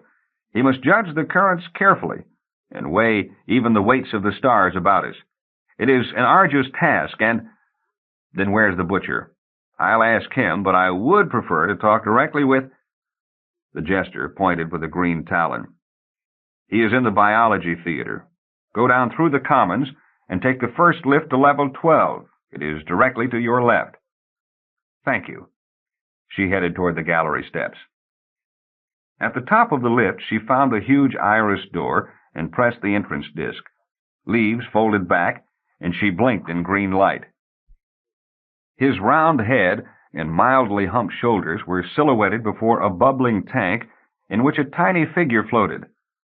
The spray of bubbles that rose about the form, deflected on the feet, caught in the crossed, curved hands like sparks, frothed the bent head, and foamed in the brush of birth hair that swirled up in the miniature currents. The butcher turned, saw her, and said, "It died." He nodded with vigorous belligerence. "It was alive until 5 minutes ago. 7.5 months. It should have lived. It was strong enough." His left fist cracked against his right palm, as she had seen him do before in the commons. Shaking muscles stilled. He thumbed toward an operating table where the invader's body lay, sectioned. Badly hurt before she got out.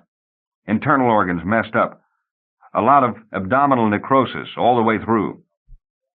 He turned his hand so the thumb now pointed over his shoulder to the drifting homunculus, and the gesture that had seemed rough took on an economical grace. Still, it should have lived. He switched off the light in the tank, and the bubbles ceased. He stepped from behind the laboratory table. "What the lady want?" "Jebel is planning Tarik's route for the next months. Could you ask him—" She stopped. Then she asked, "Why?" Ron's muscles, she thought, were living chords that snapped and sang out their messages. On this man, muscles were shields to hold the world out, the man in. And something inside was leaping up again and again, striking the shield from behind. The scored belly shifted, the chest contracted over a let breath, the brow smoothed, then creased again. "Why?" she repeated. "Why did you try to save the child?" He twisted his face for an answer, and his left hand circled the convict's mark on his other bicep, as though it had started to sting. Then he gave up with disgust. "Died. No good anymore. What the lady want?" What leaped and leaped retreated now, and so did she. "I want to know if Jebel will take me to Administrative Alliance headquarters.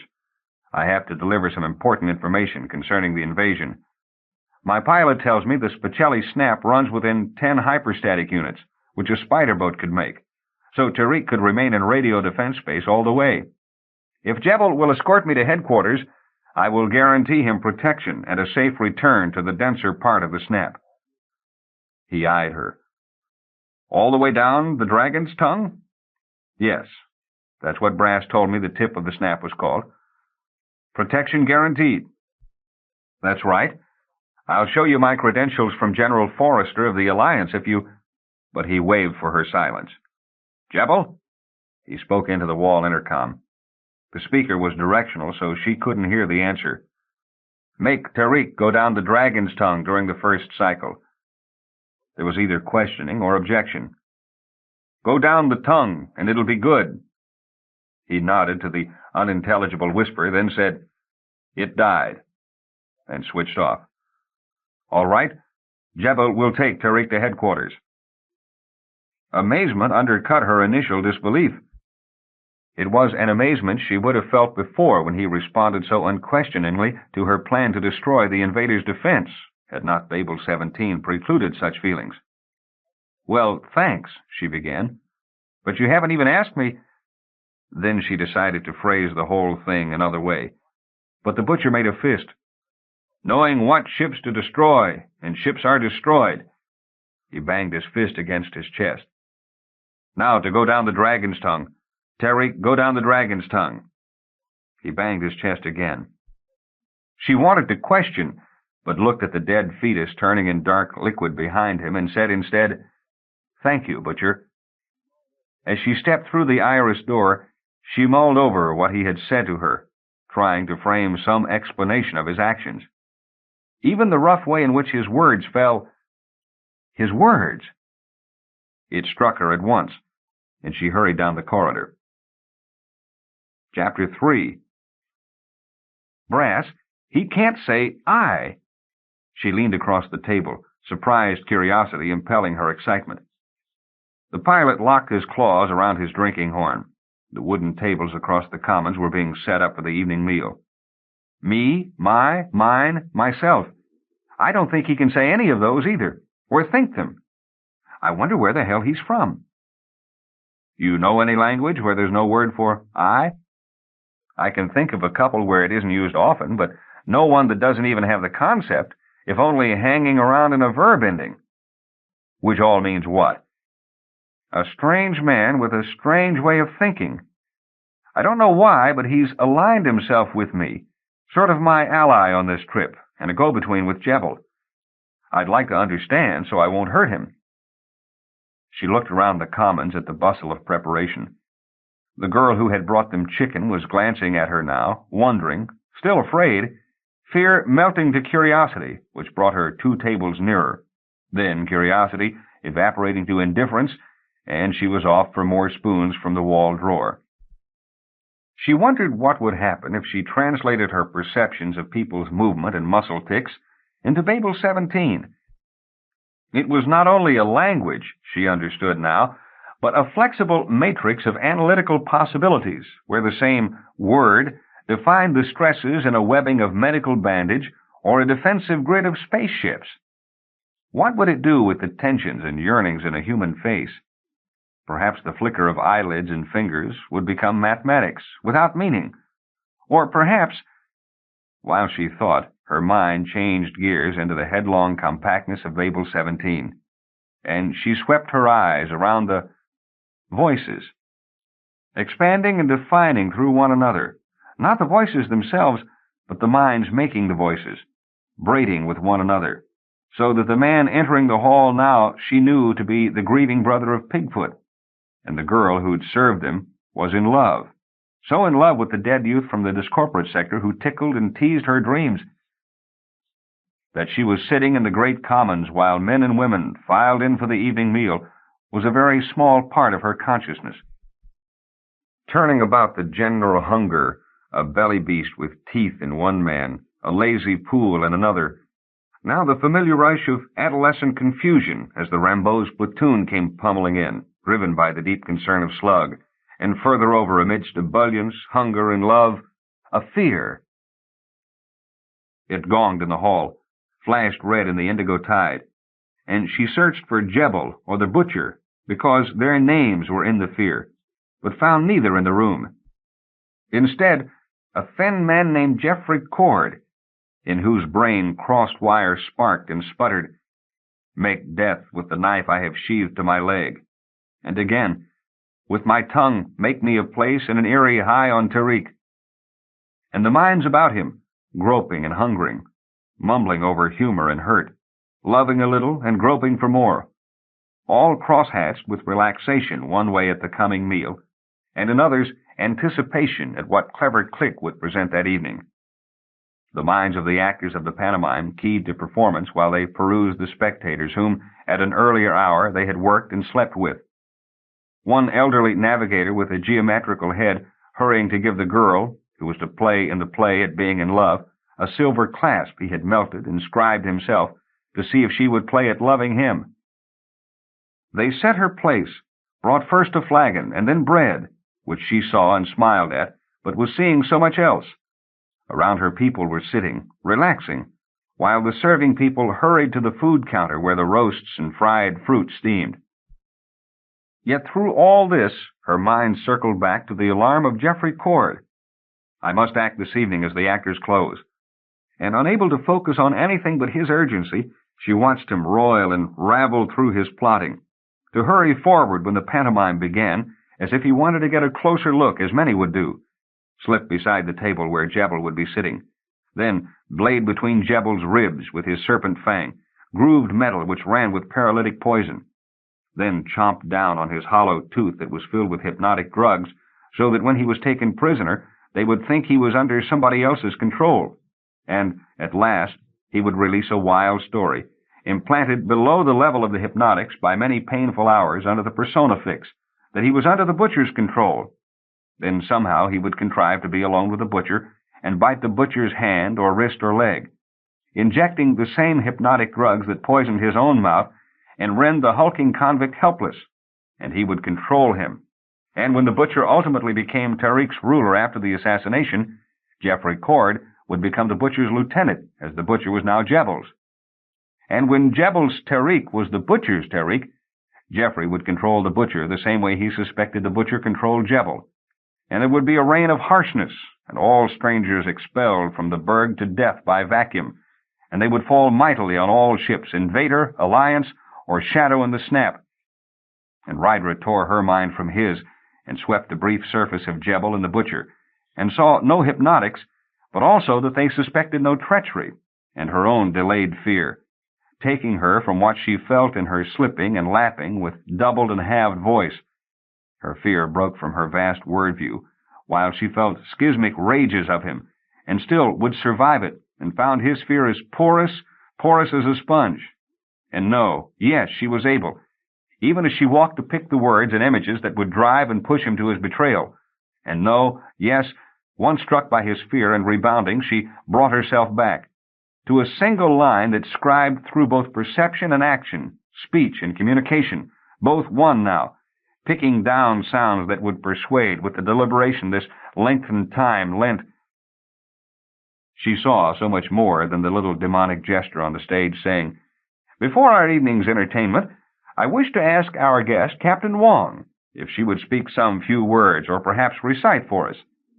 And she knew with a very small part of her mind, but it took no more, that she must use this chance to denounce him. The realization momentarily blotted out everything else, but then returned of its proper size, for she knew she could not let Cord stop her from getting to headquarters. So she stood up and walked to the stage at the end of the commons, picking from Cord's mind as she walked a deadly blade so quickly honed to fit into the cracks of Jeffrey Cord.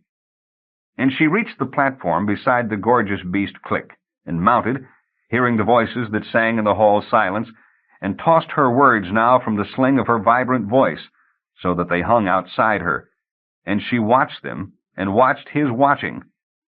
The rhythm, which was barely intricate to most ears in the commons, was to him painful because it was timed to the processes of his body to jar and strike against them. "All right, Cord, to be lord of this black barrack, Tarik, you need more than jackal lore, or a belly full of murder and jelly knees. Open your mouth and your hands. To understand power, use your wit, please. Ambition, like a liquid ruby, stains your brain, birthed in the cervixed will to kill. Swing in the arc of death again. You name yourself victim each time you fill with swill the skull's cup, lipping murder. It predicts your finger's movement toward the blade, long laid against the leather sheath Cord fixed to pick the plan your paling fingers made. You stayed in safety, missing worlds of wonder, under the lithe hiss of the persona fix, inflicting false memories to make them blunder, while thunder cracks the change of Tarik. You stick pins in peaches, place your strange blade, ranged with the grooved tooth, while the long and strong lines of my meaning make your mind change from fulgent to frangent. Now you hear the wrong chord song to instruct you. Assassin, passin'. And she was surprised he had held up this long. She looked directly at Jeffrey Cord. Jeffrey Cord looked directly at her and shrieked. The scream snapped something. She had been thinking in Babel-17 and choosing her English words with it, but now she was thinking in English again.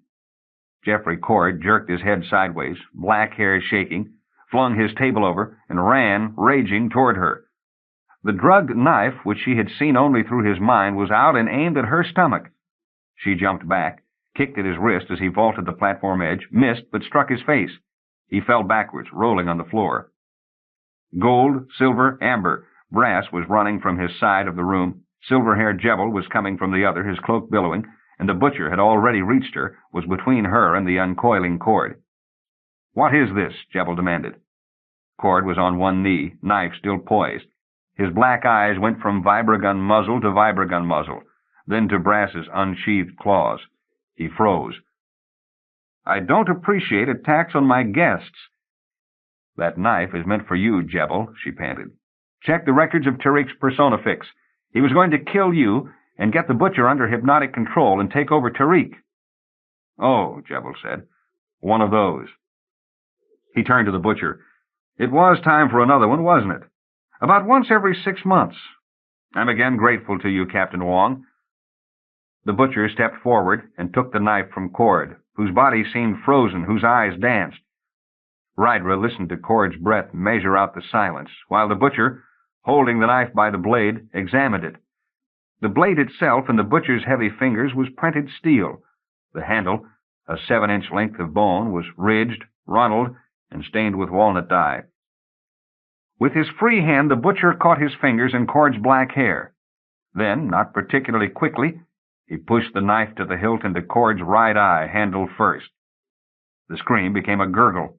The flailing hands fell from the butcher's shoulders. Those sitting close stood. Rydra's heart banged twice to break her ribs. "But you didn't even check. Suppose I was wrong. Maybe there was more to it than—" Her tongue wagged through the meaningless protests, and maybe her heart had stopped. The butcher, both hands bloody, looked at her coldly.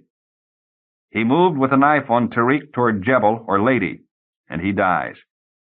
Right fist ground on left palm, now soundless with red lubricant. "Miss Wong," Jebel said, "from what I've seen, there's little doubt in my mind that Cord was certainly dangerous. I'm sure there's not much in yours either. You are highly useful. I am highly obliged. I hope this trip down the dragon's tongue proves propitious. The butcher had just told me it was at your request that we are going." "Thank you, but—" Her heart was pounding again. She tried to form some clause to hang from the hook of "but," still hesitant, in her mouth. Instead, she got very sick, pitched forward, half blind. The butcher caught her on red palms. The round, warm, blue room again, but alone, and she was at last able to think about what had happened in the Commons. It was not what she'd repeatedly tried to describe to Maki. It was what Maki had repeatedly insisted to her, telepathy. But apparently telepathy was the nexus of old talent and a new way of thinking. It opened worlds of perception, of action. Then why was she sick? She recalled how time slowed when her mind worked under Babel-17, how her mental processes speeded up. If there was a corresponding increase in her physiological functions, her body might not be up to the strain. The tapes from the Rambeau had told her the next sabotage attempt would be at Administrative Alliance headquarters. She wanted to get there with the language, the vocabulary and grammar, give it to them, and retire. She was almost ready to hand over the search for this mysterious speaker, but no, not quite. There was still something to be heard and spoken. Sick and falling, she snagged on bloody fingers, woke, starting. The butcher's egoless brutality, hammered linear by what she could not know, less than primitive, was for all its horror still human. Though bloody-handed, he was safer than the precision of the world linguistically corrected. What could you say to a man who could not say I? What could he say to her? Jebel's cruelties, kindnesses, existed in the articulate limits of civilization. But this red bestiality fascinated her. Chapter 4. She rose from the hammock, this time unsnapping the bandage. She'd felt better nearly an hour, but she had lain still, thinking most of the time. The ramp tilted to her feet. When the infirmary wall solidified behind her, she paused in the corridor.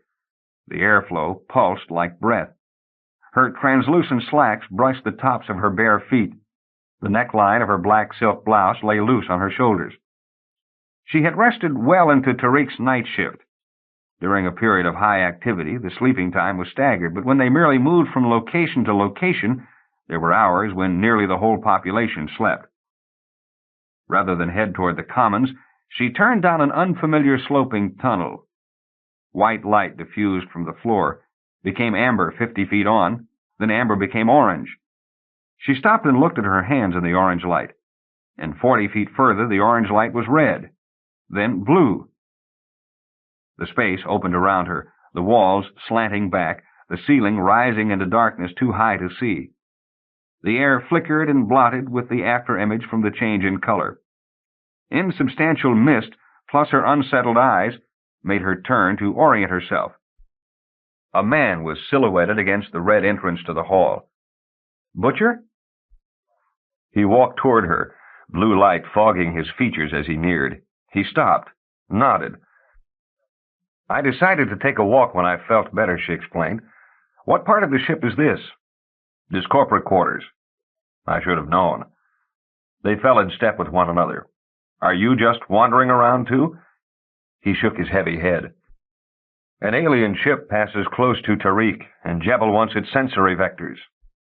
"Alliance or invader?" The butcher shrugged. "Only to know that it is not a human ship." There were 9 species among the 7 explored galaxies with interstellar travel. 3 had allied themselves definitely with the Alliance, 4 had sided with the invaders, 2 were not committed.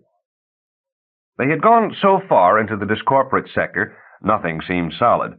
The walls were blue mist without corners. The echoing crackle of transference energies caused distant lightning, and her eyes were deviled by half-remembered ghosts who had always passed moments ago, yet were never present. "How far do we go?" she asked, having decided to walk with him, thinking as she spoke, "If he doesn't know the word for I, how can he understand we?" Understanding or not, he answered, "Soon." Then he looked directly at her with dark, heavy-ridged eyes and asked, "Why?"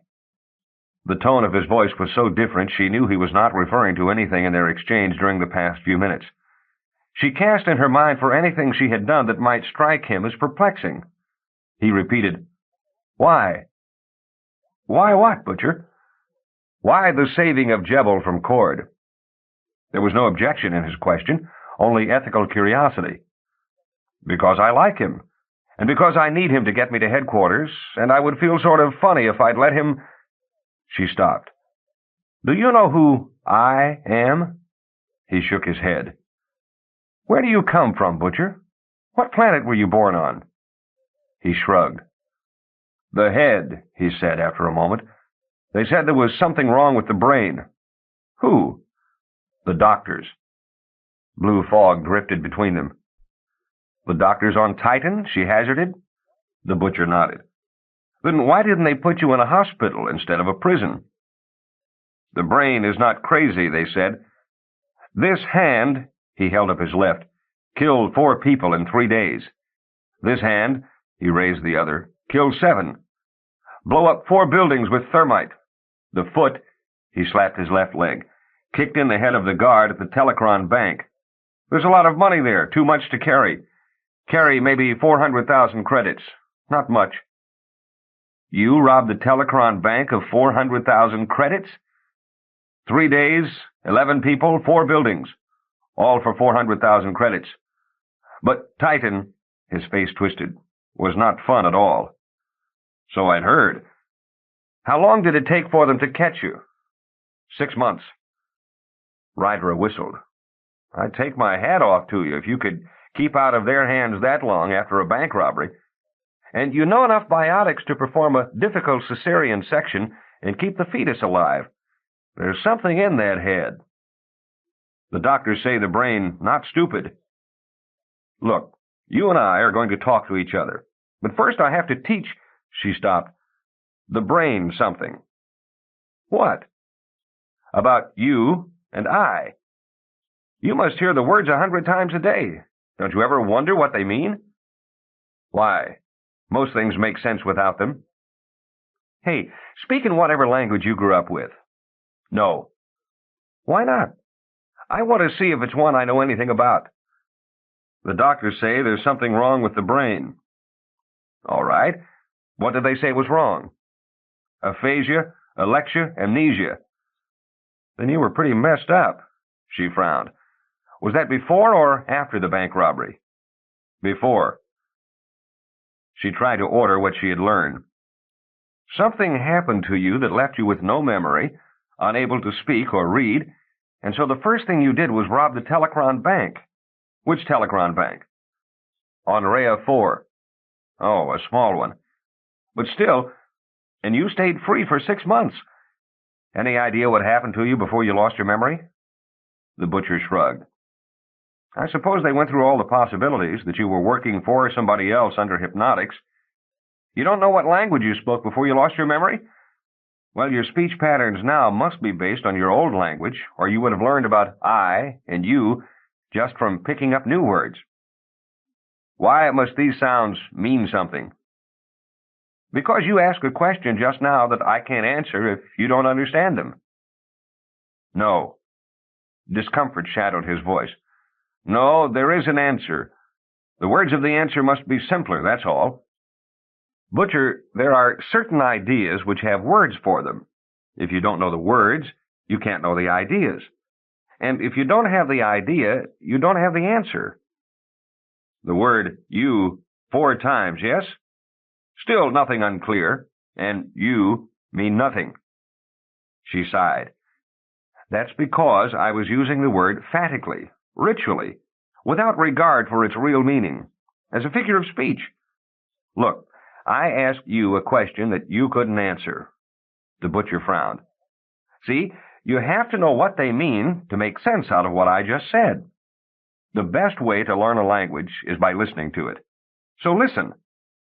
When you, she pointed to him, said to me, and she pointed to herself, knowing what ships to destroy, and ships are destroyed. Now to go down the dragon's tongue. Tarik, go down the dragon's tongue. Twice the fist, she touched his left hand, banged the chest. She raised his hand to his chest. The skin was cool and smooth under her palm. The fist was trying to tell something. And if you had used the word I, you wouldn't have had to use your fist. What you wanted to say was, you knew what ships to destroy, and I destroyed the ships. You want to go down the dragon's tongue. I will get Tarik down the dragon's tongue. The butcher frowned. Yes, the fist to tell something. Don't you see? Sometimes you want to say things, and you're missing an idea to make them with, and missing a word to make the idea with. In the beginning was the Word. That's how somebody tried to explain it once. Until something is named, it doesn't exist, and it's something the brain needs to have exist. Otherwise, you wouldn't have to beat your chest or strike your fist on your palm. The brain wants it to exist. Let me teach it the word. The frown cut deeper into his face. Just then, mist blew away before them. In star-flecked blackness, something drifted, flimsy and flickering. They had reached a sensory port, but it was transmitting over frequencies close to regular light. There, said the butcher. There is the alien ship. It's from Ceribia 4, Rydra said. They're friendly to the Alliance. The butcher was surprised she'd recognized it. A very odd ship. It does look funny to us, doesn't it? Jebel did not know where it came from. He shook his head. I haven't seen one since I was a kid. We had to entertain delegates from Ceribia to the Court of Outer Worlds. My mother was a translator there. She leaned on the railing and gazed at the ship. You wouldn't think something that's so flimsy and shakes around like that would fly or make stasis jumps, but it does. Do they have this word, I? As a matter of fact, they have 3 forms of it. I, below a temperature of 6 degrees centigrade, I between 6 and 93 degrees centigrade, and I above 93. The butcher looked confused. It has to do with their reproductive process, Rydra explained. When the temperature is below 6 degrees, they're sterile. They can only conceive when the temperature is between 6 and 93. But to actually give birth, they have to be above 93.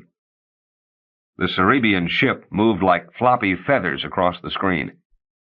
Maybe I can explain something to you this way.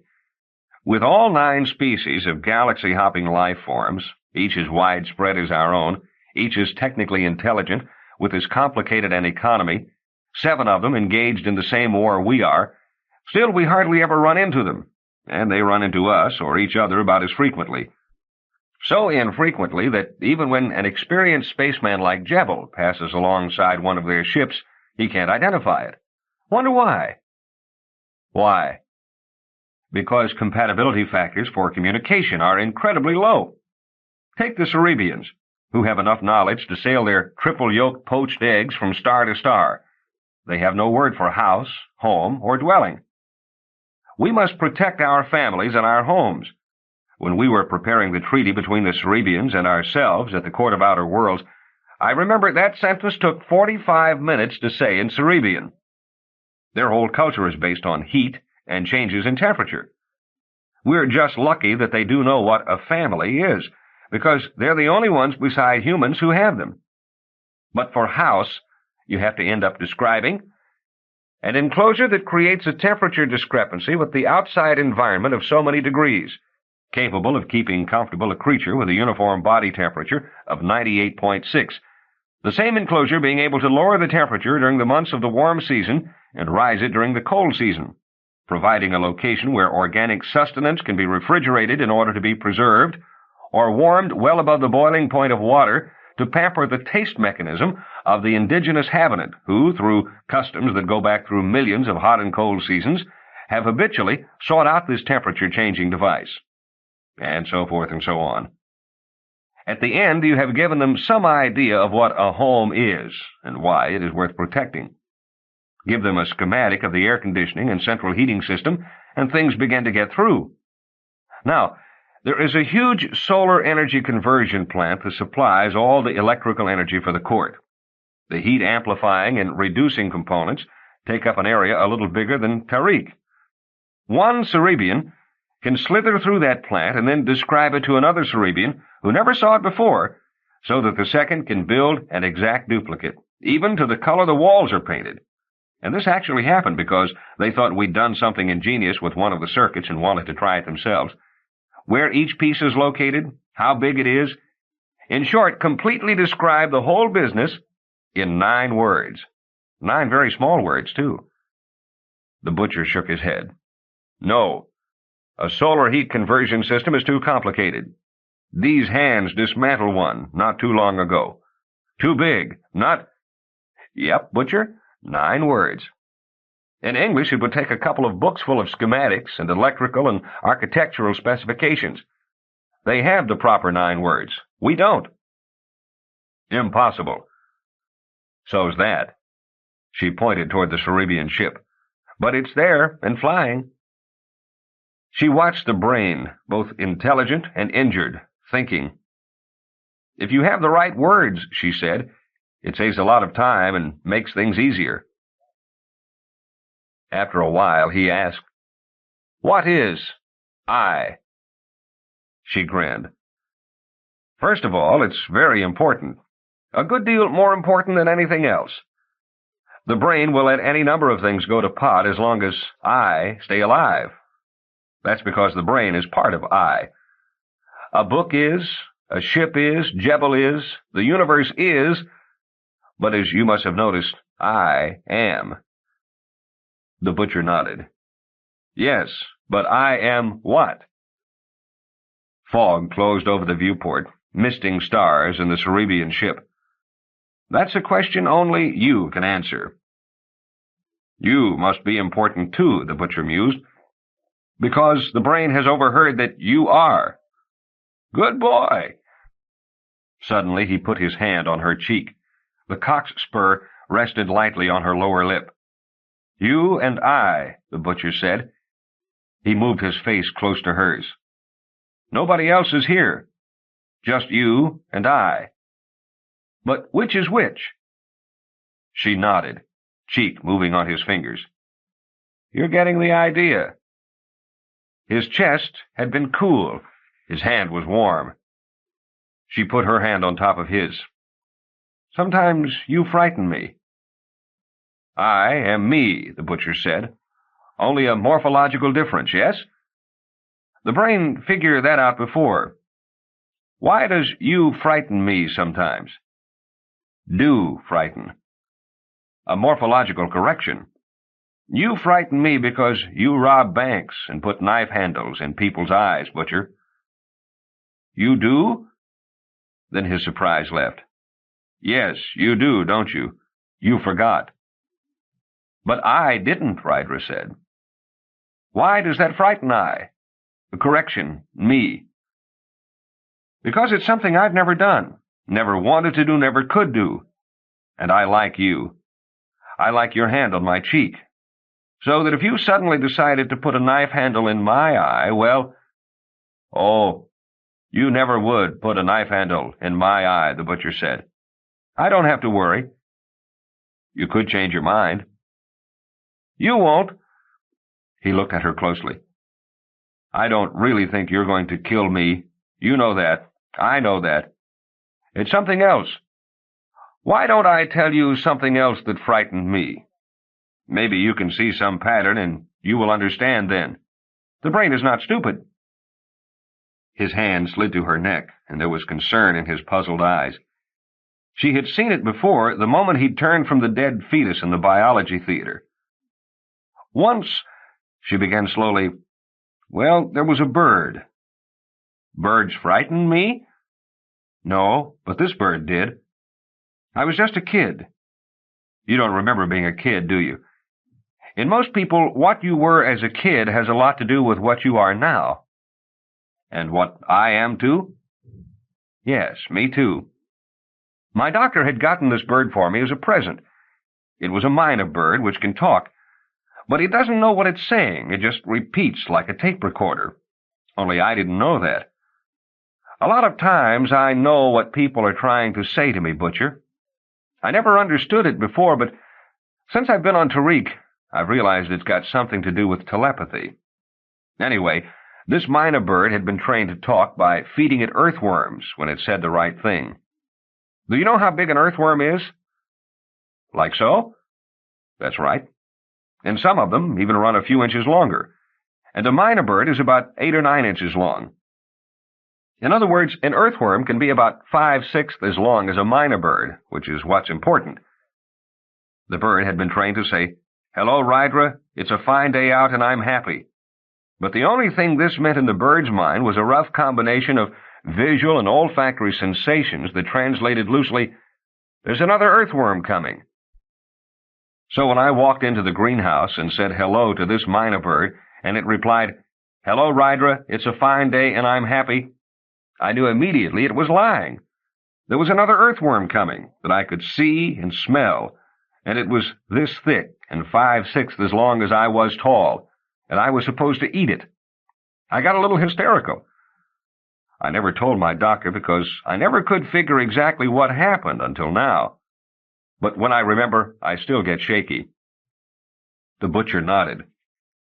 When you left Rhea with the money, you eventually holed up in a cave in the ice hell of Dis. You were attacked by worms, 12-foot ones. They burrowed up out of the rocks with acid slime on their skins. You were scared, but you killed them. You rigged up an electric net from your hop sled power source. You killed them. And when you knew you could beat them, you weren't afraid anymore. The only reason you didn't eat them was because the acid made their flesh toxic, but you hadn't eaten anything else for 3 days. I did? I mean, you did? You are not frightened of the things I am frightened of. I am not frightened of the things you are frightened of. That's good, isn't it? I guess so. Gently he leaned his face against hers, then pulled away and searched her face for a response. What is it that you're frightened of? She asked. He shook his head, not in negation, but in confusion, as she saw him trying to articulate. The baby that died, he said. The brain afraid for you that you would be alone. How afraid that you would be alone, Butcher? He shook his head again. Loneliness is not good. She nodded. The brain knows that. For a long time it didn't know, but after a while it learned. Lonely on Rhea you were, even with all the money. Lonelier on Dis and in Titan. Even with the other prisoners, you were loneliest of all. No one really understood you when you spoke to them. You did not really understand them. Maybe because they said I and you so much, and you just now are beginning to learn how important you are and I am. You wanted to raise the baby yourself so he would grow up and speak the same language you speak? Or at any rate speak English the same way you spoke it? Then both not be alone. I see. It died, Butcher said. He grunted once again. But now you are not quite so alone. I teach you to understand the others a little. You're not stupid, and you learn fast. Now he turned fully toward her, rested his fists on her shoulder, and spoke gravely. You like me. Even when I first came on Tarik, there was something about me that you liked. I saw you do things I thought were bad, but you liked me. I told you how to destroy the invaders' defense net, and you destroyed it, for me. I told you I wanted to go to the tip of the dragon's tongue, and you saw that I get there. You will do anything I ask. It's important that I know that. Thank you, Butcher, she said wonderingly. If you ever rob another bank, you will give me all the money. Rydra laughed. Why, thank you. Nobody ever wanted to do that for me. But I hope you don't have to rob.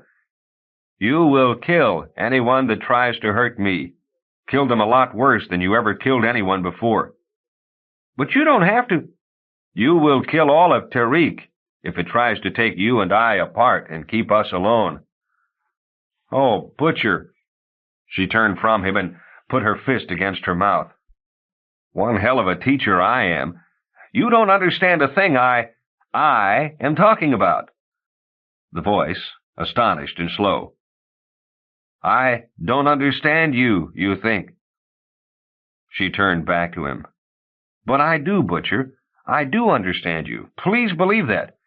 But trust me that you have a little more to learn. You trust me, he said firmly. Then listen. Right now, we've met each other halfway.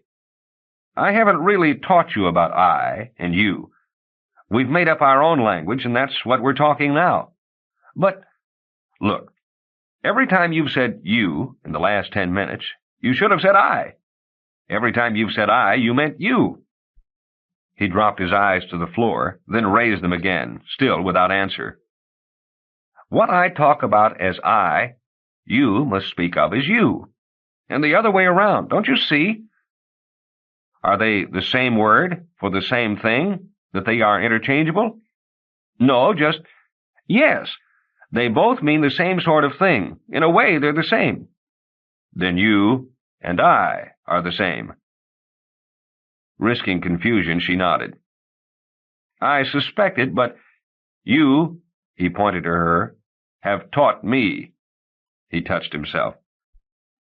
And that's why you can't go around killing people. At least you better do a hell of a lot of thinking before you do. When you talk to Jebel, I and you still exist. With anyone you look at on the ship, or even through a view screen, I and you are still there. The brain must think about that.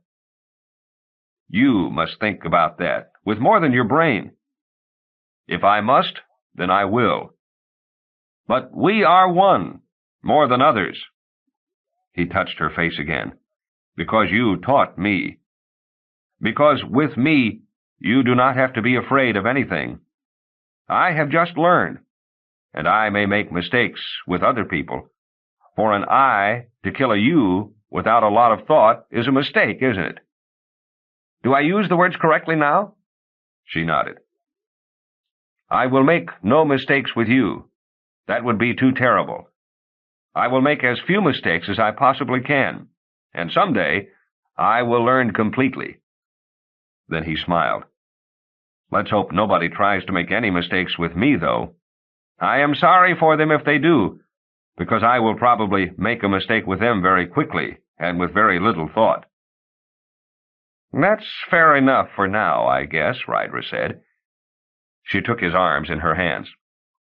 I'm glad you and I are together, Butcher. Then his arms came up and caught her against his body, and she pressed her face on his shoulder. I thank you, he whispered. I thank you and thank you. You're warm, she said into his shoulder. Don't let go for a little while. When he did, She blinked up at his face through blue mist and turned all cold.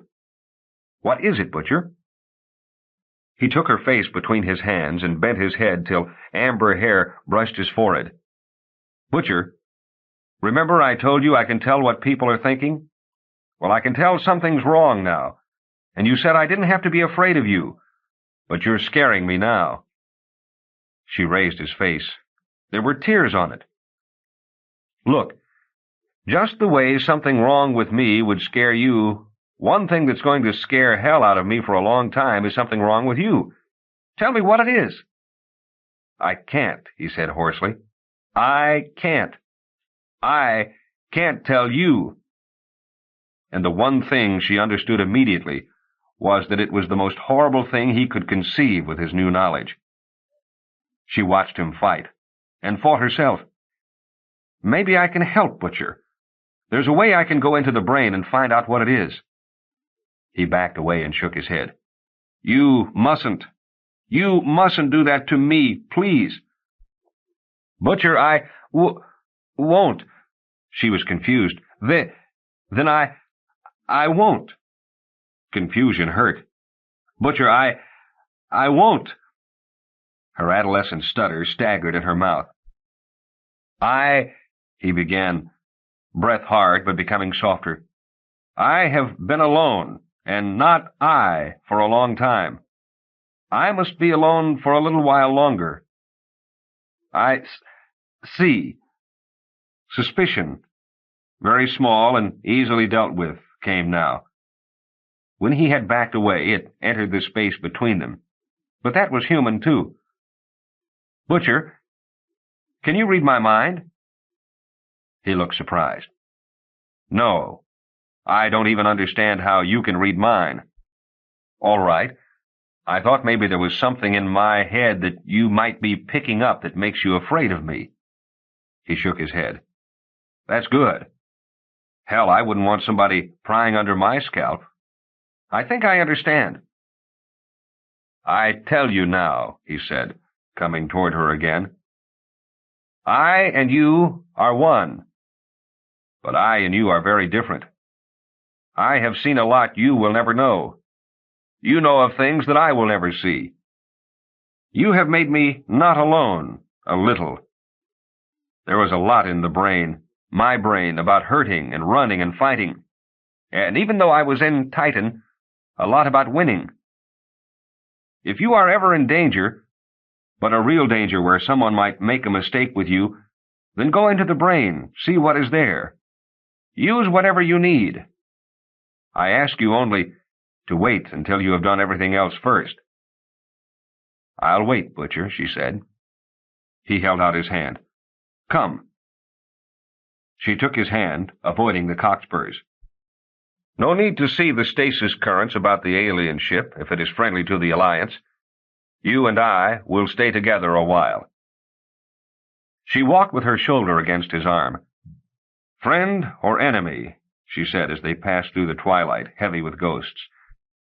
"This whole invasion, sometimes it seems so stupid. That's something they don't allow you to think back where I come from. Here on Jebel Tarik, you more or less avoid the question. I envy you that." "You are going to Administrative Alliance headquarters because of the invasion, yes?" "That's right. But after I go, don't be surprised if I come back." Steps later, she looked up again. "That's another thing I wish I could get straight in my head. The invaders killed my parents, and the second embargo almost killed me. 2 of my navigators lost their first wife to the invaders. Still, Ron could wonder about just how right the war yards were. Nobody likes the invasion, but it goes on. It's so big I never really thought about trying to get out of it before. It's funny to see a whole bunch of people in their odd and maybe destructive way doing just that. Maybe I should simply not bother to go to headquarters. Tell Jebel to turn around and head toward the densest part of the snap." "The invaders," the Butcher said, almost musingly. "They hurt lots of people. You, me. They hurt me, too." "They did?" "The brain's sick, I told you. Invaders did that." "What did they do?" The Butcher shrugged. First thing I remember is escaping from Nueva York. That's the huge port terminal for the cancer cluster? That's right. The invaders had captured you? He nodded. And did something. Maybe experiment, maybe torture. He shrugged. It doesn't matter. I can't remember. But when I escaped with nothing. No memory, voice, words, name. Perhaps you were a prisoner of war, or maybe even somebody important before they captured you. He bent and put his cheek against her lips to stop her talking. When he rose, he smiled. Sadly, she saw. There are some things the brain may not know, but it can guess. I was always a thief, a murderer, a criminal. And I was no I. The invaders caught me once. I escaped. The Alliance caught me later at Titan. I escaped. You escaped from Titan? He nodded. I will probably be caught again, because that's what happens to criminals in this universe. And maybe I will escape once more. He shrugged. Maybe I will not be caught again, though. He looked at her. Surprise not at her, but at something in himself. I was no I before, but now there is a reason to stay free. I will not be caught again. There is a reason. What is it, Butcher? Because I am, he said softly, and you are. Chapter 5. You finishing up your dictionary? Brass asked. Finished yesterday. Poem. She closed the notebook. We should be at the tip of the tongue soon. Butcher just told me this morning that the Cerebians have been keeping us company for 4 days. Brass, do you have any idea what they... Magnified by the loudspeakers, Jebel's voice. Ready, Tarik, for immediate defense. Repeat, immediate defense. What the hell is going on now? Rydra asked. Around them, the commons rose in unified activity. Look, hunt up the crew and get them down to ejection gates.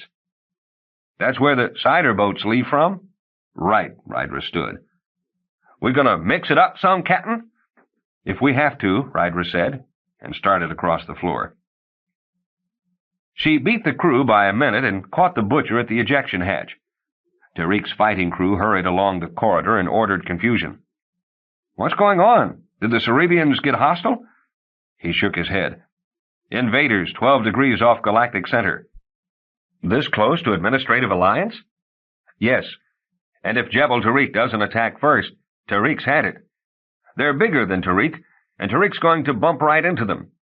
Jebel's going to attack them? Yes. Then come on, let's attack. You are going with me? I'm a master strategist, remember? Tarik is in danger, the Butcher said. This will be a greater battle than you saw before. The better to use my talents on, my dear. Is your boat equipped to hold a full crew? Yes, but we use the navigation and sensory detail of Tarik by remote control. Let's take a crew anyway, just in case we want to break strategy in a hurry. Is Jebel riding with you this time? No. Up the hall, Slug turned the corner, followed by Brass, the navigators, the insubstantial figures of the Discorporate trio, and the platoon. The Butcher looked from them to Rydra. All right, come on. She kissed his shoulder because she couldn't reach his cheek. The Butcher opened the ejection hatch and motioned them inside. Get in, gang. Allegra, as she started up the ladder, caught Rydra's arm. Are we going to fight this time, Captain? There was an excited smile on her freckled face. There's a good chance. Scared? Yep, Allegra said, still grinning, and scurried into the dark tunnel. Rydra and the Butcher brought up the rear. They won't have any trouble with this equipment if they have to take over from remote control, will they? This spider boat is 10 feet shorter than the Rambeau. Things are more cramped in Discorporate quarters, but everything else is the same. Rydra thought. We've worked the sensory details on a 40-foot one-generator sloop. This is a breeze, Captain. Bask. The captain's cabin is different, he added. That's where the weapon controls are. We're going to make some mistakes. More lies later, she said. We'll fight like hell for Jebel Tarik. But on the chance fighting like hell won't do any good, I want to be able to get out of here. No matter what happens, I've got to get back to Administrative Alliance headquarters. Jebel wanted to know if the Cerebian ship will fight beside us. They're still hanging T-ward. They'll probably watch the whole business and not understand what's going on, unless they're directly attacked. If they are, they can pretty well take care of themselves. But I doubt they'll join us in an offensive. That's bad, the butcher said, because we'll need help. Strategy workshop! Strategy workshop!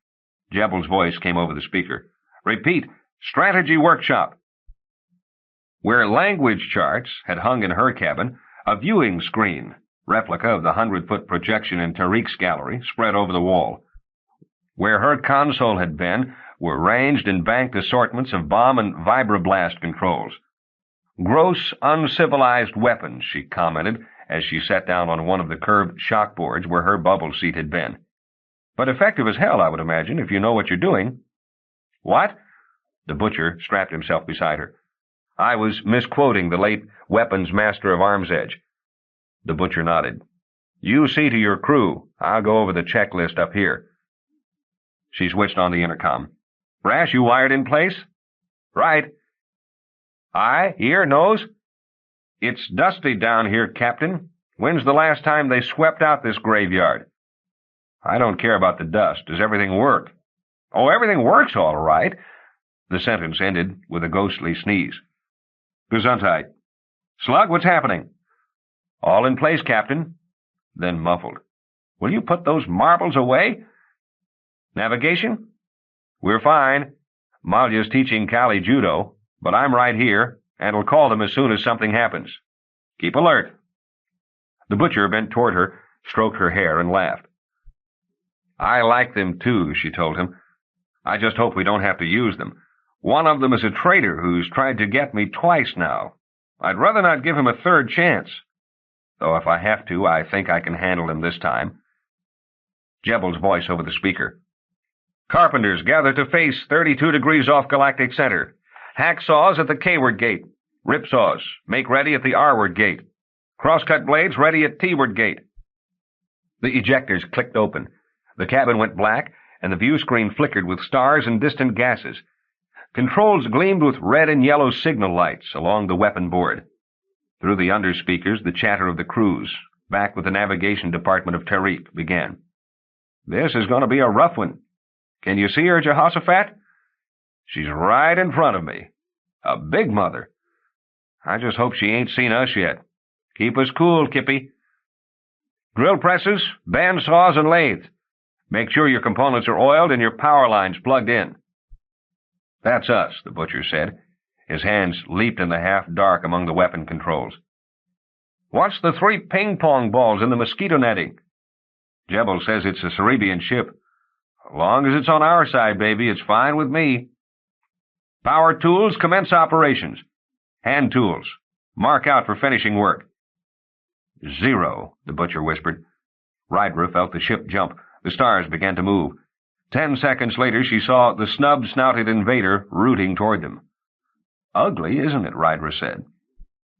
Tarik looks about the same, only smaller, and when we come home it will be beautiful. There's no way to enlist the Cerebians' help? Jebel will have to attack the invader directly at her ports and smash as many as he can, which won't be a lot. Then they'll attack, and if they still outnumber Tarik's spider boats, and surprise doesn't play heavily on Jebel's side, then that's... She heard fist strike palm in the darkness. It. You can't just lob a gross, uncivilized atom bomb at them?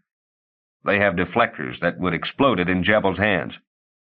I'm glad I brought the crew, then. We may have to make a quick exit to Administrative Alliance headquarters. If they let us, the butcher said grimly. What strategies, then, to win? I'll tell you as soon as the attack starts. I have a method, but if I use it too much, I pay high. She recalled the illness after the incident with Jeffrey Cord. While Jebel continued to set up formations, the men chatted with Tarik, and the spider boats slipped ahead in the night. It started so fast, she nearly missed it. 5 hacksaws had slipped within 100 yards of the invader.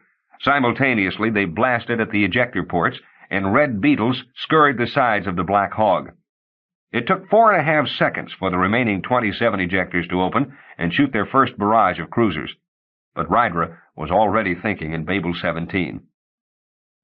Through her distended time sense, she saw they did need help, and the articulation of their need was also the answer. "Break strategy, Butcher. Follow me with 10 ships. My crew is taking over." The maddening feeling that her English words took so long on her tongue. The Butcher's request, "Kippy, put hacksaws on tail and leave them there," seemed like a tape played at quarter speed. But her crew was already in control of the spider boat. She hissed their trajectory into the mic. Brass flung them at right angles to the tide, and for a moment she saw the hacksaws behind her. Now a hairpin turn, and they drove behind the first sheet of invader cruisers. "Warm their behinds." The Butcher's hand hesitated at a weapon. "Drive them toward Tarik?" "The hell I will. Fire, sweetheart." He fired, and the hacksaws followed suit. In 10 seconds it was clear she was right. Tarik lay R-ward. Ahead were the poached eggs, the mosquito netting, the flimsy, feathery vessel of Cerebria. Cerebria was Alliance, and at least one of the invaders knew it because he fired at the weird contraption hung up on the sky. Rydra saw the invader's gunport cough green fire, but the fire never reached the Cerebians. The invader cruiser turned into white-hot smoke that blackened and dispersed. Then another cruiser went, then 3 more, then 3 more. "Out of here, Brass!" And they swung up and away. "What was—" the Butcher started. "A Cerebrian heat ray, but they won't use it unless they're attacked. Part of the treaty signed at the court in 47. So we make the invaders attack. Want to do it again?" Brass's voice over the speaker. "We already are, Captain." She was thinking in English again, waiting for the nausea to hit, but excitement held it back. "Butcher," came from Jebel now. "What are you doing?" "It's working, isn't it?" "Yes, but you've left a hole in our defenses 10 miles across." "Tell him we'll plug it up in a minute as soon as we drive the next batch through." Jebel must have heard her. "And what do we do for the next 60 seconds, young lady?" "Fight like hell." And the next batch of herded cruisers disappeared before the Cerebian heat ray. Then from the underspeakers, "Hey, Butcher, they're out for you. They got the idea you're spearheading this thing. Butcher, 6 on your tail. Shake 'em fast." "I can dodge them easy, Captain," Brass called up. "They're all on remote control. I've got more freedom." "One more, and we can really put the odds on Jebel's side." "Jebel outnumbers them already," the Butcher said. "This spider boat has got to shake those burrs," he called into the mic. "Hacksaws disperse, and break up the cruisers behind." "Will do. Hold on to your heads, fellas." "Hey, Butcher, one of them's not giving up." Jebel said, "I thank you for my hacksaws back, but there's something following you that may be out for a hand-to-hand." Rydra questioned him with a look. "Heroes," the Butcher grunted disgustedly. "They'll try to grapple, board, and fight." "Not with those kids on this ship. Brass, turn around and ram them, or come close enough to make them think we're crazy." "May break a couple of ribs." The ship swung, and they were flung hard against the straps of the shockboards. A youngster's voice through the intercom. "Whee!" On the view screen, the invader cruiser swerved to the side. "Good chance if they grapple," the Butcher said. "They don't know there's a full crew aboard. They have no more than 2. "Watch out, Captain!" The invader cruiser filled the screen. "Clang!" sang in the bones of the spider boat. The Butcher yanked at the straps of the shockboard and grinned. "Now to fighting hand-to-hand. Where are you going?" "With you." "You have a vibra gun?" He tightened the holster on his stomach. "Sure do." She pushed aside a panel of her loose blouse. "And this, too. Vanadium wire, 6 inches. Wicked thing. Come." He slapped the lever on a gravity inductor down to full field. "What's that for?" They were already in the corridor. "To fight in a spacesuit out there is no good. False gravity field released around both ships will keep a breathable atmosphere to about 20 feet from surface and keep some heat in, more or less." "What's less?" She swung behind him into the lift. "It's about 10 degrees below zero out there." He had abandoned even his breeches since the evening they had met in Tarik's graveyard. All he wore was the holster. "I guess we won't be out there long enough to need overcoats. I guarantee you, whoever is out there more than a minute will be dead, and not from overexposure." His voice suddenly deepened as they ducked into the hatchway. "If you don't know what you're doing, stay back." Then he bent to brush her cheek with amber hair. "But you know, and I know. We must do it well." In the same motion that he raised his head, he released the hatch. Cold came in for them. She didn't feel it. The increased metabolic rate that accompanied Babel-17 wrapped her in a shield of physical indifference. Something went flying overhead. They knew what to do, and both did it. They ducked. Whatever it was exploded, the explosion identifying it as a grenade that had just missed coming into the hatch, and light bleached the butcher's face. He leaped, and the fading glow slid down his body. She followed him, reassured by the slow-motion effect of Babel-17. She spun as she jumped. Someone ducked behind the 10-foot bulge of an outrigger. She fired at him, the slow motion giving her time to take careful aim. She didn't wait to see if she hit, but kept turning. The butcher was making for the 10-foot-wide column of the invaders' grapple. Like a triple-clawed crab, the enemy boat angled away into the night. Cayward rose the flattened spire of the home galaxy. Shadows were carbon paper black on the smooth hulls. From the Cayward side, nobody could see her, unless her movement blotted a fugitive star or passed into the direct light of Spacelli Arm itself. She jumped again, at the surface of the invader cruiser now. For a moment it got much colder.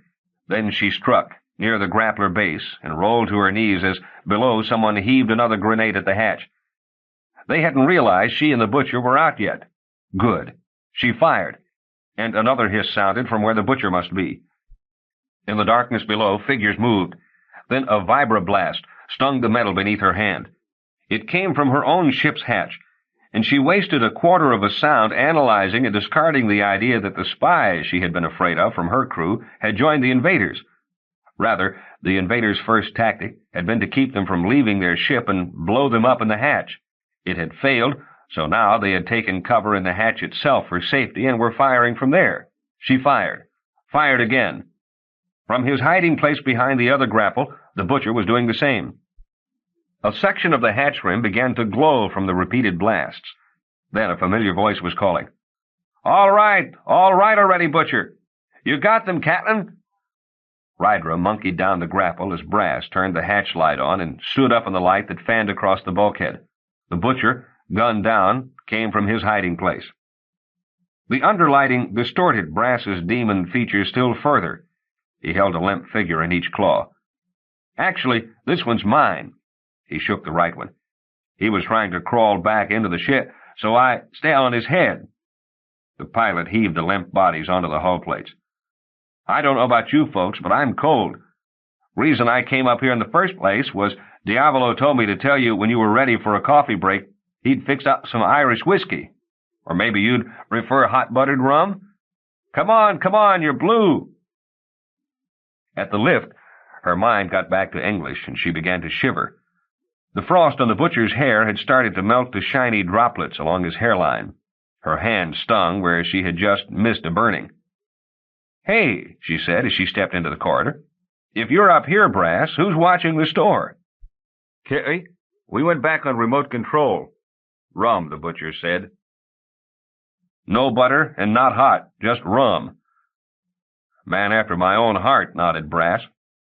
He dropped one arm around Rydra's shoulder, the other around the butcher's. Friendly, but also, she realized, he was half carrying both of them. Something went clang through the ship. The pilot glanced at the ceiling. Maintenance just cut those grapples loose. He edged them into the captain's cabin. As they collapsed on the shock boards, he called into the intercom. "Hey, Diavolo, come out here and get these eels drunk, huh? They deserve it." "Brass," she caught his arms as he started back. "Can you get us from here to Administrative Alliance headquarters?" He scratched his ear. "We're right at the tip of the tongue. I only know the inside of the snap-light chart, but sensory tells me we're right in something that must be the beginning of natal beta current. I know it flows out of the snap, and we can take it down to Atlas Run and then to an Administrative Alliance's front door. We're about 18-20 hours away." "Let's go." She looked at the butcher. He made no objection. "Good idea," Brass said. "About half of Tarik is, discordant?" The invaders won? No. The Sarabians finally got the idea, roasted that big egg, and took off. But only after Tarik got a hole in its side large enough to let 3 cider votes through, sideways. Kay tells me everyone who's still alive is sealed off in one quarter of the ship, but they have no running hour. What about Jebel? The butcher asked. Dead, Brass said. Diavolo poked his white head down the entrance hatch. Here you go. Brass took the bottle and the glasses. Then static on the speaker. Butcher, we just saw you cast off the invaders' cruiser, so you got out alive. Butcher leaned forward and picked up the mic. Butcher alive, Chief. Some people have all the luck. Captain Wong, I expect you to write me an elegy. Jebel? She sat down next to the butcher. We're going to Administrative Alliance headquarters now. We'll come back with help. At your convenience, Captain. We're just a trifle crowded, though. We're leaving now. Brass was already out the door. Slug, are the kids all right? Present and accounted for. Captain, you didn't give anyone permission to bring firecrackers aboard, did you? Not that I remember. That's all I wanted to know. Rat, come back here. Rydra laughed. Navigation? Ready when you are, Ron said. In the background, she heard Malya's voice. Nilitaka, Kulala, Nilaleli, Milele. You can't go to sleep forever, Rydra said. We're taking off. Malya's teaching us a poem in Swahili, Ron explained. Oh. Sensory? Ka-chew!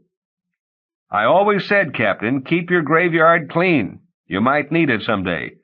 Jebel's a case in point. We're ready. Get Slug to send one of the kids down with a dust mop. All wired in, Brass? Checked out and ready, Captain. The stasis generators cut in, and she leaned back on the shockboard. Inside, something at last relaxed. I didn't think we were going to get out of there. She turned to Butcher, who sat on the edge of his board watching her. You know I'm nervous as a cat, and I don't feel too well. Oh, hell, it's starting.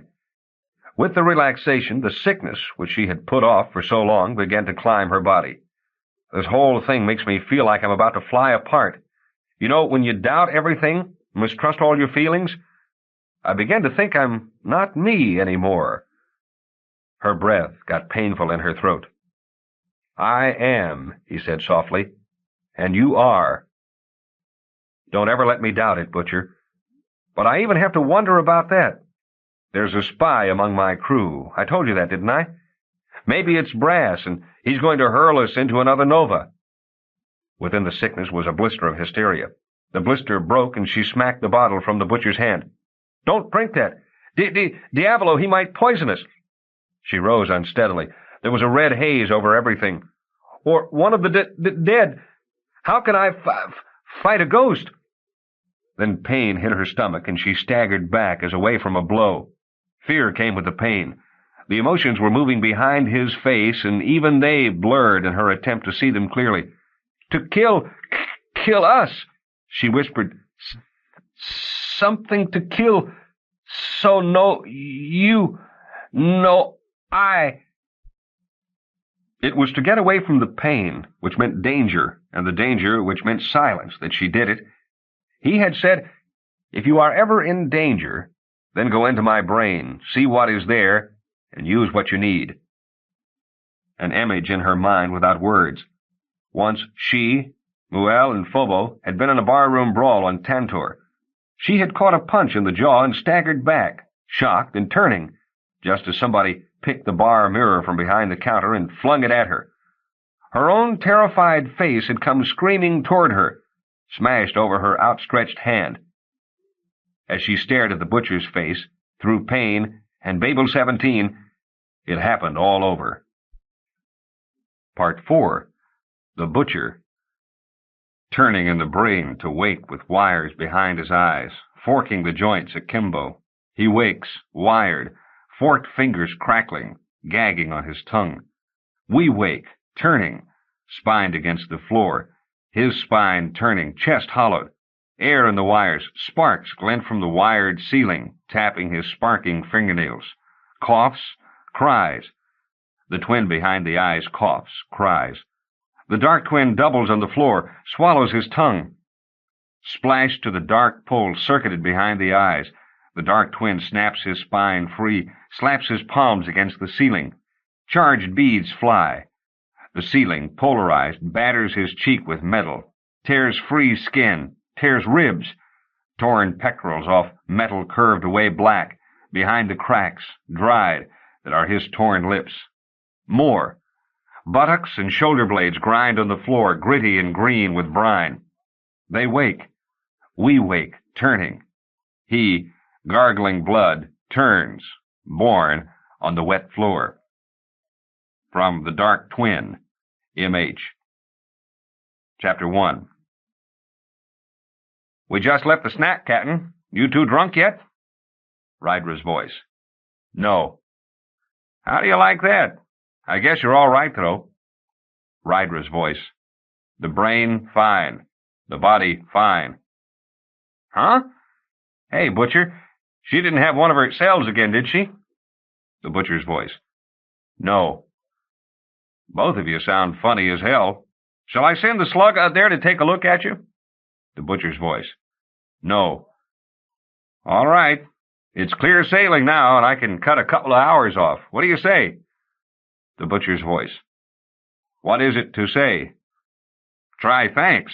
You know, I'm flying my tail off down here. Rydra's voice. Thanks. You're welcome, I guess.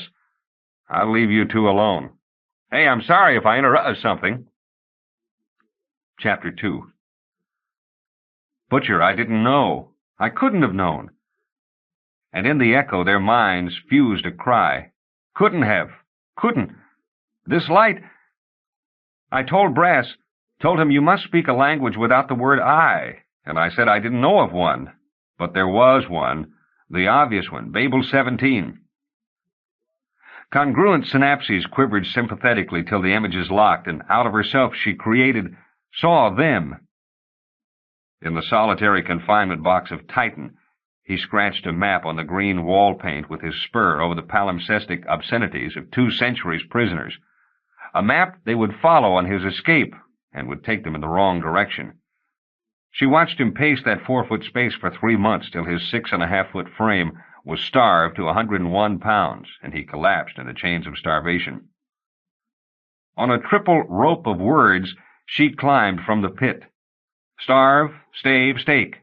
Collapse, collate, collect. Chains, change, chance.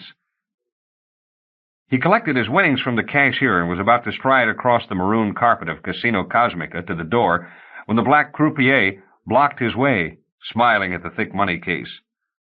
Would you like to take one more chance, sir? Something to challenge a player of your skill?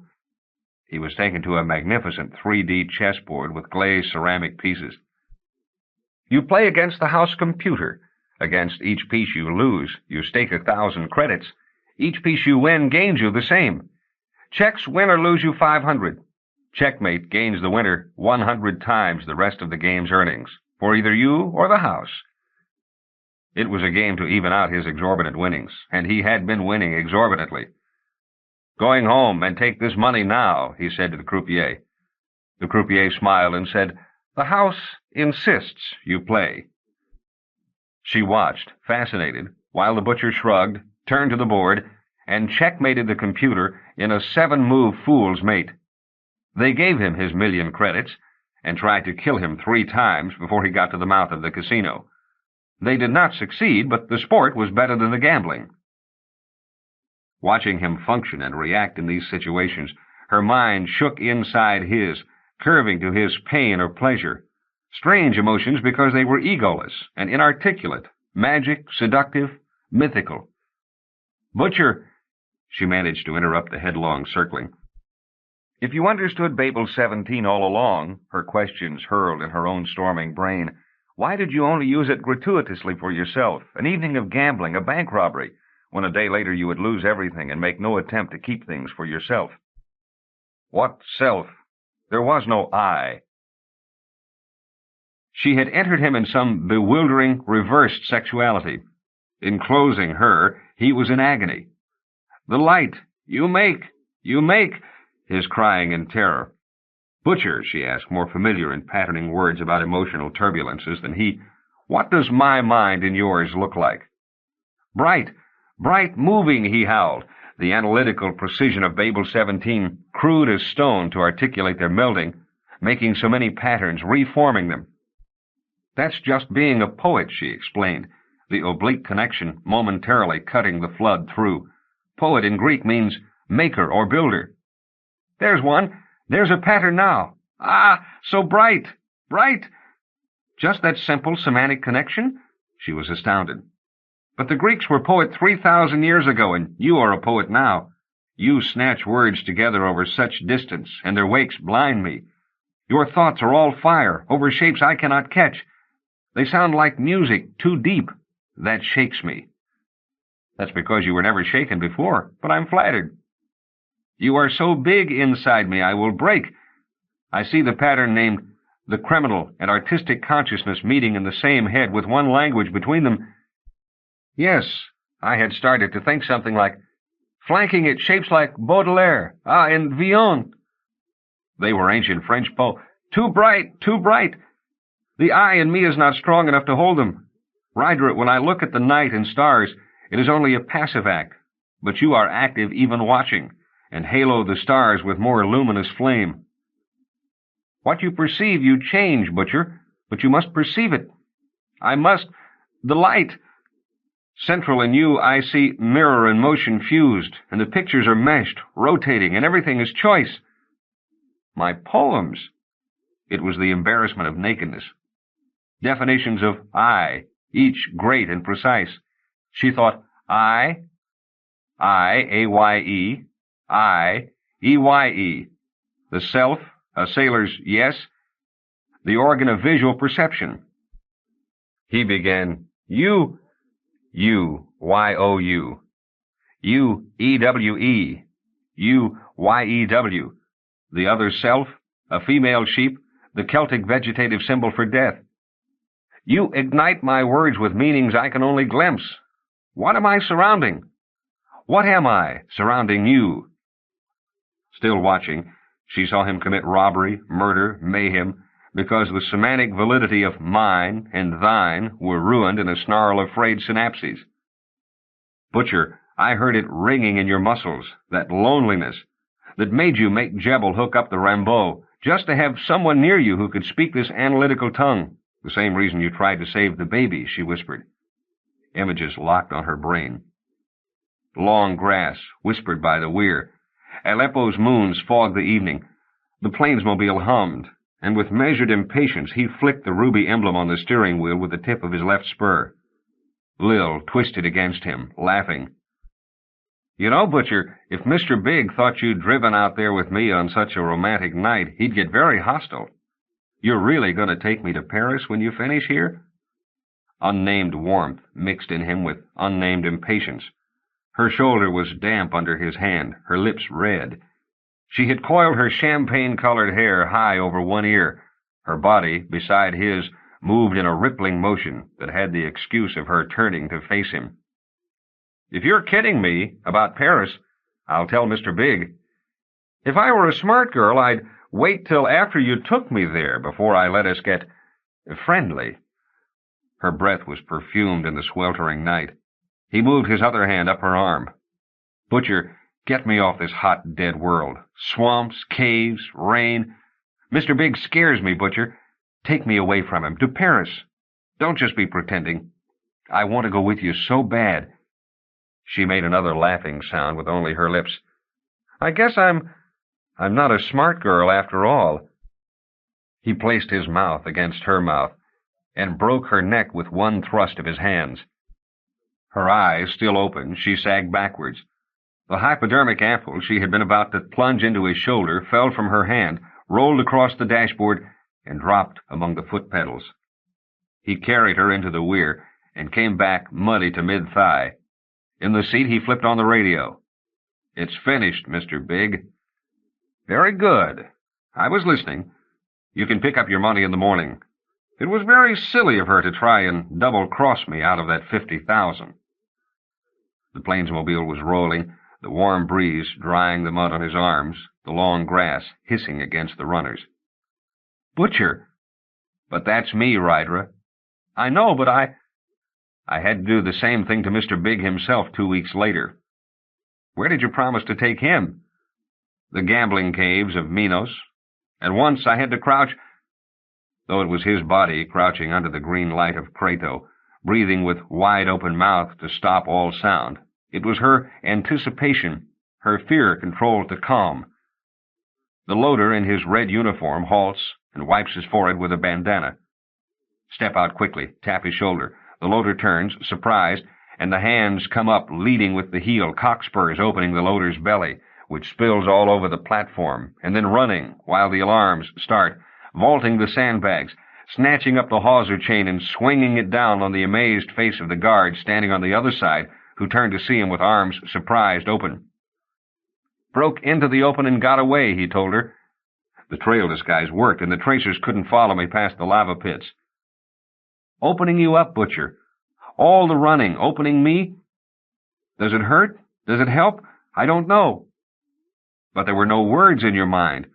Even Babel-17 was like the brain noise of a computer engaged in a purely synaptical analysis." "Yes. Now do you begin to understand?"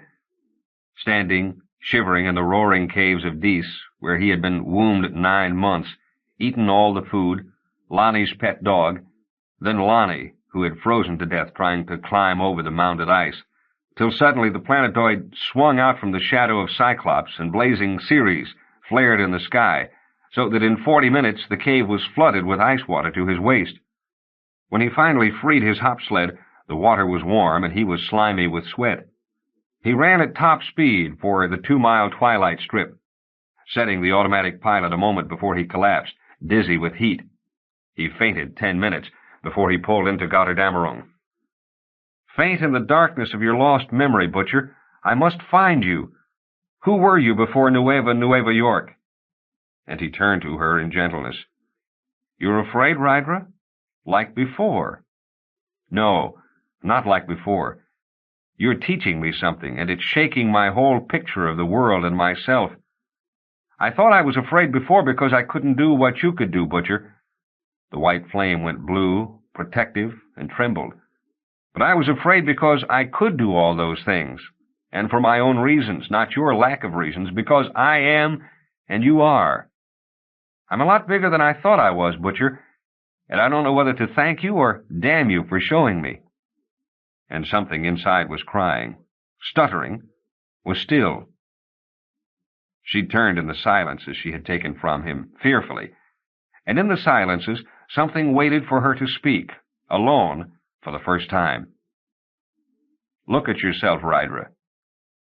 Mirrored in him, she saw growing in the light of her a darkness without words, only noise, growing, and cried out at its name and shape. The broken circuit boards. "Butcher, those tapes that could have only been made on my console when I was there. Of course." "Rydra, we can control them if we can name them." "How can we now? We have to name ourselves first, and you don't know who you are." "Your words, Rydra. Can we somehow use your words to find out who I am?" "Not my words, Butcher, but maybe yours. Maybe Babel-17. "No." "I am," she whispered. "Believe me, Butcher. And you are." Chapter 3. "Headquarters, Captain. Take a look through the sensory helmet. Those radio nets look like fireworks, and corporate souls tell me it smells like corned beef hash and fried eggs. Hey, thanks for getting us dusted out. Had a tendency toward hay fever when I was alive that I never did shake." Rydra's voice. "The crew will debark with the captain and the butcher. The crew will take them to General Forrester, together, and not let them be separated." The butcher's voice. "There is a tape recording in the captain's cabin on the console containing a grammar of Babel-17. The slug will send that tape immediately to Dr. Markus T'mwarba on Earth by special delivery. Then inform Dr. T'mwarba by stellarphone that the tape was sent, at what time, and its contents. Brass, slug, Something's wrong up there. Ron's voice overcut the captain's signal. You ever heard them talk like that? Hey, Captain Wong, what's the matter? Part 5. Markus T'mwarba. Growing older, I descended November. The asymptotic cycle of the year plummets to now. In crystal reveries, I pass beneath a fixed white line of trees where dry leaves lie for footsteps to dismember. They crackle with a muted sound like fear.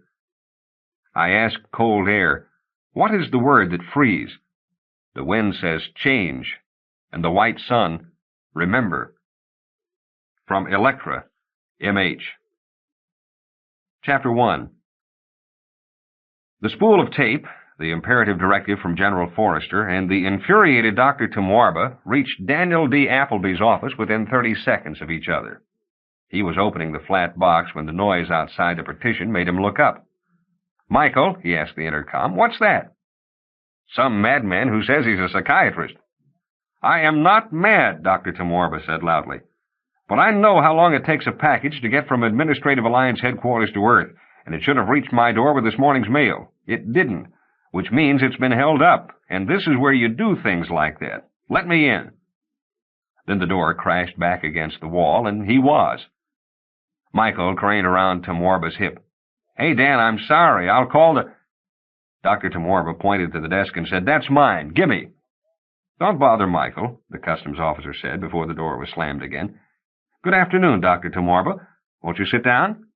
This is addressed to you, isn't it? Don't look so surprised that I know you. I also handle security psyche index integration, and all of us in the department know your brilliant work in schizoid differentiation. I'm so glad to meet you. Why can't I have my package?" "One moment and I'll find out." As he picked up the directive, Dr. T'mwarba picked up the box and stuck it in his pocket. "Now you can explain." The customs officer opened the letter. "It seems," he said, pressing his knee against the desk to release some of the hostility that had built up in very little time, "that you may have, keep the tape on condition you leave for Administrative Alliance headquarters this evening on the Midnight Falcon, and bring the tape with you. Passage has been booked, thanking you in advance for your cooperation. Sincerely, General X.J. Forrester." "Why?"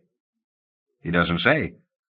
I'm afraid, Doctor, that unless you agree to go, I won't be able to let you keep that, and we can get it back." "That's what you think. Have you any idea what they want?" The officer shrugged.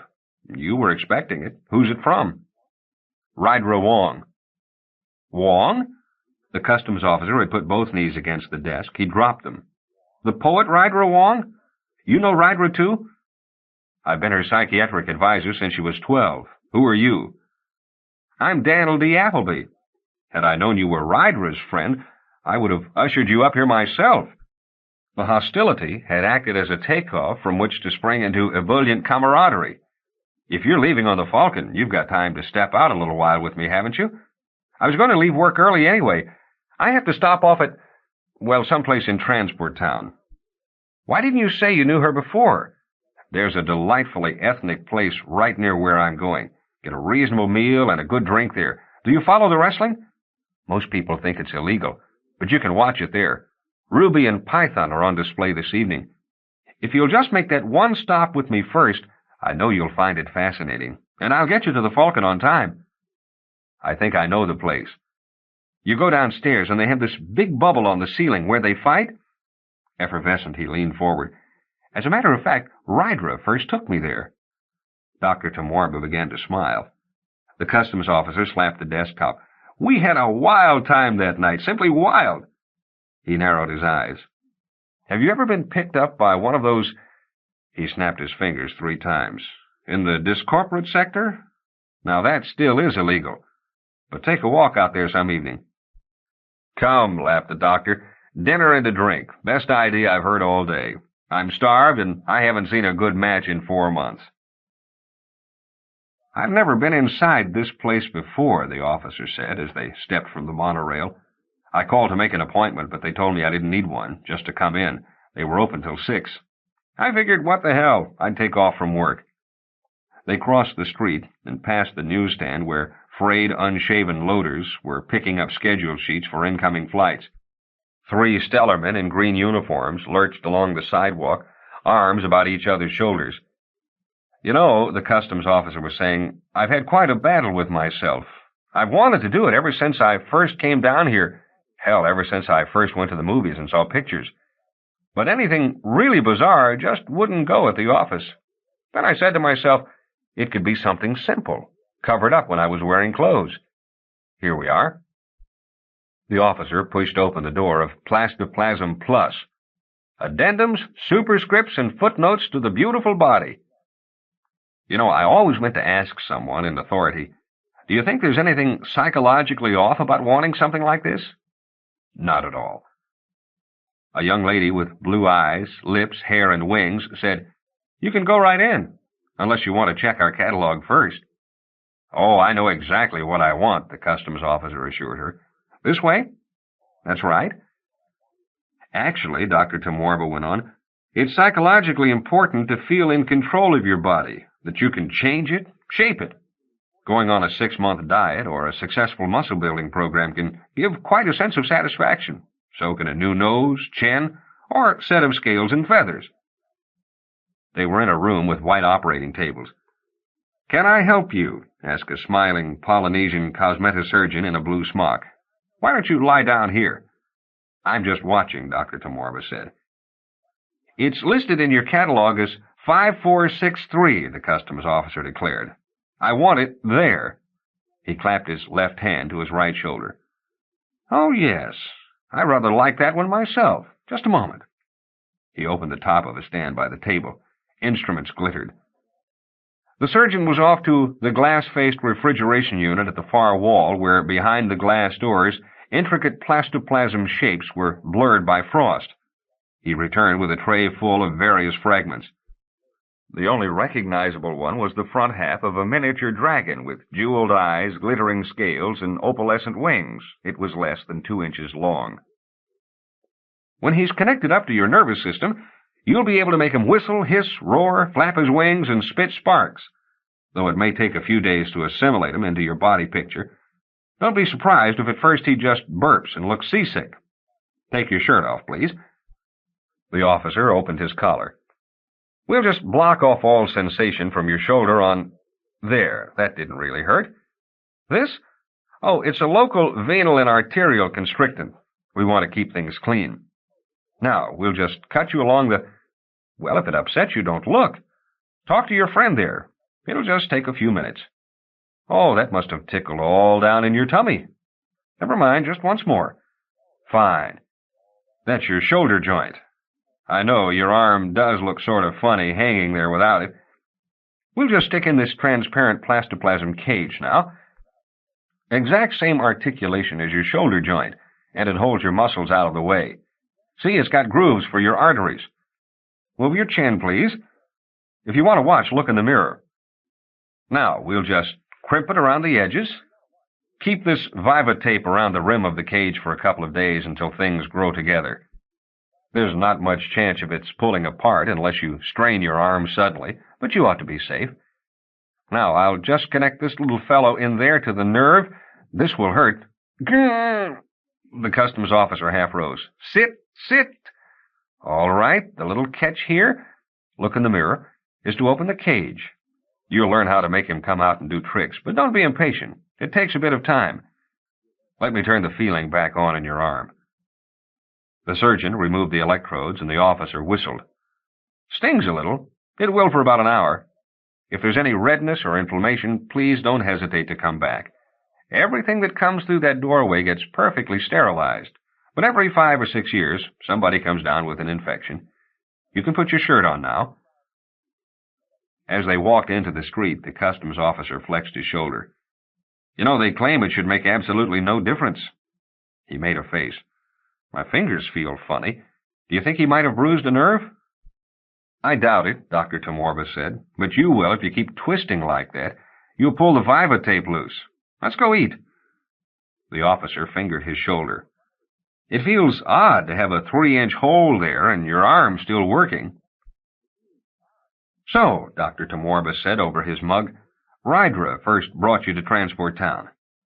Yes. Actually, well, I only met her that once. She was getting a crew together for a government-sponsored trip. I was just along to approve indices. But something happened that evening. What was it? I saw a bunch of the weirdest, oddest people I've ever met in my life, who thought different and acted different and even made love different. And they made me laugh and get angry and be happy and be sad and excited and even fall in love a little. He glanced up at the sphere of the wrestling arena aloft in the bar. And they didn't seem to be so weird or strange anymore. Communication was working that night? I guess so. It's presumptuous, my calling her by her first name, but I feel like she's my friend. I'm a lonely man in a city of lonely men.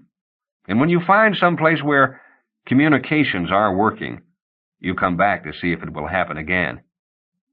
Has it?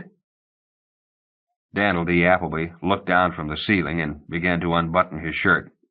Let's have dinner. He shrugged his shirt over the back of the chair and glanced down at the dragon caged in his shoulder. You come back anyway. Turning in his seat, he picked his shirt up, folded it neatly, and put it down again. Dr. T'mwarba, have you any idea why they want you to come to Administrative Alliance headquarters? I assume it concerns Rydra and this tape. Because you said you were her doctor. I just hope it isn't a medical reason. If anything happened to her, it would be terrible.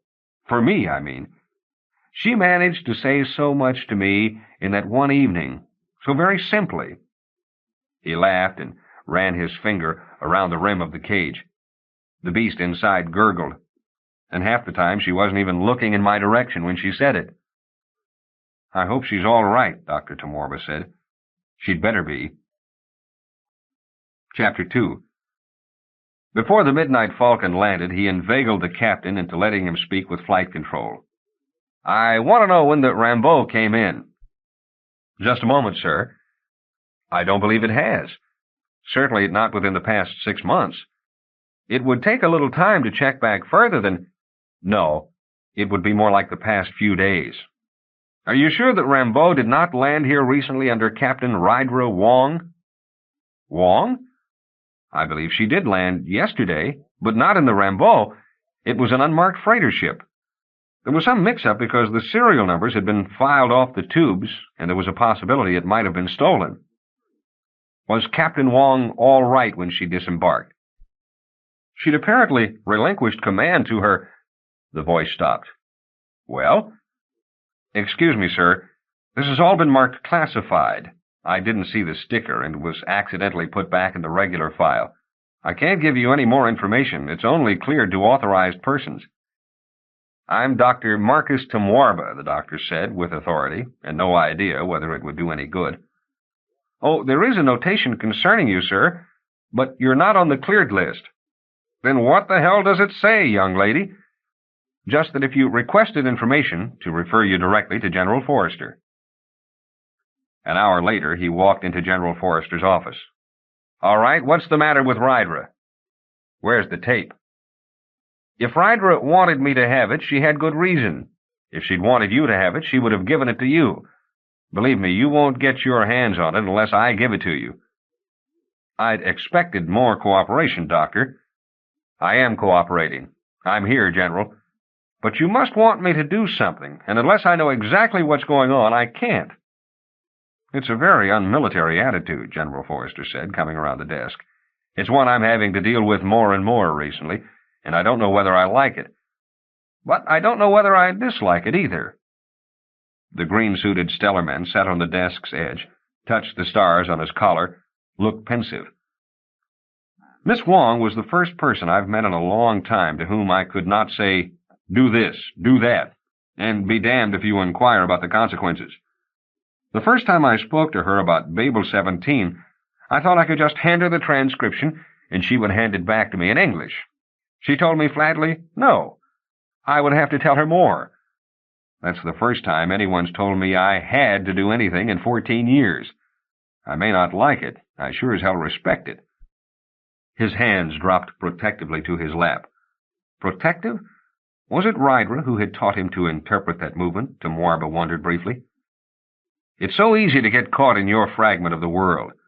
When a voice comes cutting through, it's important. Rydra Wong. And the general stopped, and expression settling on his features that made T'mwarba chill as he looked at it with what Rydra had taught him. Is she all right, General Forrester? Is this something medical?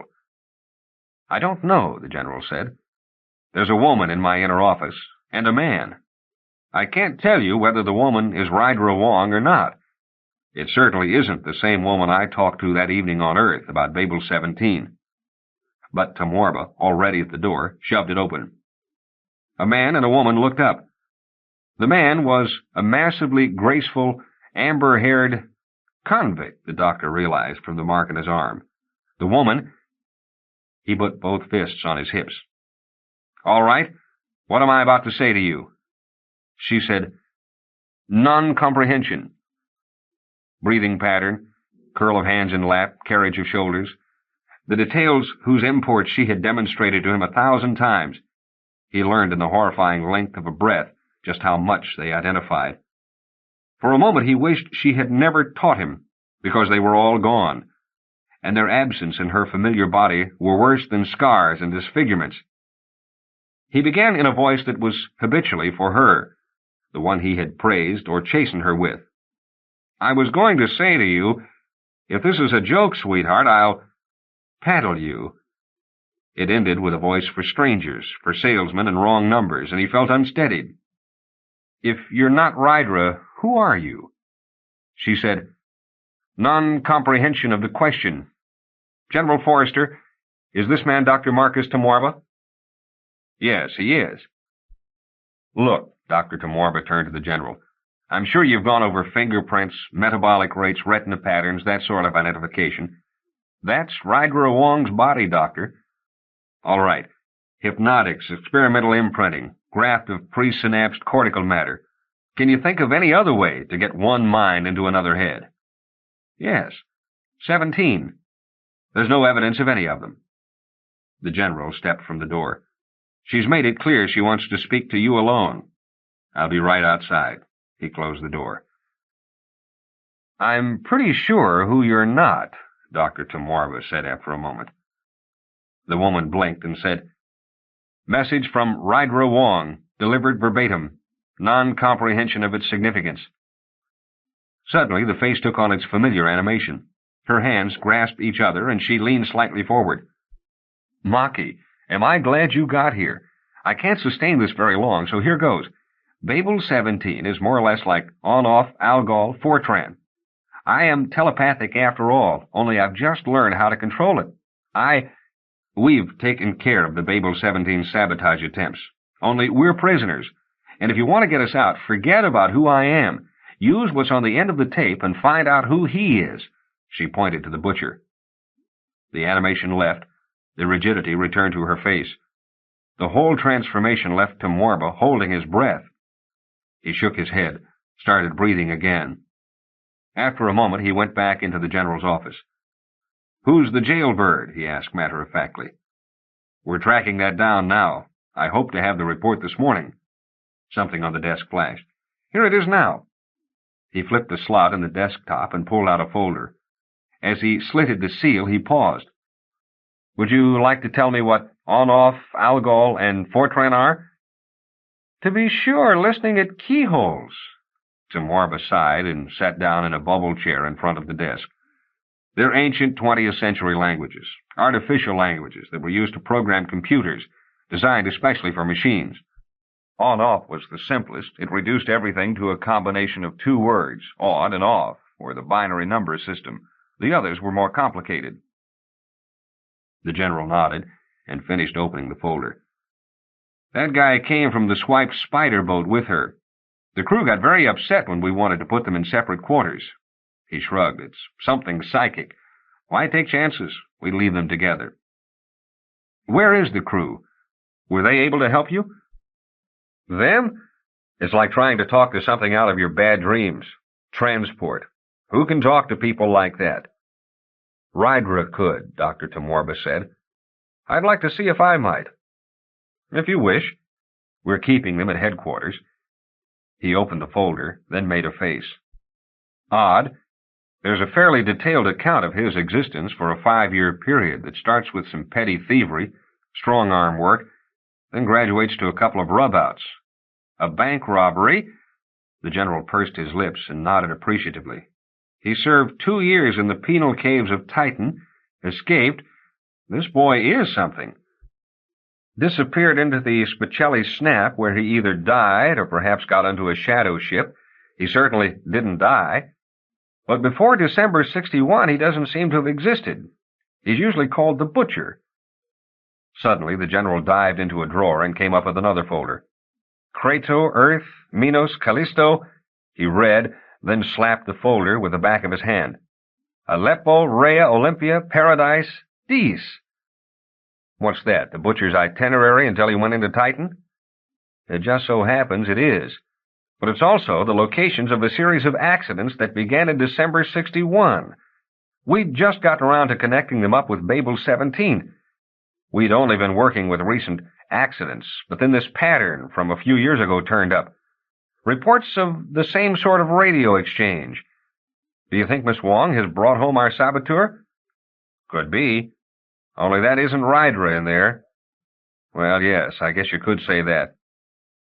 For similar reasons, I would gather that the gentleman with her is not the Butcher. Who do you think he is? Right now, I don't know. I'd say it's fairly important we found out. He stood up. Where can I get hold of Ryder's crew? Chapter 3. A pretty snazzy place, Callie said as they stepped from the lift at the top floor of Alliance Towers. Nice now, said Malia, to be able to walk about. A head waiter in white formal wear came across the civet rug, looked just a trifle askance at Brass, then said, Is this your party, Dr. T'mwarba? That's right. We have an alcove by the window. You can bring us a round of drinks right away. I've ordered already. The waiter nodded, turned, and led them toward a high arched window that looked over Alliance Plaza. A few people turned to watch them. Administrative can be a very pleasant place, Dr. T'mwarba smiled. If you got the money, said Ron. He craned to look at the blue-black ceiling, where the lights were arranged to simulate the constellation scene from Rymek, and whistled softly. I read about places like this, but I never thought I'd be in one. Wish I could have brought the kids, the slug mused. They thought the Barons was something. At the alcove, the waiter held Malia's chair. Was that Baron Dorco of the War Yards? Yeah, said Callie. Barbecued lamb, plum wine, the best-looking peacocks I've seen in 2 years. Never got to eat 'em. He shook his head. One of the annoying habits of aristocracy, T'mwarba laughed. They'll go ethnic at the slightest provocation. But there are only a few of us left, and most of us have the good manners to drop our titles. Late weapons master of Arm's Edge, the slug corrected. I read the report of his death. Rydra was there? We all were. It was a really wild evening. What exactly happened? Brass shook his head. Well, Captain went early. When he had finished recounting the incidents, with the others adding details, Dr. T'mwarba sat back in his chair. The papers didn't give it that way, but they wouldn't. What was this TW-55 anyway? Brass shrugged. There was a click as the discorporophone in the doctor's ear went on. It's a human being who's been worked over and over from birth till it isn't human anymore, the eye said. I was with Captain Wong when the Baron first showed it to her. Dr. T'mwarba nodded. Is there anything else you can tell me? Slug, who had been trying to get comfortable in the hard-backed chair, now leaned his stomach against the table edge. Why? The others got still, quickly. The fat man looked at the rest of the crew. Why are we telling him all this? He's going back and give it to the Stellarmen. That's right, Dr. T'mwarba said. Any of it that might help Rydra. Ron put down his glass of iced cola. The Stellarmen haven't been what you'd call nice to us, Doc, he explained. They didn't take us to no fancy restaurants. Callie tucked his napkin into the zircon necklace he'd worn for the occasion. A waiter placed a bowl of French fried potatoes on the table, turned away, and came back with a platter of hamburgers. Across the table, Malia picked up the tall red flask and looked at it questioningly. "Ketchup," Dr. T'mwarba said. "Oh," breathed Malia, and returned it to the damask tablecloth. "Diavolo should be here now." The slug sat back slowly and stopped looking at the doctor. "He's an artist with a carbosynth, and he's got a feel for a protein dispenser that's fine for good solid meals like nut-stuffed pheasant, filet of snapper crayonnaise, and good stick-to-your-ribs food for a hungry spaceship crew. But this fancy stuff—" He spread mustard carefully across his bun. "Give him a pound of real chopped meat, and I bet he'd run out of the galley 'cause it might bite him." Brass said, "What's wrong with Captain Wong?" That's what nobody wants to ask. "I don't know. But if you'll tell me all you can, I'll have a lot better chance of doing something." "The other thing nobody wants to say," Brass went on, "is that one of us don't want you to do anything for her, but we don't know which." The others silenced again. "There was a Psi on the ship. We all knew about it. It tried to destroy the ship twice. I think it's responsible for whatever happened to Captain Wong and the Butcher." "We all think so," the slug said. "This is what you didn't want to tell the Stellarman?" Brass nodded. "Tell him about the circuit boards and the phony takeoff before we got to Tarik," Ron said. Brass explained. "If it hadn't been for the Butcher," the discorporophone clicked again, "we would have re-entered normal space in the Cygnus Nova. The Butcher convinced Jebel to hook us out and take us aboard." "So," Dr. T'mwarba looked around the table, "one of you is a spy." "It could be one of the kids," the slug said. "It doesn't have to be someone at this table." "If it is," Dr. T'mwarba said, "I'm talking to the rest of you. General Forrester couldn't get anything out of you. Rydra needs somebody's help. It's that simple." Brass broke the lengthening silence. "I just lost a ship to the invaders, Doc. A whole platoon of kids, more than half the officers. Even though I could wrestle well, and was a good eyelet to any other transport captain, that run-in with the invaders made me a stiff jinx. Captain Wong's not from our world, but wherever she came from, she brought a set of values with her that said, 'I like your work, and I want to hire you. I'm grateful.'" "She knows about so much," Callie said.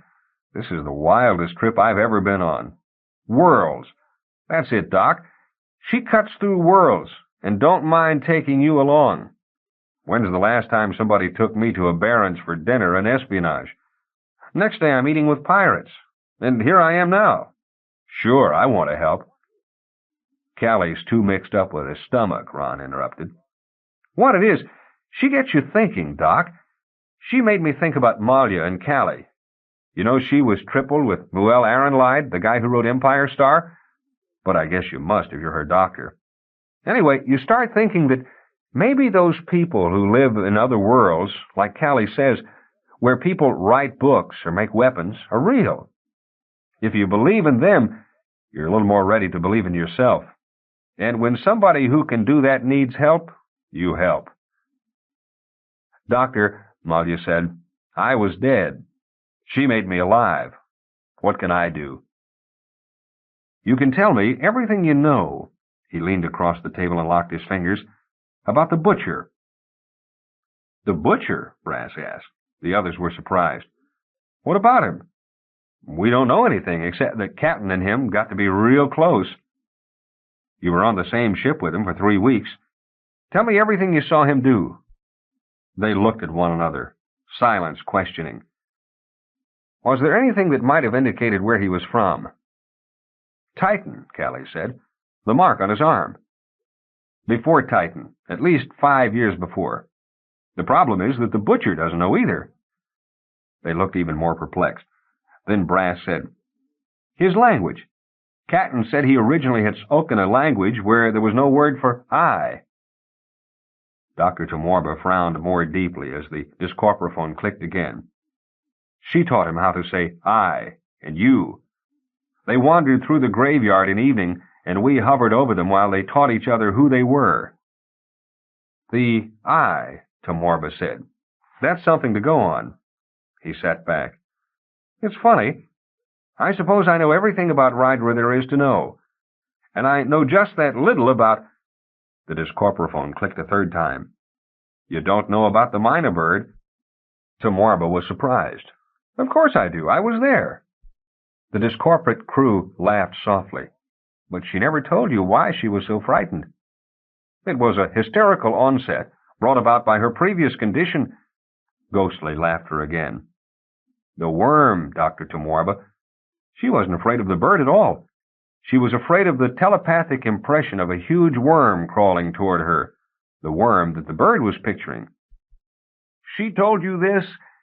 "And never told me," was the ending of what had begun in minor outrage and ceased in wonder. "Worlds," the ghost reiterated.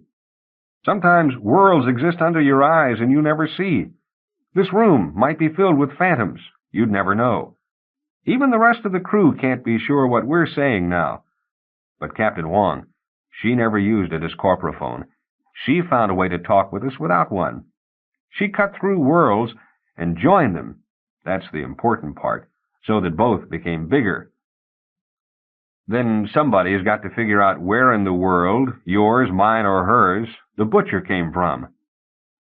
A memory resolved like a cadence closing, and he laughed. The others looked puzzled. "A worm.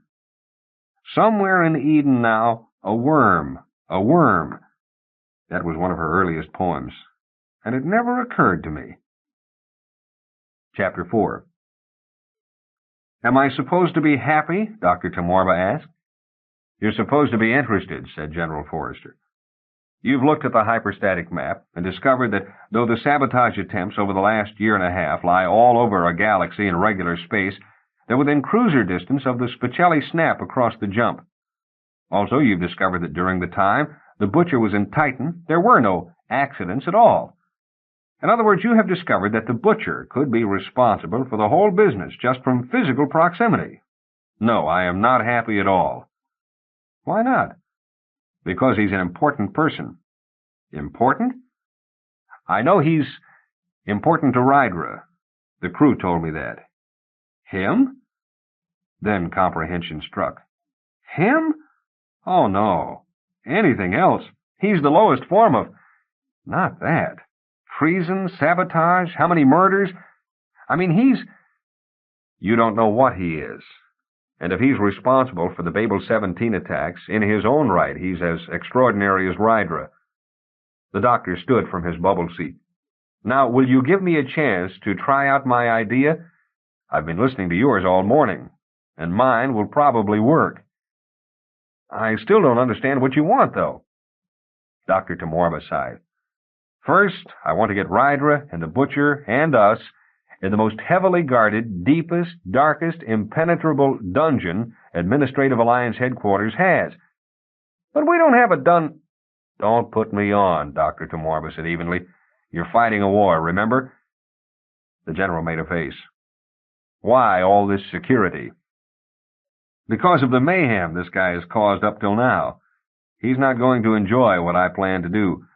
I'd just be happier if there was something like the entire military force of the Alliance on my side. Then I'd feel I had a chance." Rydra sat on one side of the cell, the butcher on the other, both strapped to plastic-coated chair forms that were part of the walls.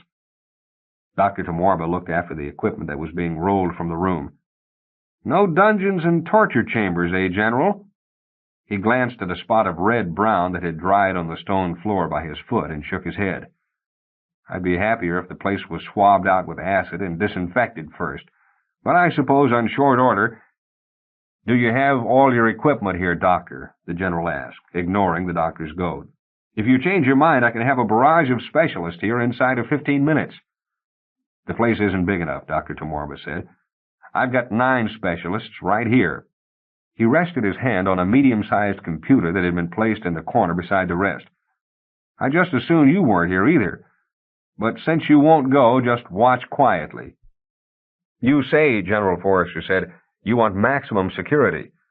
I can have a few 250-pound Aikido masters in here also." "I have a black belt in Aikido, General. I think the 2 of us will do." The general raised his eyebrows.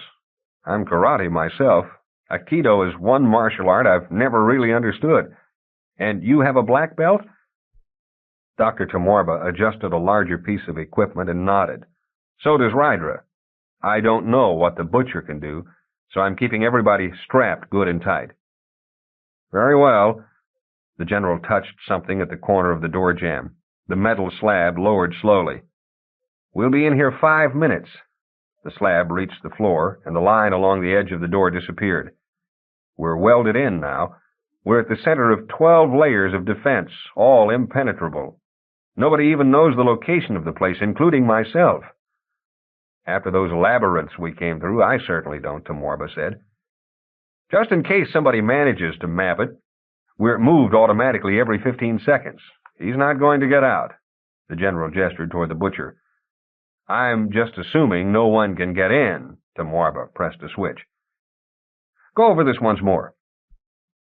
The butcher has amnesia, say the doctors on Titan. That means his consciousness is restricted to the section of his brain with synapse connections dating from 61. His consciousness is, in effect, restricted to one segment of his cortex. What this does, the doctor lifted a metal helmet and put it on the butcher's head, glancing at Rydra, is create a series of unpleasantnesses in that segment until he's driven out of that part of the brain back into the rest. What if there simply are no connections from one part of the cortex to the other? If it gets unpleasant enough, he will make new ones. With the sort of life he's led, commented the general, I wonder what would be unpleasant enough to drive him out of his head. On-off, Algol, Fortran, said Dr. T'mwarba. The general watched the doctor make further adjustments. Ordinarily, this would create a snake pit situation in the brain. However, with a mind that doesn't know the word I, or hasn't known it for long, fear tactics won't work. What will? Algol, on-off, and Fortran, with the help of a barber and the fact that it's Wednesday. Dr. T'mwarba, I didn't bother with more than a precursory check of your psyche index. I know what I'm doing. None of those computer languages have the word for I either. This prevents such statements as, I can't solve the problem, or I'm really not interested, or I've got better things to waste my time with. General, in a little town on the Spanish side of the Pyrenees, there's only one barber. This barber shaves all the men in the town who do not shave themselves. Does the barber shave himself or not? The general frowned. You don't believe me? But, General, I always tell the truth. Except Wednesdays. On Wednesday, every statement I make is a lie. But today's Wednesday, the general exclaimed, beginning to fluster. How convenient. Now, General, don't hold your breath until you're blue in the face. I'm not holding my breath. I didn't say you were. But just answer yes or no. Have you stopped beating your wife? Damn it, I can't answer a question like, well, while you think about your wife, decide whether to hold your breath, bearing in mind that it's Wednesday, and tell me who shaves the barber. The general's confusion broke open into laughter. Paradoxes.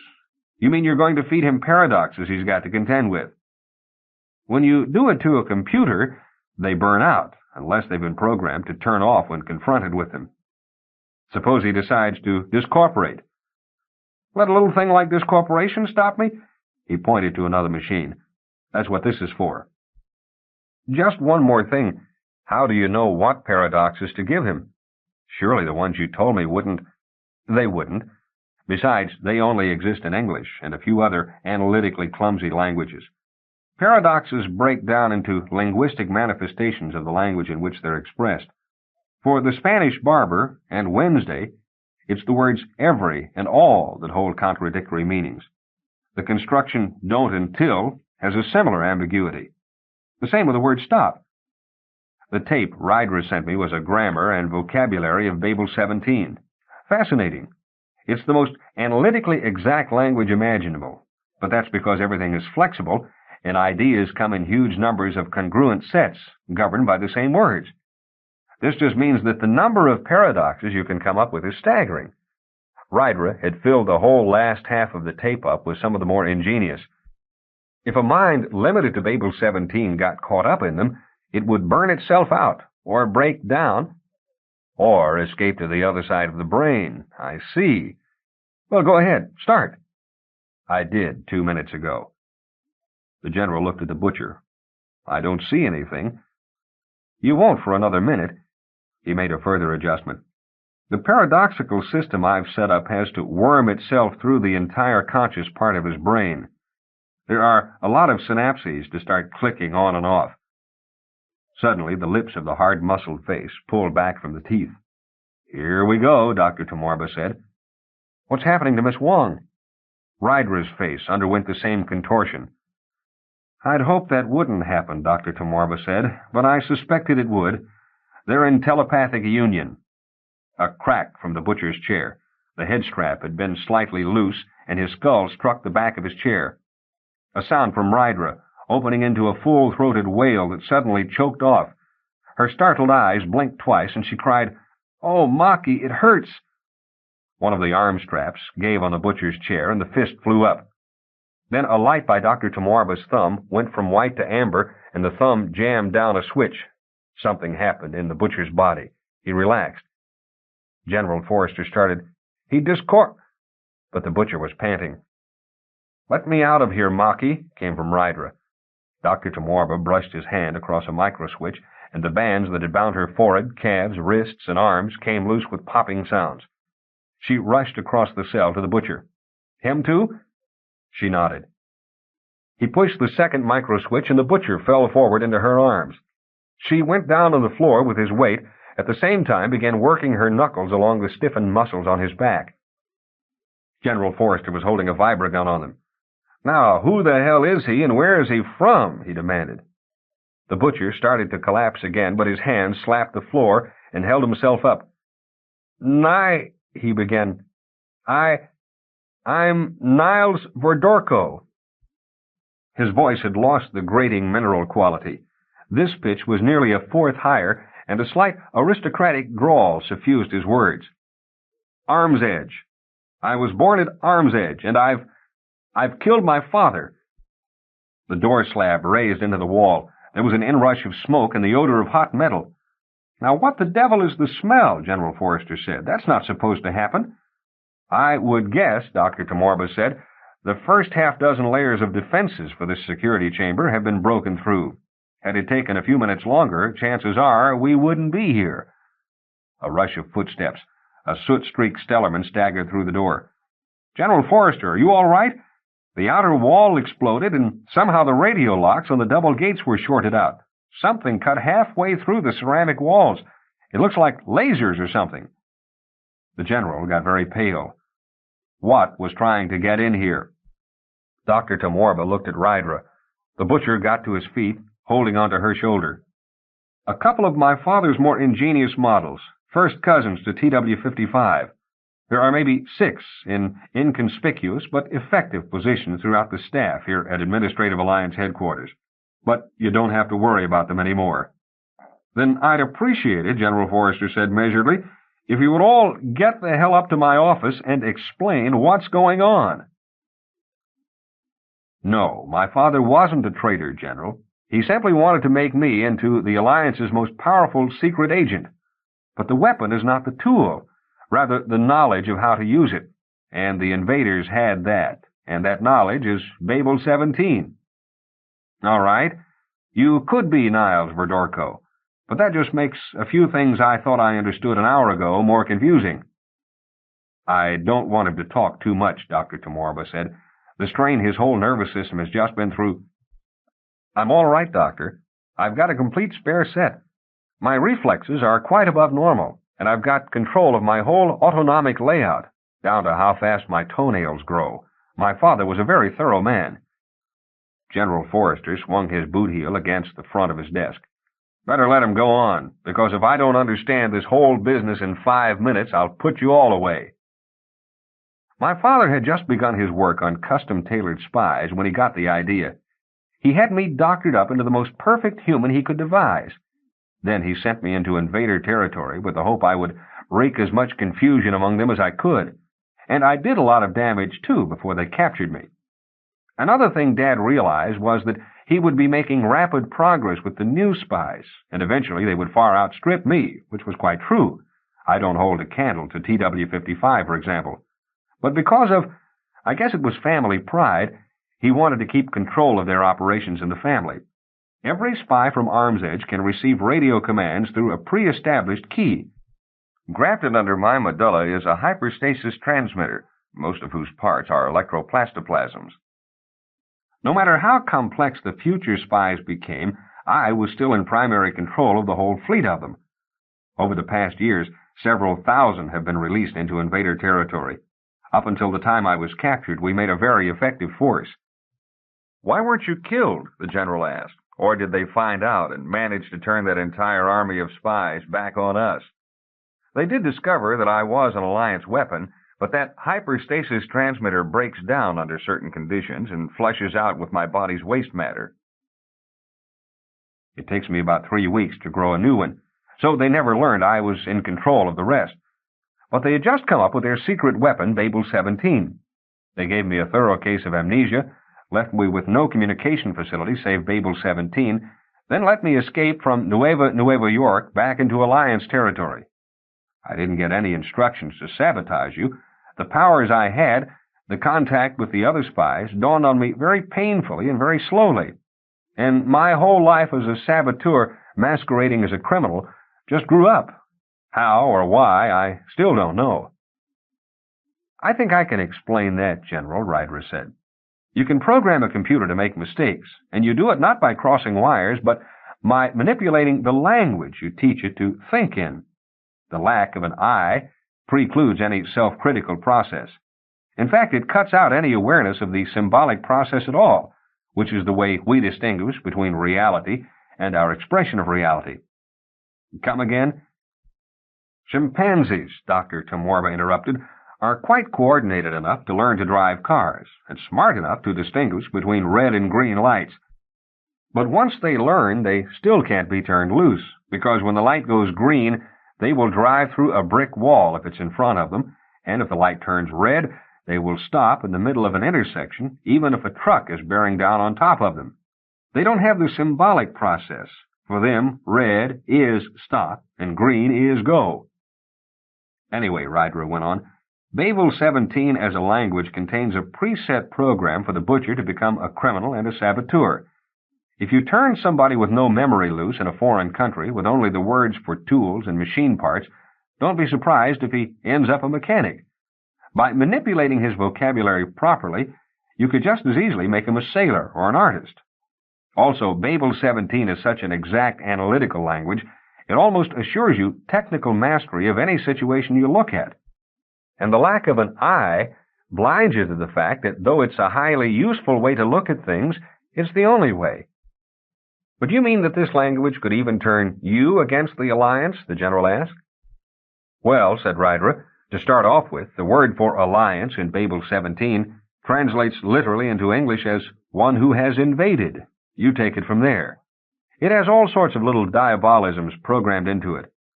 While thinking in Babel-17, it becomes perfectly logical to try and destroy your own ship, and then blot out the fact with self-hypnosis so you won't discover what you're doing and try and stop yourself." "That's your spy," Dr. T'mwarba interrupted. Rydra nodded. "It programs a self-contained schizoid personality into the mind of whoever learns it, reinforced by self-hypnosis, which seems the sensible thing to do since everything else in the language is right, whereas any other tongue seems so clumsy. This personality has the general desire to destroy the Alliance at any cost, and at the same time remain hidden from the rest of the consciousness until it's strong enough to take over. That's what happened to us. Without the Butcher's pre-capture experience, we weren't strong enough to keep complete control, although we could stop them from doing anything destructive." "Why didn't they completely dominate you?" Dr. T'mwarba asked. "They didn't count on my talent, Maki," Rydra said. "I analyzed it with Babel-17, and it's very simple. The human nervous system puts out radio noise, but you'd have to have an antenna of several thousand-mile surface area to tune in anything fine enough to make sense out of that noise. In fact, the only thing with that sort of area is another human nervous system. It happens to an extent in everybody. A few people like me just happen to have better control of it. The schizoid personalities aren't all that strong, and I've also got some control of the noise I send out. I've just been jamming them." And what am I supposed to do with these skitsy espionage agents each of you is housing in your head? Lobotomize you? No, Rydra said. The way you fix your computer isn't to hack out half the wires. You correct the language, introduce the missing elements, and compensate for ambiguities. We introduced the main missing elements, the butcher said, back in Tarik's graveyard. We're well on the way to the rest. The general stood up slowly. It won't do. He shook his head. T'mwarba, where's that tape? Right in my pocket, where it's been all along, Dr. T'mwarba said, pulling out the spool. I'm taking this right down to cryptography, then we're going to start all over again. He walked to the door. Oh, yes, and I'm locking you in. He left, and the three looked at each other. Chapter 5. Yes, of course I should have known that somebody who could get halfway through to our maximum security room and sabotage the war effort over one whole arm of the galaxy could escape from my locked office. I am not a nitwit, but I thought, I know you don't care what I think, but No, it didn't occur to me that they were going to steal a ship. Well, yes, No, of course I didn't assume. Yes, it was one of our largest battleships, but they left No, they're not going to attack I have no way of knowing, except that they left a note saying, Yes, on my desk they left a note. Well, of course I'll read it to you. That's what I've been trying to do for the last... Chapter 6. Rydra stepped into the spacious cabin of the battleship Kronos. Rat was riding her piggyback. As she lowered him to the floor, the butcher turned from the control panel. How's everybody doing down there? Anybody really confused with the new controls, Rydra asked? The platoon boy pulled his ear.